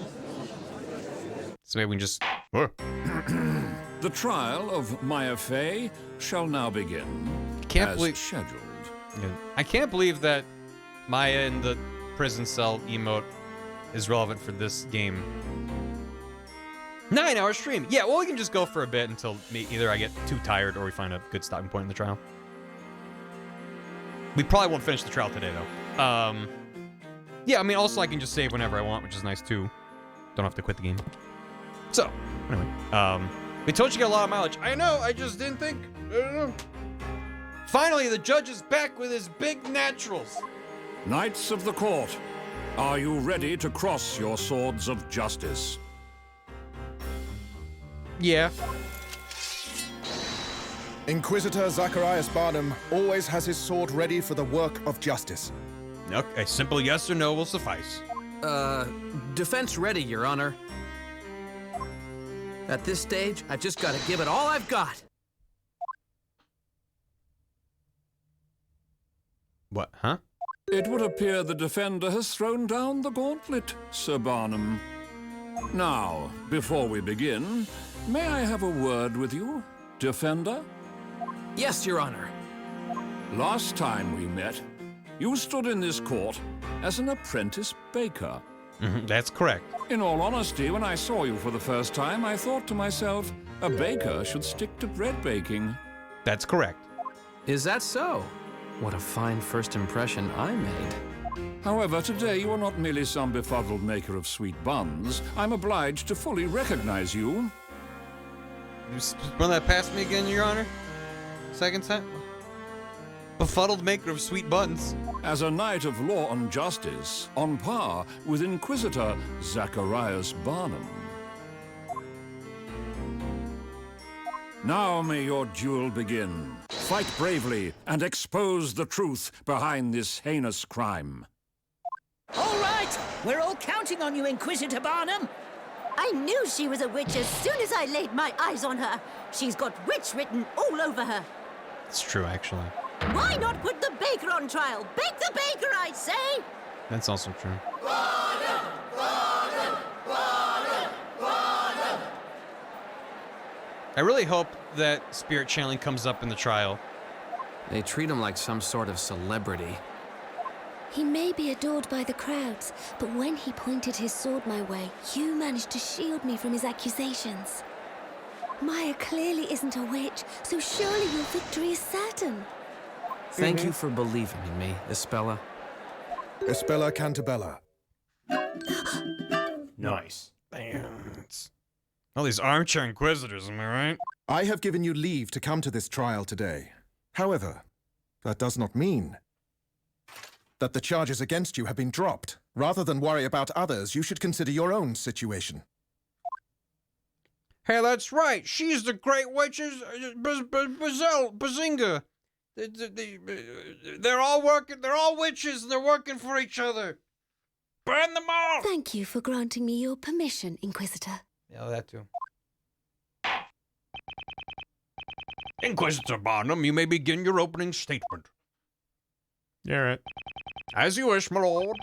As usual, let us commence this trial by first recounting the events, if it pleases you, Sir Blue Knight. As you wish, Inquisitor. Still can't get used to this terminology. I love this theme so much. This heinous crime occurred in the residence of the late Newton de Belduc, the Alchemist. Sir Isaac Belduc. Here is the sketched plan of his residence. Yeah. This room of a somewhat questionable nature is the Alchemist's study in which the incident took place. The only ones present at the moment of the crime were the accused and the victim. No one else. Isn't that convenient for you? The witnesses who arrived at the scene seconds later have indicated where they found the accused and the victim. Also, I now understand why Luke suddenly ran in with like 4 other people. It's because those are all going to be the witnesses, but it was very weird for them to be like, out of my way, I gotta get in. Cut to a beautifully animated cutscene of a bunch of them running together. It's just like really weird when Layton was already inside. So, I don't know. That probably could have been... I guess they didn't want to animate a cutscene of the horses going through the town because they could have had like Luke get stopped by something and then Layton goes off ahead and then he catches up to him later. There's that a little gap of time in there, but... And some guy was there, yeah. The witness who arrived at the scene seconds later have indicated they found the accused and the victim. Only. Very well. The sketch is accepted as evidence. He was lagging behind on the horsies. He had the horse from Aqua's Modern Life. The one that's just kind of nailed to a board. The accused took Sir Layton's life with the most cruel of magic. A living man 1 second, a golden statue the next. Such wickedness. Magic that turns things into gold? Sure, why not? Several townspeople rushed to the room and paid witness to the horror of this magic. The accused has been captured and charged. Yeah, Rocco's Modern Life, there's an episode where they get horses. And I think Rocco gets one that's just like dead. It's just petrified and covered in flies. And it's stuck on a board with wheels on it. Goodness, that is terrifying. Rumors have reached me the victim was a most scintillating man. I'm not quite certain whether it was a prior to or after. But incidentally, was this Sir Layton not the same hat maker who attended our previous trial?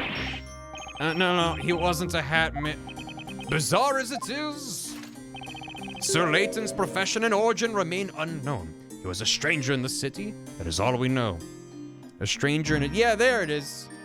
This was Luke on his horse. That's the one. Correct. Yeah. And he was just slowly being dragged along. Anyway. Thank you, Weeb.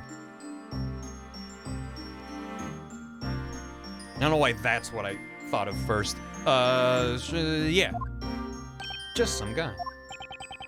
And you, sir, his acquaintance, you are an unusual presence in our city yourself. Today's case certainly is peculiar. And that is not the last of the peculiarities, my lord. The Alchemist study has been the scene of another strange incident in the past. Oh yes, I remember it as if it were yesterday. The mysterious death of Newton Belduc himself. We're gonna solve both at once, aren't we? Indeed, my lord, regrettably, the only case of witchcraft still to remain unsolved in our fair city. The witch may have escaped her punishment back then. But perhaps today is the day on which both of these mysterious crimes shall be solved. What? What are you implying? If there's one thing I'm here for, it's obscure references. Let's go. Patience, you will know soon enough, Sir Suddenly Pale Blue Knight. How interesting. It seems that the Inquisition have something up their sleeve.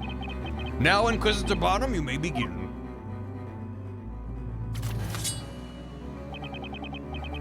Thank you, my lord. The Inquisition summons the witnesses to this malicious crime of witchcraft. If only I'd made it to the room sooner. Maybe I could have prevented all this from happening. Surely he would have heard the roar of a witch suddenly appearing and taunting and talking back and forth. He was underneath a wooden floorboard in a cellar. Like, he should be aware of what happened. I won't let Maya take the rap for this. I'll find every single crack in their testimony and prove it wasn't her. It was a big liner. He had his AirPods in. Welcome to the Witches' Court, honorable witnesses. Now let us hear your names and occupations. I am...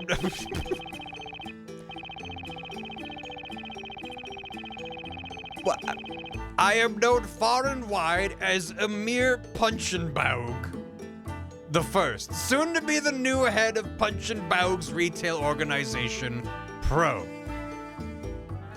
Hasn't it been like a day since the last trial? Two days? Hang on! Thank you, Phoenix. Wait a minute, witness! What's that, Blue Squire? You're that guy from the previous trial. Just what the heck's happened to you? You look like you've been on one of those ultimate makeover shows. Whatever do you mean? Me name is Emir Punchenbaug the First, soon to be the head of Punchenbaug's retail organization, PRO. What's the meaning of this, Inquisitor? I do not care to delve into this witness's personal affairs. Looks like he remembers him all too well. Witnesses, pray continue. You drinking poison? Oh, dearie, dearie me, it is I who usually ask the questions. I am, you see, but a humble teacher. Call me Miss Primstone.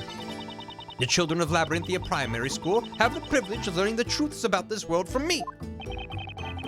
An elementary school teacher, huh? A female elementary school teacher. Good to know at least one witness seems sensible.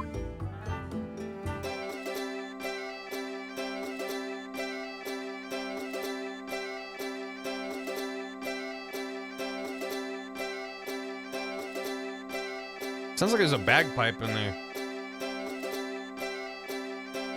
The winds carry my song, it's birdly stringing along, parrot and bard ensemble avant-garde.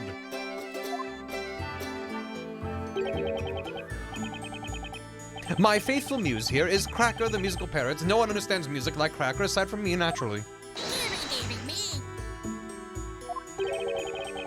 At least it's not another goat. What a smart bird. He just imitated that teacher perfectly.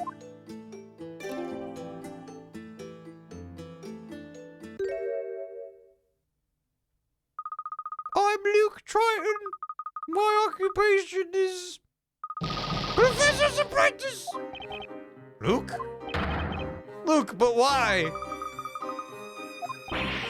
What are you doing there? I made up my mind. I'm doing this for the professor. A gentleman has to pursue the truth. But Luke, that's where the Inquisition's witnesses stand.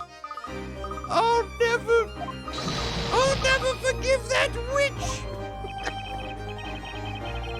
A gentleman shouldn't glare at people as if he wants to hit them in the face. Luke, your friend today can be your enemy tomorrow. Such is the hard reality of the battlefield. Witnesses, we will now hear your testimonies. Tell us all of this wicked incident which you have been unfortunate enough to witness. So that's the verses. It's not Layton versus Phoenix, it's Luke versus Maya. What we witnessed. I heard a scream and an incantation, and then when I entered the room, the victim was already all shiny. Mayhaps something caused discord between erstwhile friends. Mr. Silkhat had a knife at the ready in his hand. Did he? Victim of magic, sparkly and done for, I heard the staff fall on the floor. The professor must have seen through Miss Maya's deception and confronted her right there face to face. This is even dumber than the last trial. I'm loving this. Thank you all. However, one part of the testimony was somewhat confusing. You there, the singer. Singer? Could you possibly mean me? Birdly the Bard, Your Excellence? Yes, that would be you, Singer. The staff that you said, sung about. It is, as you sussed, my lord, this very witch's scepter. There are 2 different magic gems attached, meaning the perpetrator could have used 2 types of magic. Yeah, it would seem so. This gem here enables the use of a gold transmutation spell. Goldor? Goldor? Goldor? Goldor. Goldor.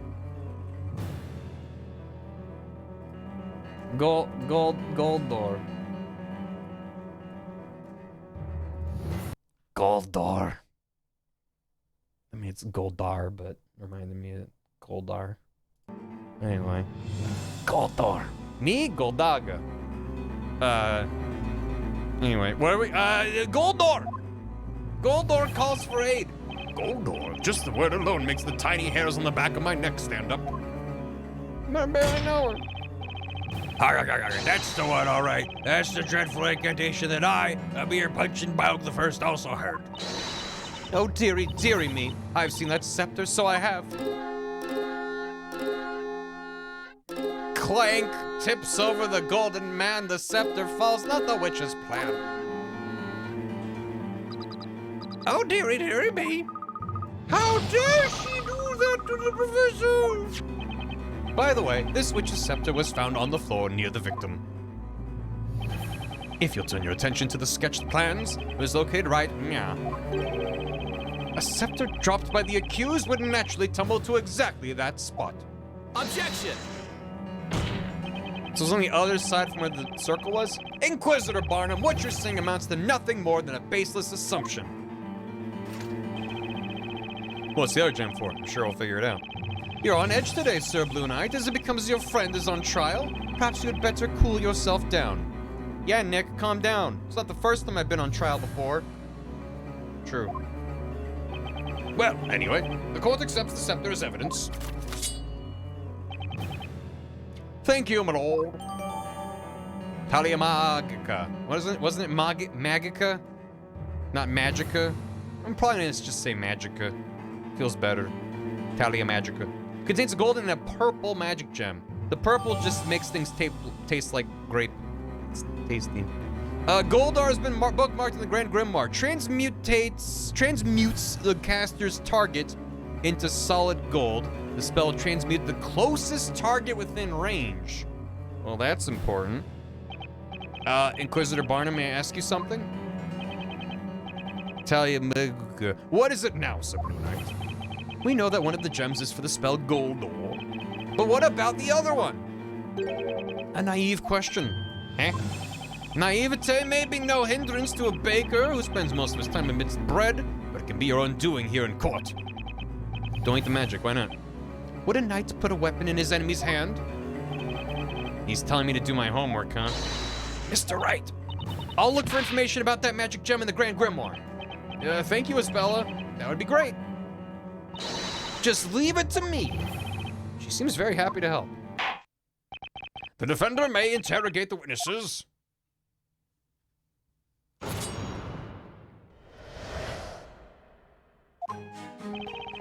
I heard a scream and an incantation, and when I entered the room, the victim was already all shiny. Hold it! And, what is all this about, exactly? Poison. What do you mean, Blue Squire? Why is... Is there anyone... No? Your gaudy, colorful outfit. I mean, your attire was different last time. It was a little more modest. The beard you knew back then is no more. I am a new man now, reborn into the higher echelons of society.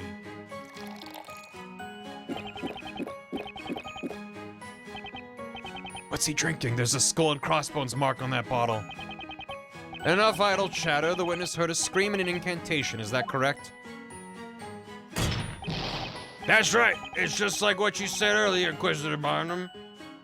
Why do I have this all the time now? Okay. It was the spell Goldor, and it was without doubt the voice of the accused that said it. However, it's rather peculiar. When I saw the accused and the victim together last time, they seemed to be on friendly terms. The next witness will dispel your doubts, my lord. It just comes over anything. Oh, okay, because last time it only popped up when there was, like, reason for it to. Mayhap something caused discord between erstwhile friends. He had a knife at the ready in his hand. Hold it! Besides when he... Gotcha. Are you saying you think they quarreled? The other day, I saw you all together in this very court, and you were evidently friends. Well, yeah, that's true, but what's that got to do with... Now, everyone, listen carefully. No chatting in the back row. What I say now will be on the next exam. There's a test. Miss Primstone's lesson number 5. Friendship leads to nothing but trouble. You're teaching every child in the town? People would not break up and part their ways in anger if they did not become friends in the first place. The kids in her class must grow up to be model citizens.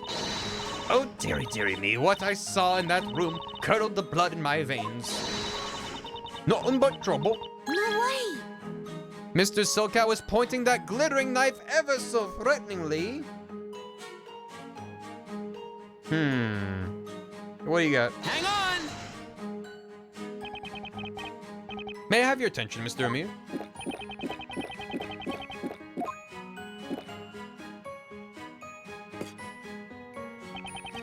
Come on, let me finish my drink first, Bluey. Are you done yet? Haven't you had enough? Okay, I get the hint. Forget I asked. In that case, let us continue with the interrogation. Now, hold on. Back. Hold it! Hold it. You saying they quarreled? What are your thoughts on that? Hang on! Don't judge a man in his rat poison flask. So many questions for Birdly the Bard, but most of them I shall disregard. What a helpful witness you are. I have felt your keen gaze upon me for a while now. You can't help admiring me, can you? The statements you heard earlier, was there anything you'd like to comment on? I wonder if there was, my peerless companion. What do you think? Hang on. Oh, Mr. Wright, he's imitating you perfectly. How adorable. I can't say I share your love for the bird of spell. It feels like it's mocking me. Carry on with the interrogation. Good. Hold it! Birdly's the best. The Birdly is the wordly. Hey, Luke, you don't have any thoughts yet, do you? Luke, I have a question. Shush, please don't disturb me right now, Mr. Wright. Huh? I'm busy thinking about whether there's something sus in the other witnesses' testimonies. So, that means you haven't noticed anything yet. Oh well, guess I better leave him to his thinking. I'm trying to have a thought, Mr. Wright. Carry on the interrogation. He's doing his best. By God, he's trying. Hold it! Luke, there's smoke coming out of your ears. I'm doing my best. They quarreled. This isn't the first time a bird's been on trial yet. Yep. It's not even on trial. It's just hanging out. That's what I'm saying. Friendship is nothing but trouble. He was pointing that glittering knife ever so threateningly. Was he really? Hang on! Hi, Nicole. The judge got hotter. He sure did. How you doing, Nicole? Is everything okay, Luke? Of course it's not okay. The professor was a true gentleman. And no gentleman would go around threatening people with knives. I couldn't agree more. Silly boy, I saw your professor pointing a knife. Are you insinuating that I'm a liar, you cheeky little whippersnapper? The professor would never do that. You don't know him. At least Luke's found someone else to antagonize.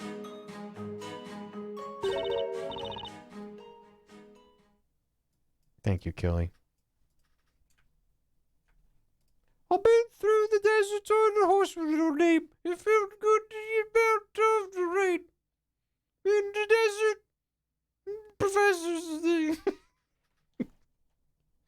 It's very good. Thank you, Kelly. Mr. Wright. Yeah, what's up?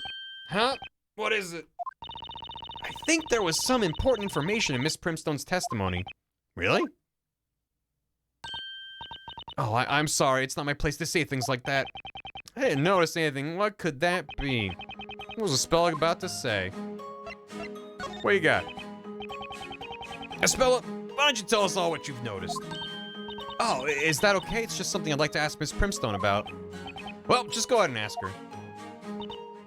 Excuse me, Miss Primstone. Do you mind if I ask you a question? Oh, it's you, Mrs. Spella Cantabella.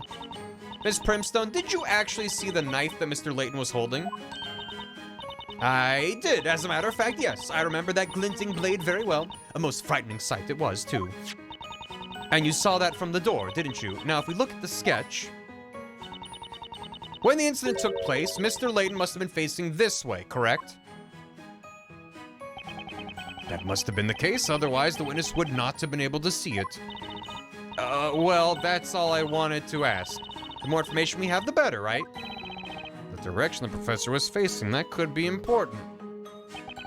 This information shall be added to the court record. I'm sorry I jumped in like that, but I really wanted to help. Not at all, Espella. We were able to get some more info, which may just come in handy. He was holding a knife at nothing. Quite sus. You think so? Maybe the purple spell rotates people 90 degrees. Now then, the next witness shall continue with the testimony. Yeah, Espella's the brain cell. The question, without Layton, who's the adult in the room? None of the above. Victim of magic sprung and done for. I heard the staff fall on the floor. Hold it! Would you mind describing what you saw without singing about it? As you wish, my musically impaired friend. It's just like Curse of Monkey Island. Simply put, when I entered the room, the victim was worth his weight in gold for obvious reasons. He tipped over and fell heavily onto the floor. The room became drearily silent. And then I heard that scepter tumbling across the floor. Who's having thoughts? Oh, she is. What are your thoughts about that? Hang on! Do you have more thoughts about it? I don't know why I thought he might have thoughts about it. I already asked him when he didn't have anything to say. Alright. Alright. He totally has a knife in that pick. Yeah, his finger. Go, Layton, knife hand. Hold it! His weight in gold would not equal his whole body suddenly turned to gold.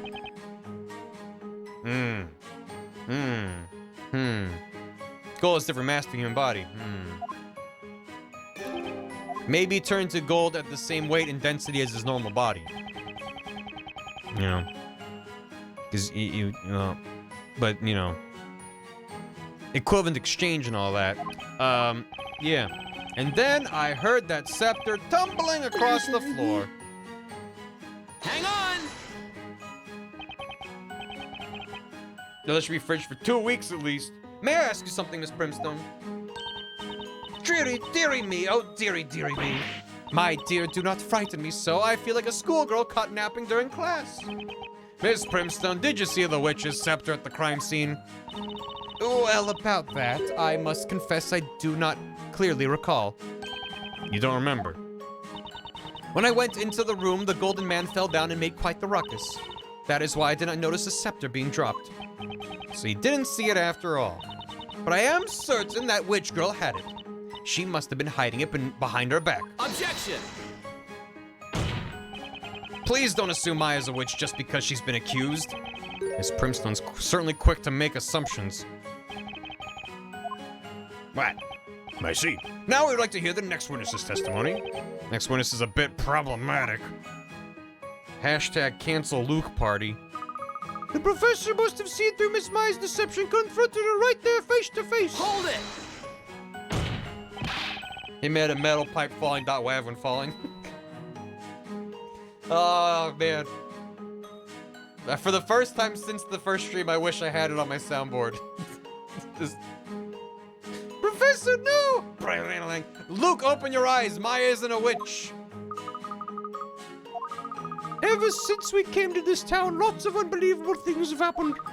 And that's why, from now on, I'll only believe what I see with my own eyes. Luke, when I went into that room, the only people I saw were the professor and Maya. The professor had been turned to gold and Maya dropped that scepter. That's not true. What? Maya? I didn't have any scepter, and we weren't the only ones in that. Silence! The accused has no right to speak. Be silent or you will face punishment. Luke Triton is over, party. Let's go. We can end this trial immediately should you decide to feel talkative again. I'm sorry. Well, Luke, is that really the truth? Did you really see the scepter? I don't know. When the professor turned to gold and collapsed right in front of me, everything seemed to fade to black.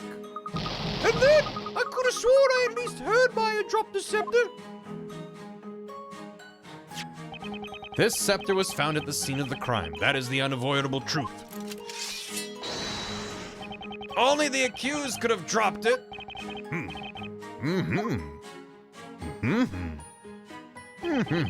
This isn't looking good. I feel so sorry for Luke. He's so full of anger and despair that he can't think clearly. Despanger. He said he can't forgive the witch. I understand how he feels. Anyway, need to find a way to calm Luke down first of all.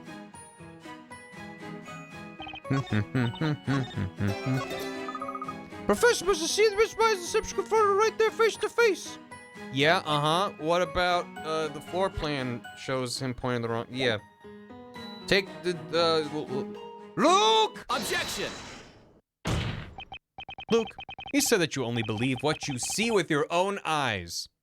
So look at this drawing that could show whatever we feel like on it. But what you think you saw may not be the whole truth. What do you mean? Take a close look at the sketch of the crime scene. At the time of the incident, Professor Layton and Maya were standing here. Now, we have learned from Miss Primstone's testimony which way the professor was facing. He was facing this way. Oh!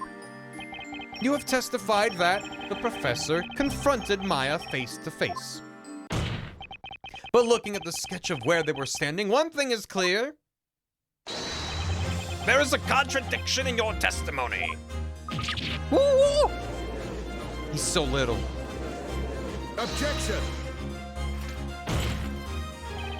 Whether they were facing each other or not is of no relevance whatsoever. They were the only ones in that room. One was a victim, thus the other must be the witch. Objection! I will ask you to wait before jumping to conclusions, Inquisitor. Think back to Miss Primstone's testimony. She told us that the professor was pointing a knife at someone threateningly. However, you can see in the sketch that he wasn't threatening Maya. So then, who was he pointing the knife at? Hold it! Luke, well, what is it? The professor would never put a knife at anyone. I was the one who opened the door to that room, so I was the first witness, and I saw no knife. Miss Primstone's testimony is not reliable. Oh, dearie me, will you look at this child sputtering nonsense and talking badly of his elders? Inquisitor Barton? Yes, my lord? It should pose no difficulty to verify whether or not the victim had a knife. After all, that sparkling golden body of his has been found at the scene of the crime, has it not? Has it not? Indeed it has, my lord. Why the dramatic pause? Court attendants, you heard the judge. Bring the victim into the courtroom. Not in front of Luke. Seems like they're gonna bring the golden statue. Ugh. Professor! That's pretty fucked up. My God, he's hot. Holy shit. Wait, is he... He's looking to the side now? Where is his arm? His arm fell off when the statue fell over. Look at that. Did it get damaged in transit? Professor! Professor! This is fucked up. So this is the power of the gold transmutation spell. Most spectacular. It looks like the work of the finest artisans. I assure you is the work of no artisans, my lord. By the way, the missing arm has not yet been found. Huh? I can't believe this, Professor! I suppose we should add the victims to the evidence. About to fall asleep when I shut damn he's hot. I mean, look at him. The poor professor who, while searching for evidence, became evidence. What a cruel twist of fate, that. Damn, look at him. Right arm is missing. This is unfortunate. I thought the evidence would be as good as gold. Too soon! But although it technically is, we are still no closer to discerning whether or not the victim was holding a knife. Hold it! Let me speak, please! Maya. The professor didn't have a knife. And also, there was another person in that room. The real witch was there too. Please believe me. Accused? Do I really need to warn you again? Inside the cage, you are to behave like a bird that has forgotten its song. Speak again and you shall be punished. Or are you in a particular hurry to taste the flames of justice, little bird? She's fine. She's okay. She's okay.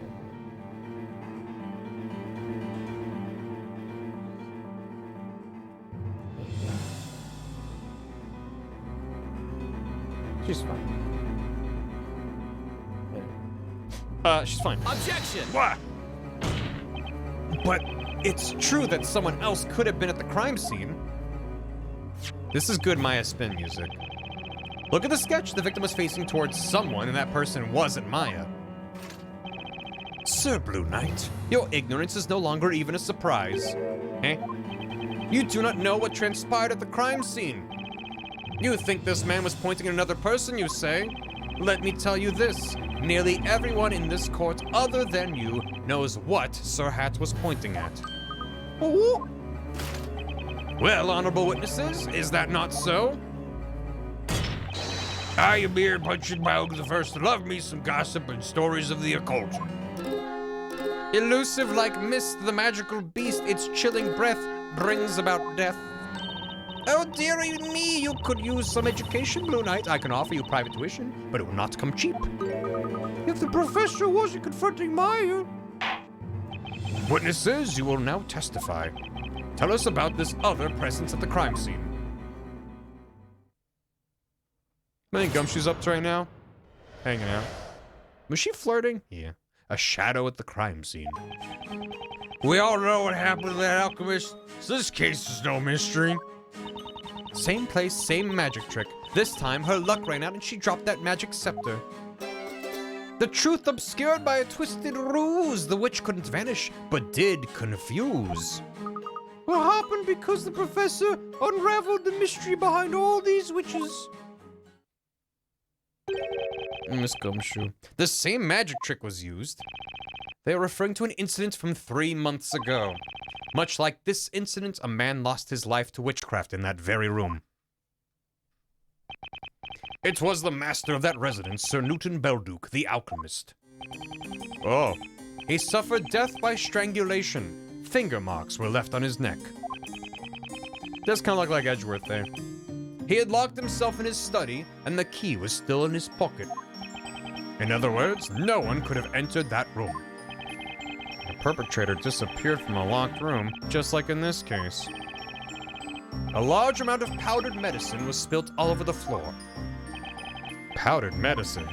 Sir Belduke was an alchemist. He possessed various medicinal concoctions. Due to the presence of that powder, had anyone entered the room, clear footprints would have remained, yet there were none. It was the diabolical box.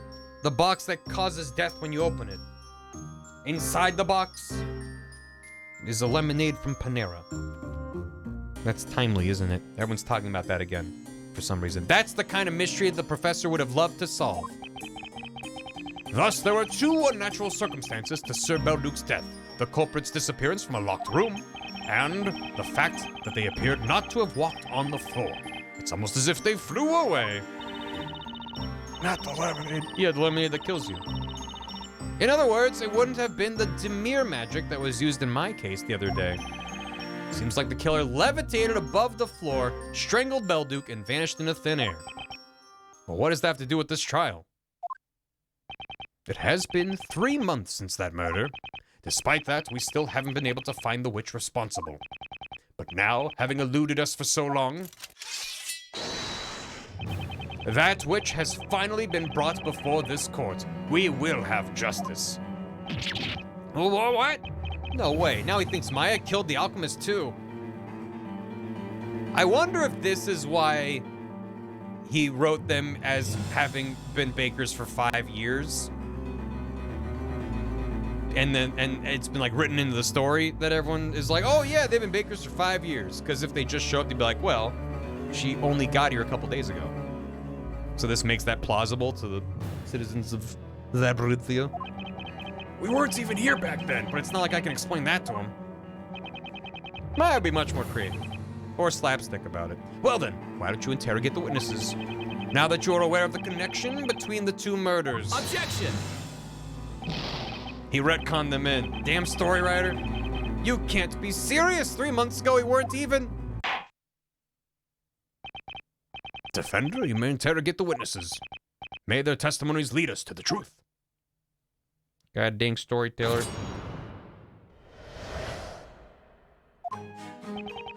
We all know what happened to that Alchemist. This case is no mystery. Hold it! You're talking about Mr. Belduke's murder, which took place in a locked room? Yeah, a real shocker, all right. Everyone was talking about it.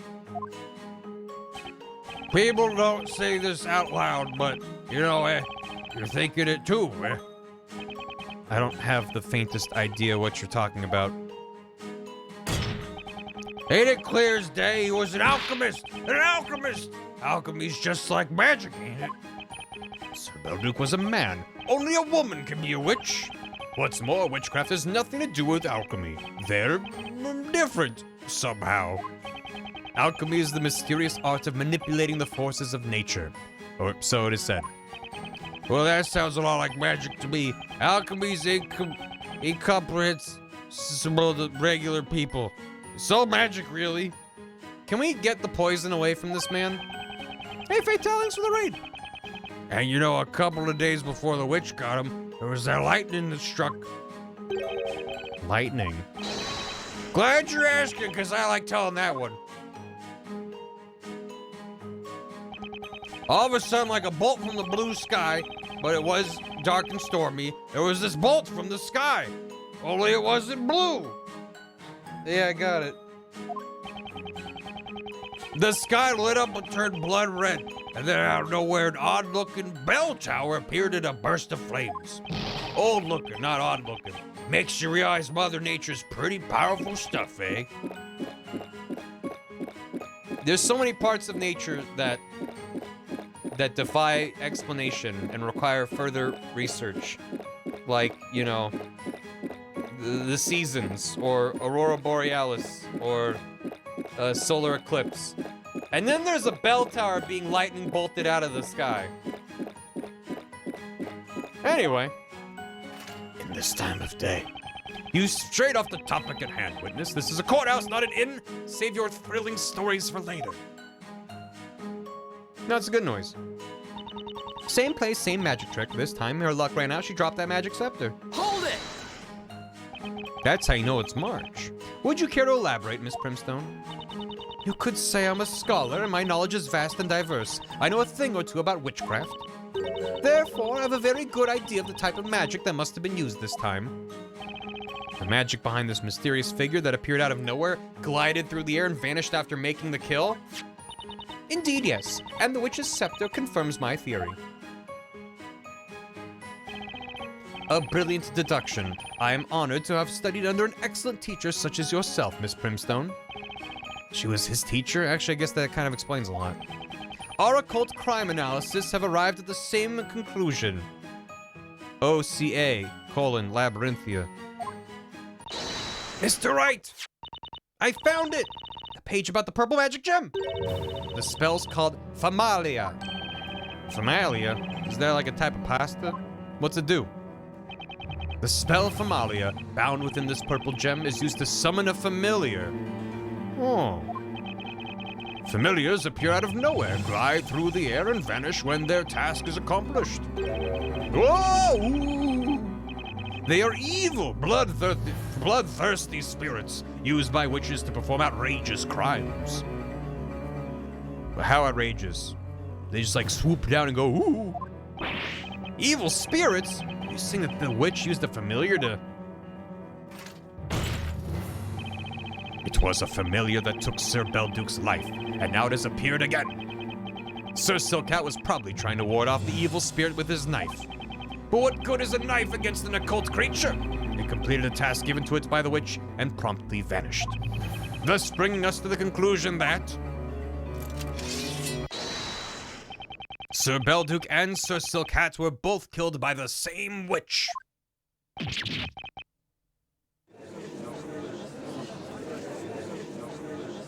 But not too familiar. Not familiar. What an unexpected turn of events. The two incidents have been shown to be connected, due to the same witch's scepter having been used in both cases. Did they ever update Italia Magic report? Did they ever even find the scepter from the last time? Familia. Summons forth a magical familiar from the shadows. Although it possesses a physical form, it is completely weightless.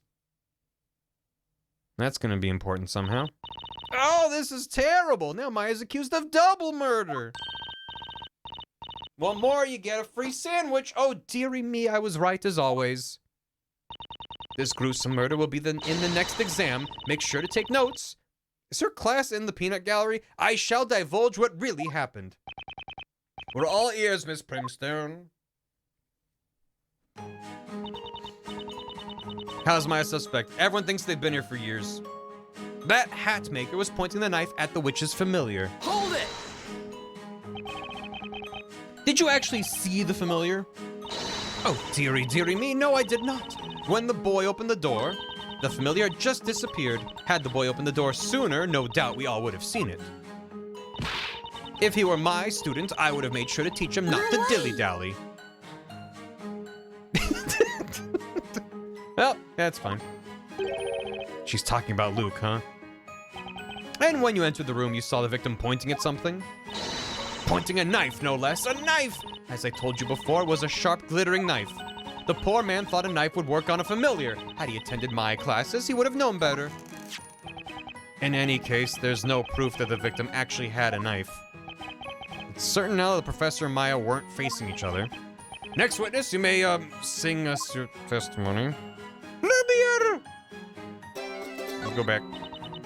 Hold it! You mustn't dilly-dally, little Luke. Hang on!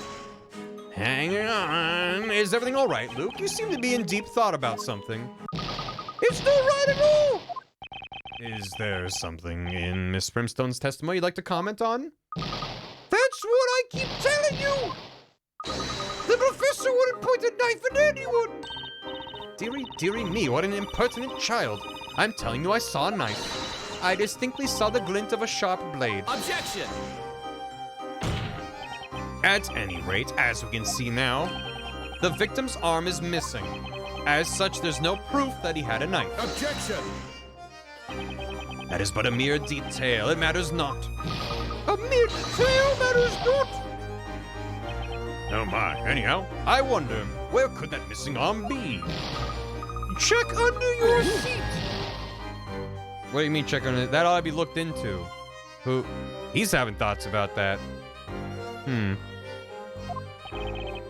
The arm. Wasn't it found at the crime scene?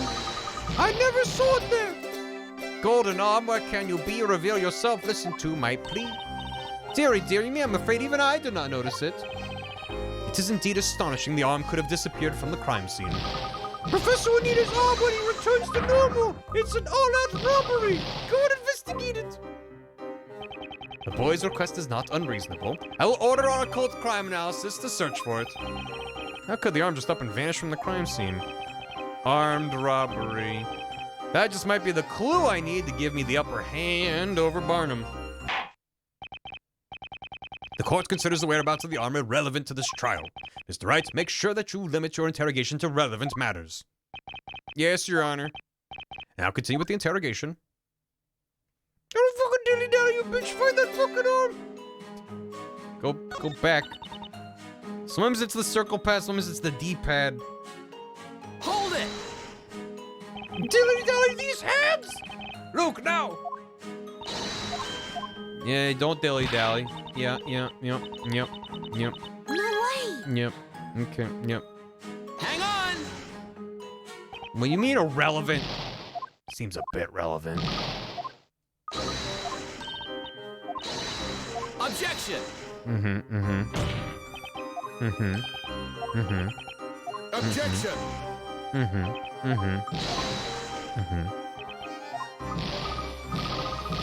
Yeah, I'd be looked into. Why is that weird? Hang on. Mister, do you have something you'd like to share with us? Mr. Amir. It's Mr. Amir punching bag the first heel, Bluey. Likes you ought to show some respect for a future man of wealth such as me. You seem to be looking ahead to a future full of newly gained riches. I can look wherever I'm bleeding, please. Anyway, why are you looking at me like that? I don't know about that golden bloke's right arm. Excuse me, Mr. Wright. What is it, Espella? I may be wrong, but there's something about that man. Why don't you say he looks, sus? Hi, Kale. Thanks for the raid. Hope you had a good stream. We're in Wizard Court. Maya's guilty of being a witch, and we're just up to the formalities now. I'm gonna get her murdered. It's not just you. Everything about him is so shady. It makes me want to double check my pockets. Sus. Calvi, thank you for the raid. Howdy, howdy. Welcome. We are playing Phoenix Wright versus Professor Layton, and it's going great. Layton's been turned into a golden statue, and he's dead now. But other than that, it's going great. How you doing? Hope you had a good stream. Thank you. Mr. Amir, stop pretending you don't know anything about the victim's missing arm. Pretending? I told you I know nothing. Nada, zero, nil. I ain't seen it, or heard about it, or put it in me pocket. Put it in your pocket. It wasn't me, honest. Seriously, I've got nothing to do with it. Objection! Mia! You lying, cheating, good for nothing! You tried to deceive me!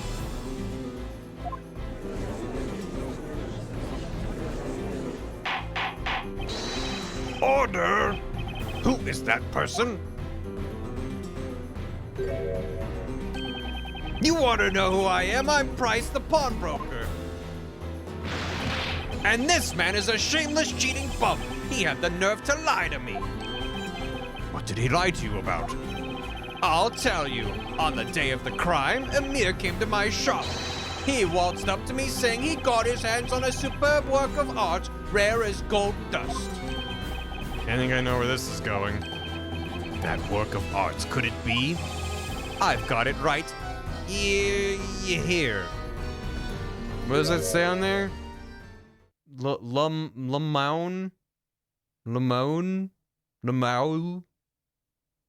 It's probably fine. Just like I thought. It says Lamau. That's... Laughing my arms off. Oh my! Professor! It's the professor's own! It's pure gold, exquisitely crafted. It was entitled, Towards Tomorrow, or something like that. I'd never seen a piece of gold so fine before. And so, suspecting nothing, I paid that rascal a rather handsome sum. Who would have thought? It's so sad. And what am I hearing now? that it was a human arm, no less. You, sir, are a monster. You're as bad as a witch's familiar yourself. I didn't know it was his arm, I swear. When I saw it, it was already like that.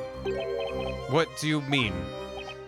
I was last to the scene, and it caught me eye right away.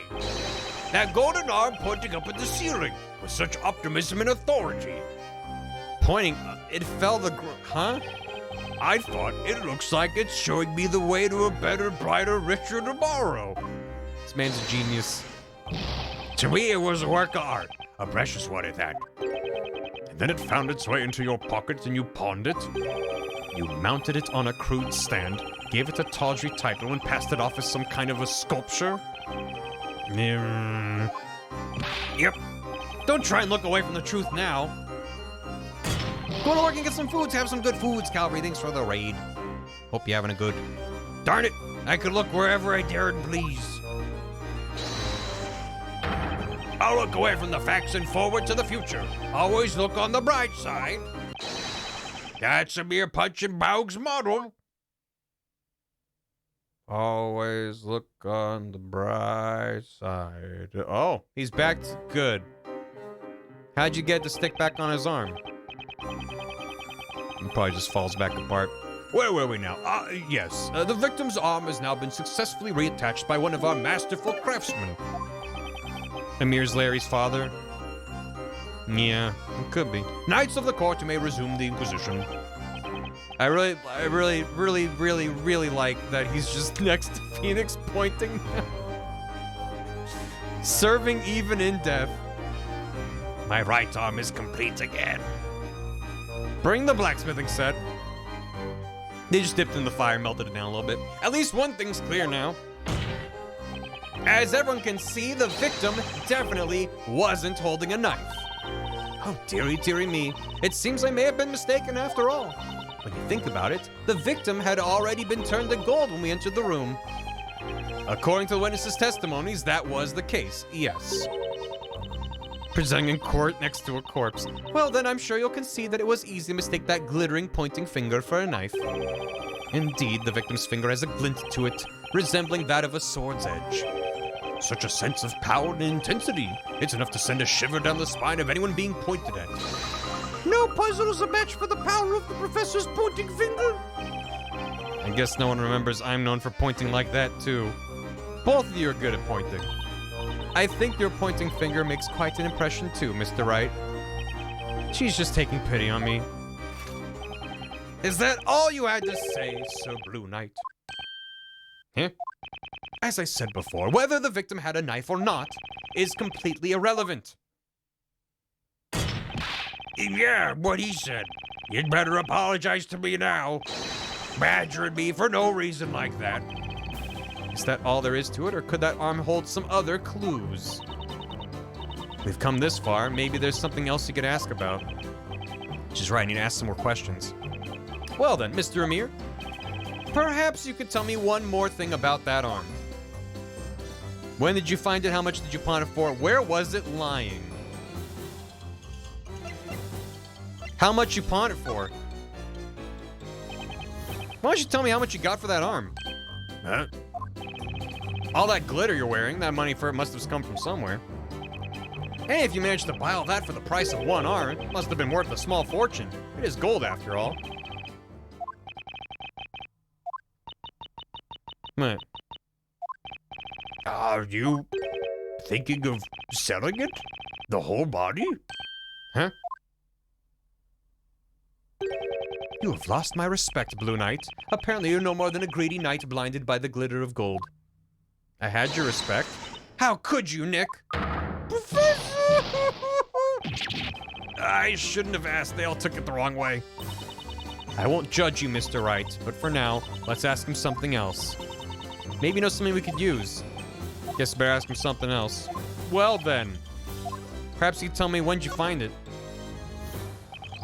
I'll buy it at a high price. Can't you tell me where you found the arm? When you found it? It was when I entered that room. It really kind of stood out, you see, glitter on the floor. You couldn't miss it.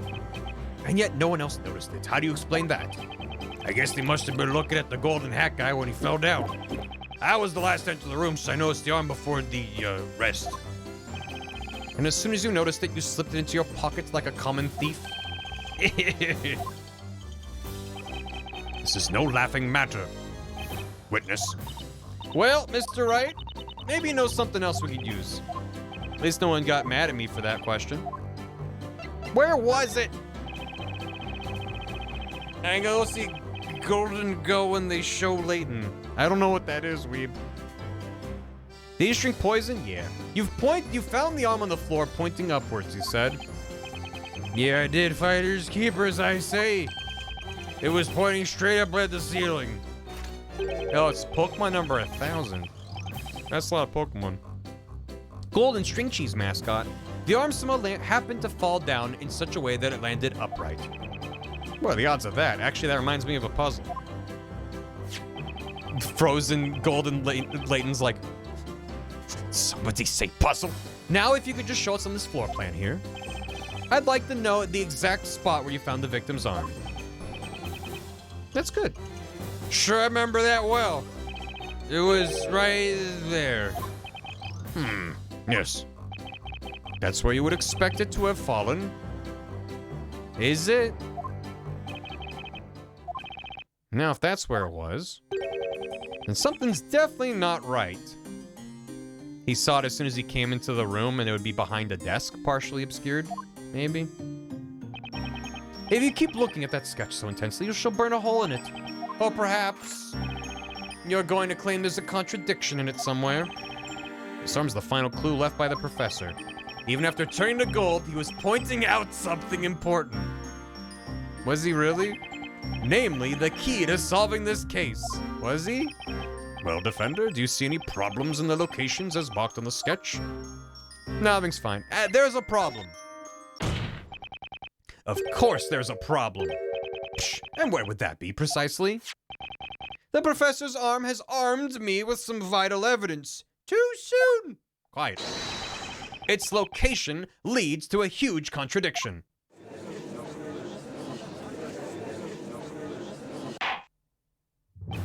In that case, why don't you enlighten us and show us this so-called contradiction? Gladly, I can't save. What contradiction does the victim's arm create?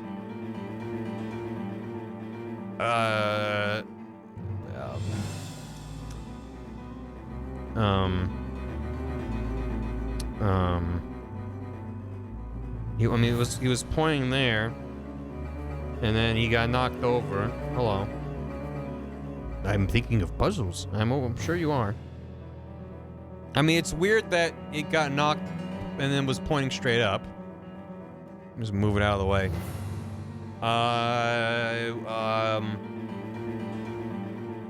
Core record. Currency more. Witchcraft turning Layton into gold. Wall behind the painting, the crime scene's been painted green. Hasn't come up yet.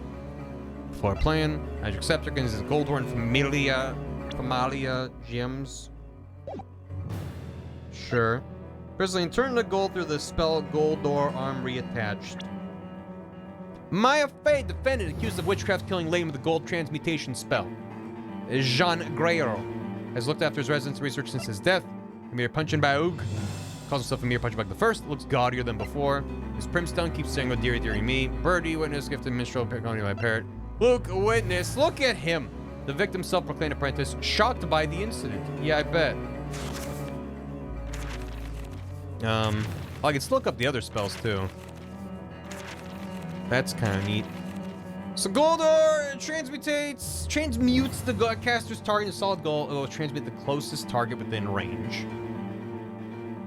Sure. Familia summons for the magical familiar for the shadows. Although it possesses a physical form, it's completely weightless. What am I missing here? All I can just think is that it's extremely weird that his hand landed pointing up. When I found the cutscene, he fell more like forwards or to the side. Hook hand Goldor. Got it. I didn't mean to. The contradiction is right here. Yeah, that was intentional. What say you, Inquisitor Barnum? I believe that was a definitive proof that there is a contradiction here, not in the sketch, but rather in this court. I did it. That contradiction is you, Sir Blue Knight. Perhaps you had better go back to your bakery. Huh? I think what Inquisitor Barnum means to say is your objection was a little off the mark. I could be wrong, of course. Yeah, I got that a spell. I'm not that clueless. I've got to get... I gotta get it right next time. I don't want to make a fool of myself again. I won't look away from my mistakes. There's one possibility. Let me know, I'll have more chance of getting it right next time. Yeah, I got it. Sure. Yeah, I'm just gonna use it. I have quite a few of them. What? The contradiction is just within this circle? Okay. Then I'm guessing it has something to do with the staff? But why? Why is that a contradiction? Present the staff. Got it! Hell of a hint. It's right here. The Witch's Scepter? It's a very powerful hint coin. Considering how many I have, it's kind of hilarious how strong they are. Let's go over the order of events as per the witnesses' testimonies. First, the witch cast a spell on the professor, turning him to gold. When all of you rushed to the crime scene, that golden statue fell down, making a loud noise. Next, the witch dropped the scepter. What are you getting at, Sir Blue Knight? All witnesses agree with this order of events? That's right. They all agree that's how it happened. But then there's the arm. Well, what about it? Spit it out. Let's assume that Maya was the witch. Now look at the sketch again. I still don't get it. The witch dropped the scepter after having turned the professor into gold. Is the idea that the scepter would have knocked over the hand? The scepter tumbled along the floor and was found here as asserted by the prosecution. However, that would be impossible. There's no way it could have been there. I see it now. The arm, it was... I'm glad you seem to have noticed. The victim's arm was on the floor right now, standing on its end. Therefore, the scepter couldn't possibly have fallen that way. Ergo, it couldn't have been the defendant who dropped the scepter. In other words, Maya is not a witch. Yay. She's just a spirit medium.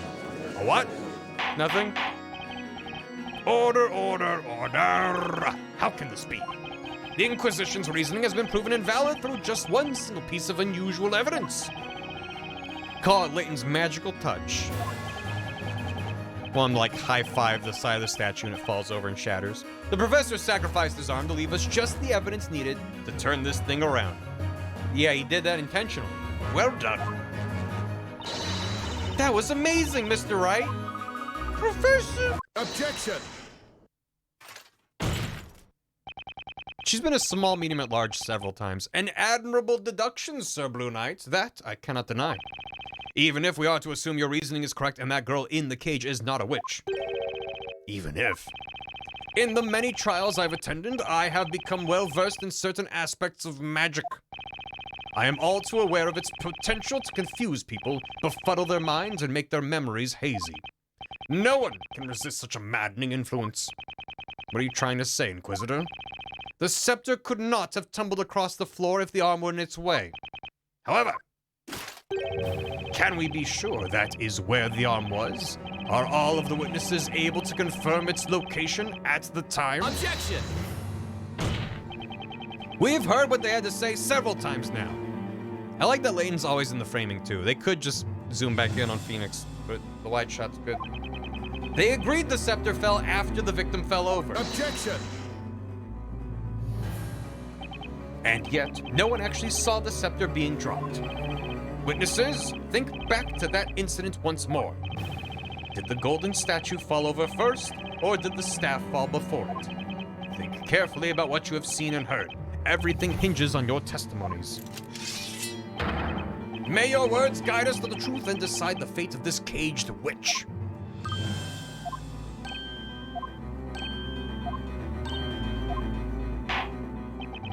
I was about to get ready to leave, but it seems there is need for further questioning. Testify once more, witnesses. Tell us of the golden statue and the Talea Magica.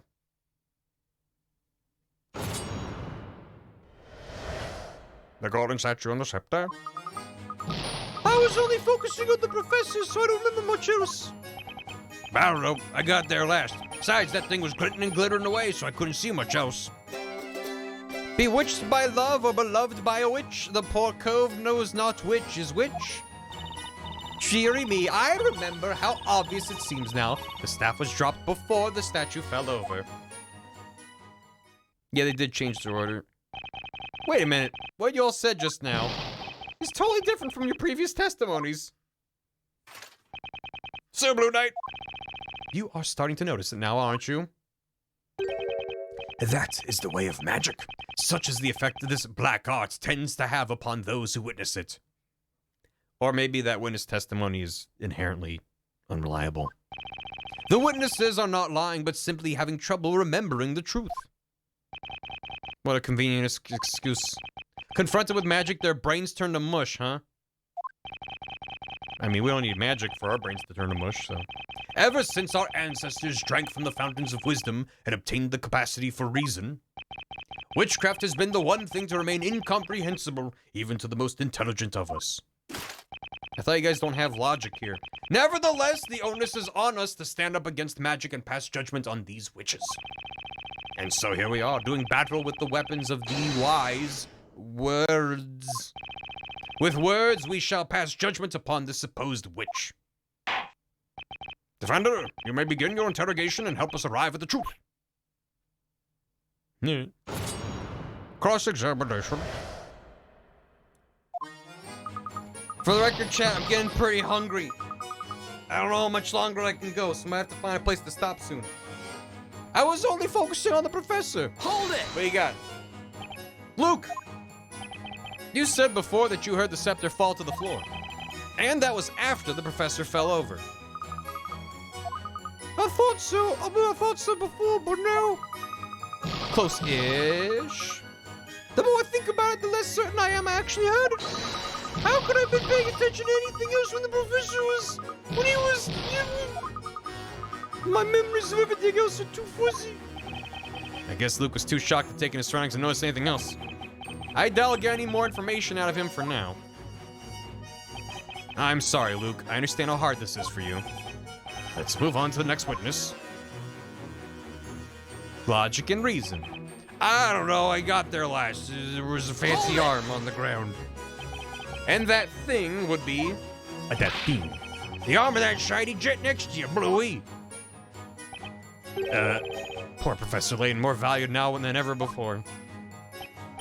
And you didn't notice the scepter on the floor? You know, I wasn't even looking at the floor. Me eyes were kind of glued to me new source of income. Oh, I assumed it was gonna be a long case, but we can maybe find a place to stop after this round of testimony. If anything, I may have looked up at the ceiling since that where it was pointing. Finders keepers, eh? Into me pocket it went. Someone arrest this guy, please. Anybody? Anybody? Bewitched by love or beloved by a witch? The poor cove knows not which is which. Hold it! The OST is so good. I'm really astounded by the production values of this game. It's really well done. Would you mind translating your song into plain speech? Yeah, if there is a recess soon, then I can try to push for that. That would obviously be better. I shall simplify it once more, just for you, esteemed knight of the court. Only witches get arrested. It's fine, he's a man. First of all, let's talk about love. It's a pretty neat slant rhyme for cove. A cove is slang for a chap, you see. He's got thoughts about that. I love his sincerity. It's so much. Then we have the word witch and its homophone, witch. Right. Next, we have the delighted consonants of beloved and bewitched. It is ultimately a song about confusion. I'm confused. To be honest, there's nothing more to it. It's merely an artistic expression of my feelings. So it's got nothing to do with this case, does it? I am well of melodious words and poetic music. That is my only claim. I am a whale of those things. Ah! Oh, dearie, dearie me. Someone got upset by the bird yelling. It was Cracker. Ah! Dearie me, dearie me. Love that portrait art for Cracker. Okay. Oh, what could my peerless partner Cracker be thinking about now, I wonder? Perhaps I should sing a song about it. Please, that's fine. I don't believe another song would be necessary. Let us move on. Let's go back. Go back. Hold it! It is neat how we've had this, like, other witness going, I am thinking thoughts. It's happened, like, multiple times in the same testimony statement. It's happened inside of one of the other characters having thoughts about it. It's like, hang on! I don't know. You gotta give Shu Takumi and his team credit. They always manage to find a lot of ways to shake up a structure. It's pretty good. Mr. Amir used to be pondering something very deeply. Yeah, like the nested conversations. It's not just the same predictable thing every time. You caught me unawares there, Bluey. Did something in Mr. Birdley's statement catch your attention just now? Nah, nothing particular. I was thinking.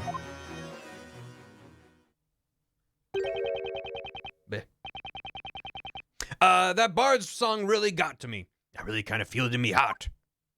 The only writer that could kill Layton.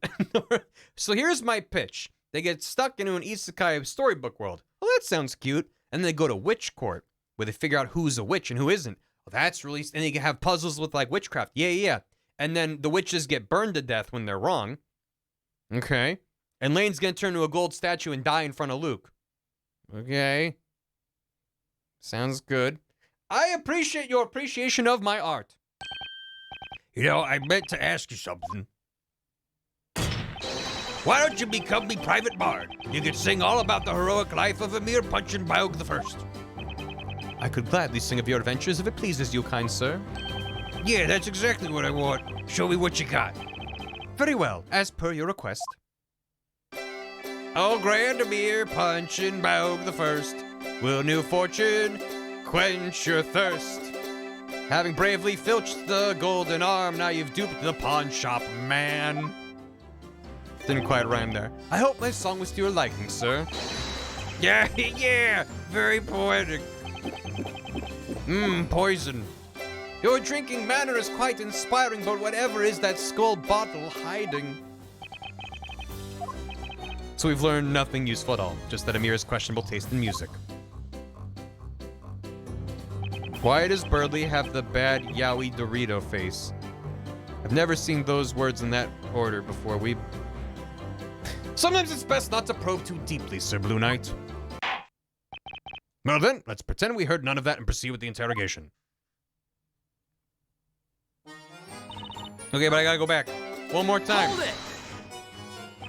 Let Weeb cook. Weeb is standing in the middle of a fire in a kitchen. And you're like, no, hold on.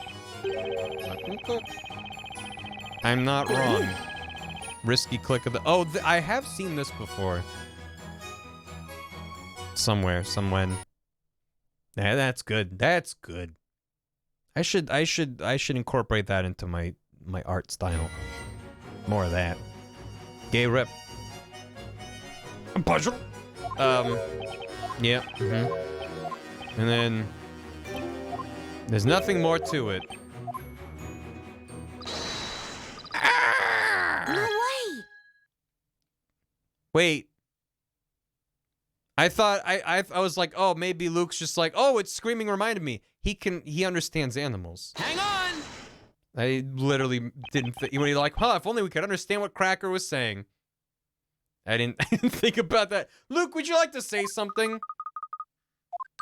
Oh, sorry, guess I spaced out a bit. What was it, Mr. Wright? Never mind. You seem to be thinking pretty hard about something during Mr. Birdley's song testimony just now. Is there something you'd like to share with us?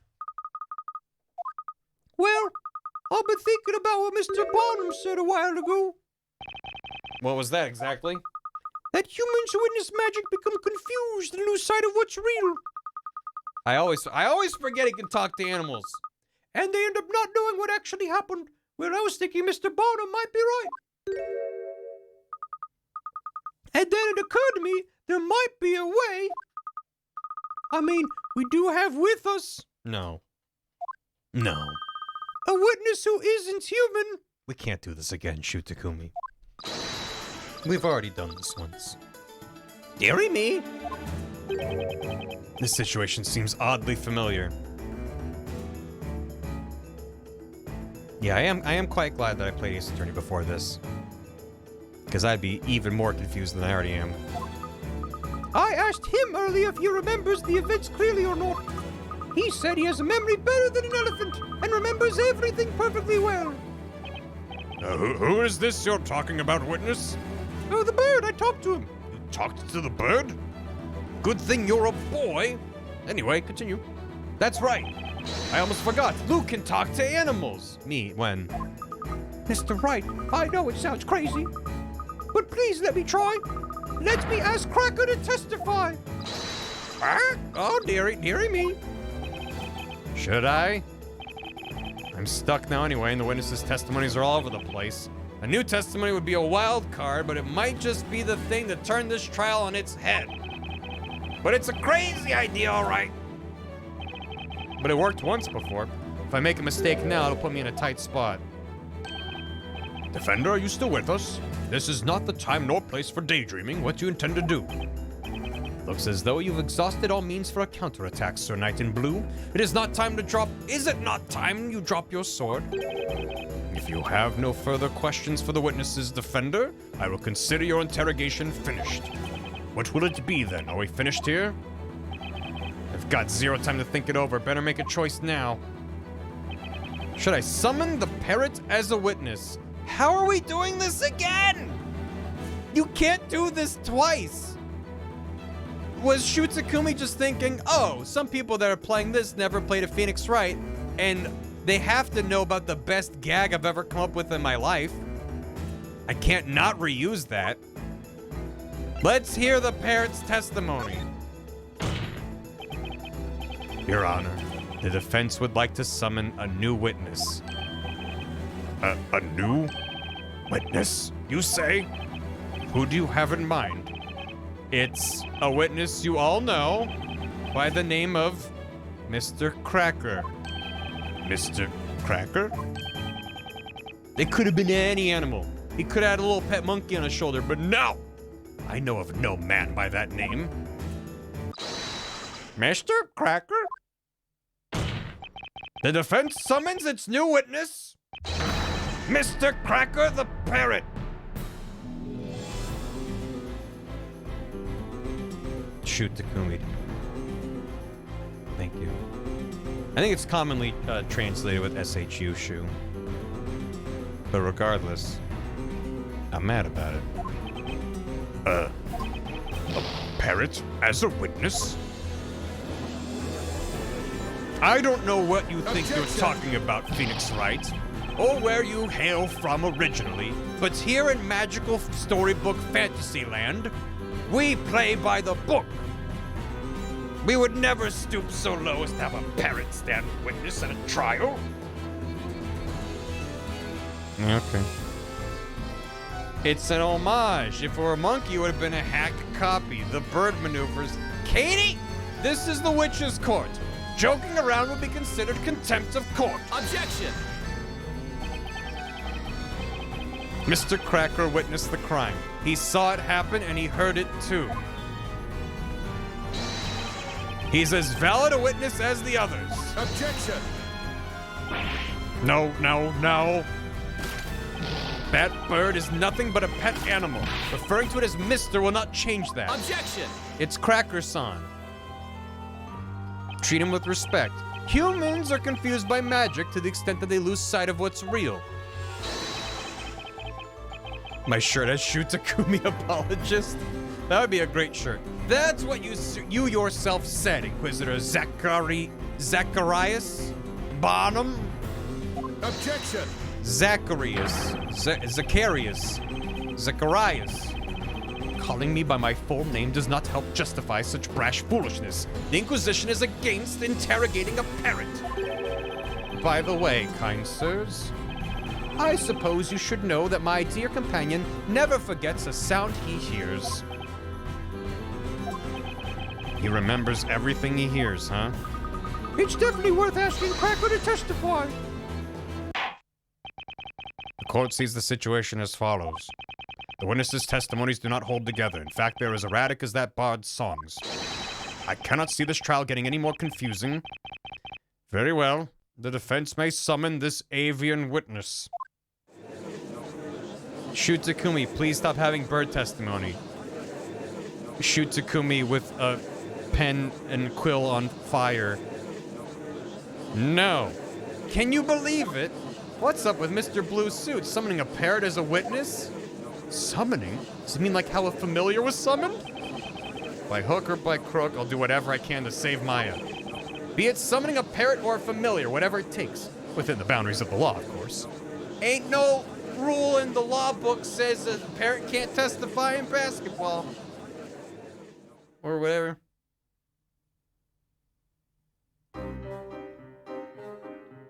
Good. Alright. Objection! State your name and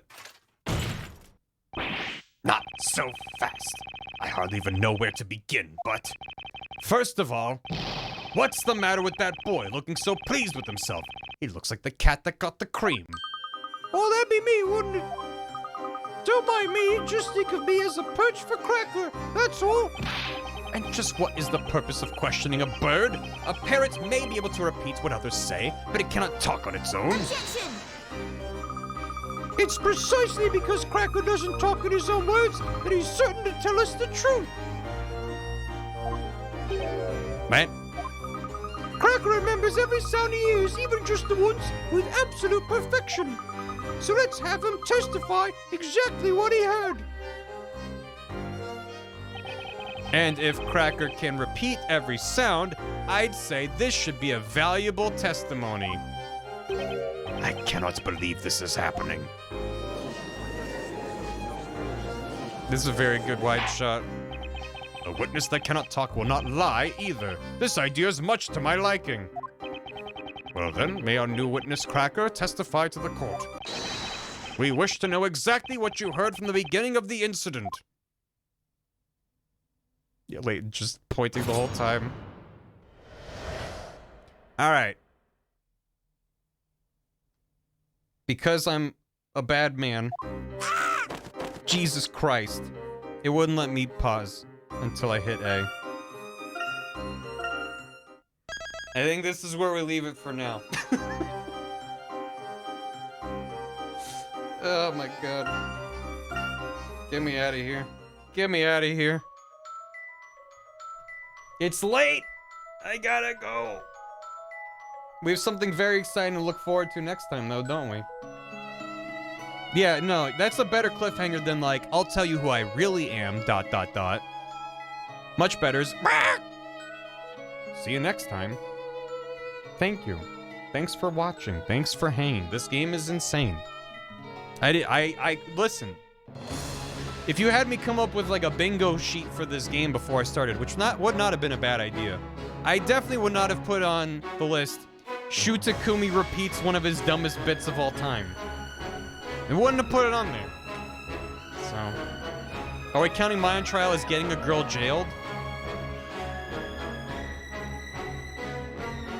I don't know. How's the prediction going? That's a free square. Yes? No. When's next stream? Tuesday. Tuesday, isn't it? Will Barry get girl burned and or jailed today? No. The answer's no then. Because no one got burned and no one's been thrown into jail on my account. So, that's a no. So that's a no. Then we're streaming the next part. Yeah, Tuesday we'll be back. My stream schedule is on the Twitch page. Sometimes the times aren't accurate, or I'm usually late to start, but the dates should be accurate. There's a schedule tab on Twitch. And also, if there's any updates to the schedule, I update the schedule on Twitch, and also I post about it on the Discord if I'm not streaming that day or whatever. But yeah, Tuesday in it. Let me get cop alerts. Let me send you the hell out of here. but thanks so much for hanging. I'm having a lot of fun with this game. It's nonsense. There's nothing I can say. It's just, it's a hoot. Smash thanks for 10 bits. Just share thanks for 9 months. Luke and Maya ask questions and solve puzzles. Let's go. Banjo, thanks for 69 bits. Hi, Inquisitor, Darklaw, Barshy. Class Space Cadet, thanks for 45 months. Robot Hand. Smash thanks for 96 bits. Her headpiece looks like white peach. Banjo of Time, thanks for 30 months. Enjoy your outhouse key. What do you put jam on? Sandwiches. Get them. Luke, run. Smash Math, thanks for 10 bits. Born of Bread's a very fun game. Jacob Bacon, thanks for 69 bits. Maya, you've joined forces with Luke. This is most concerning development. Invader Zimmer, thanks for soup.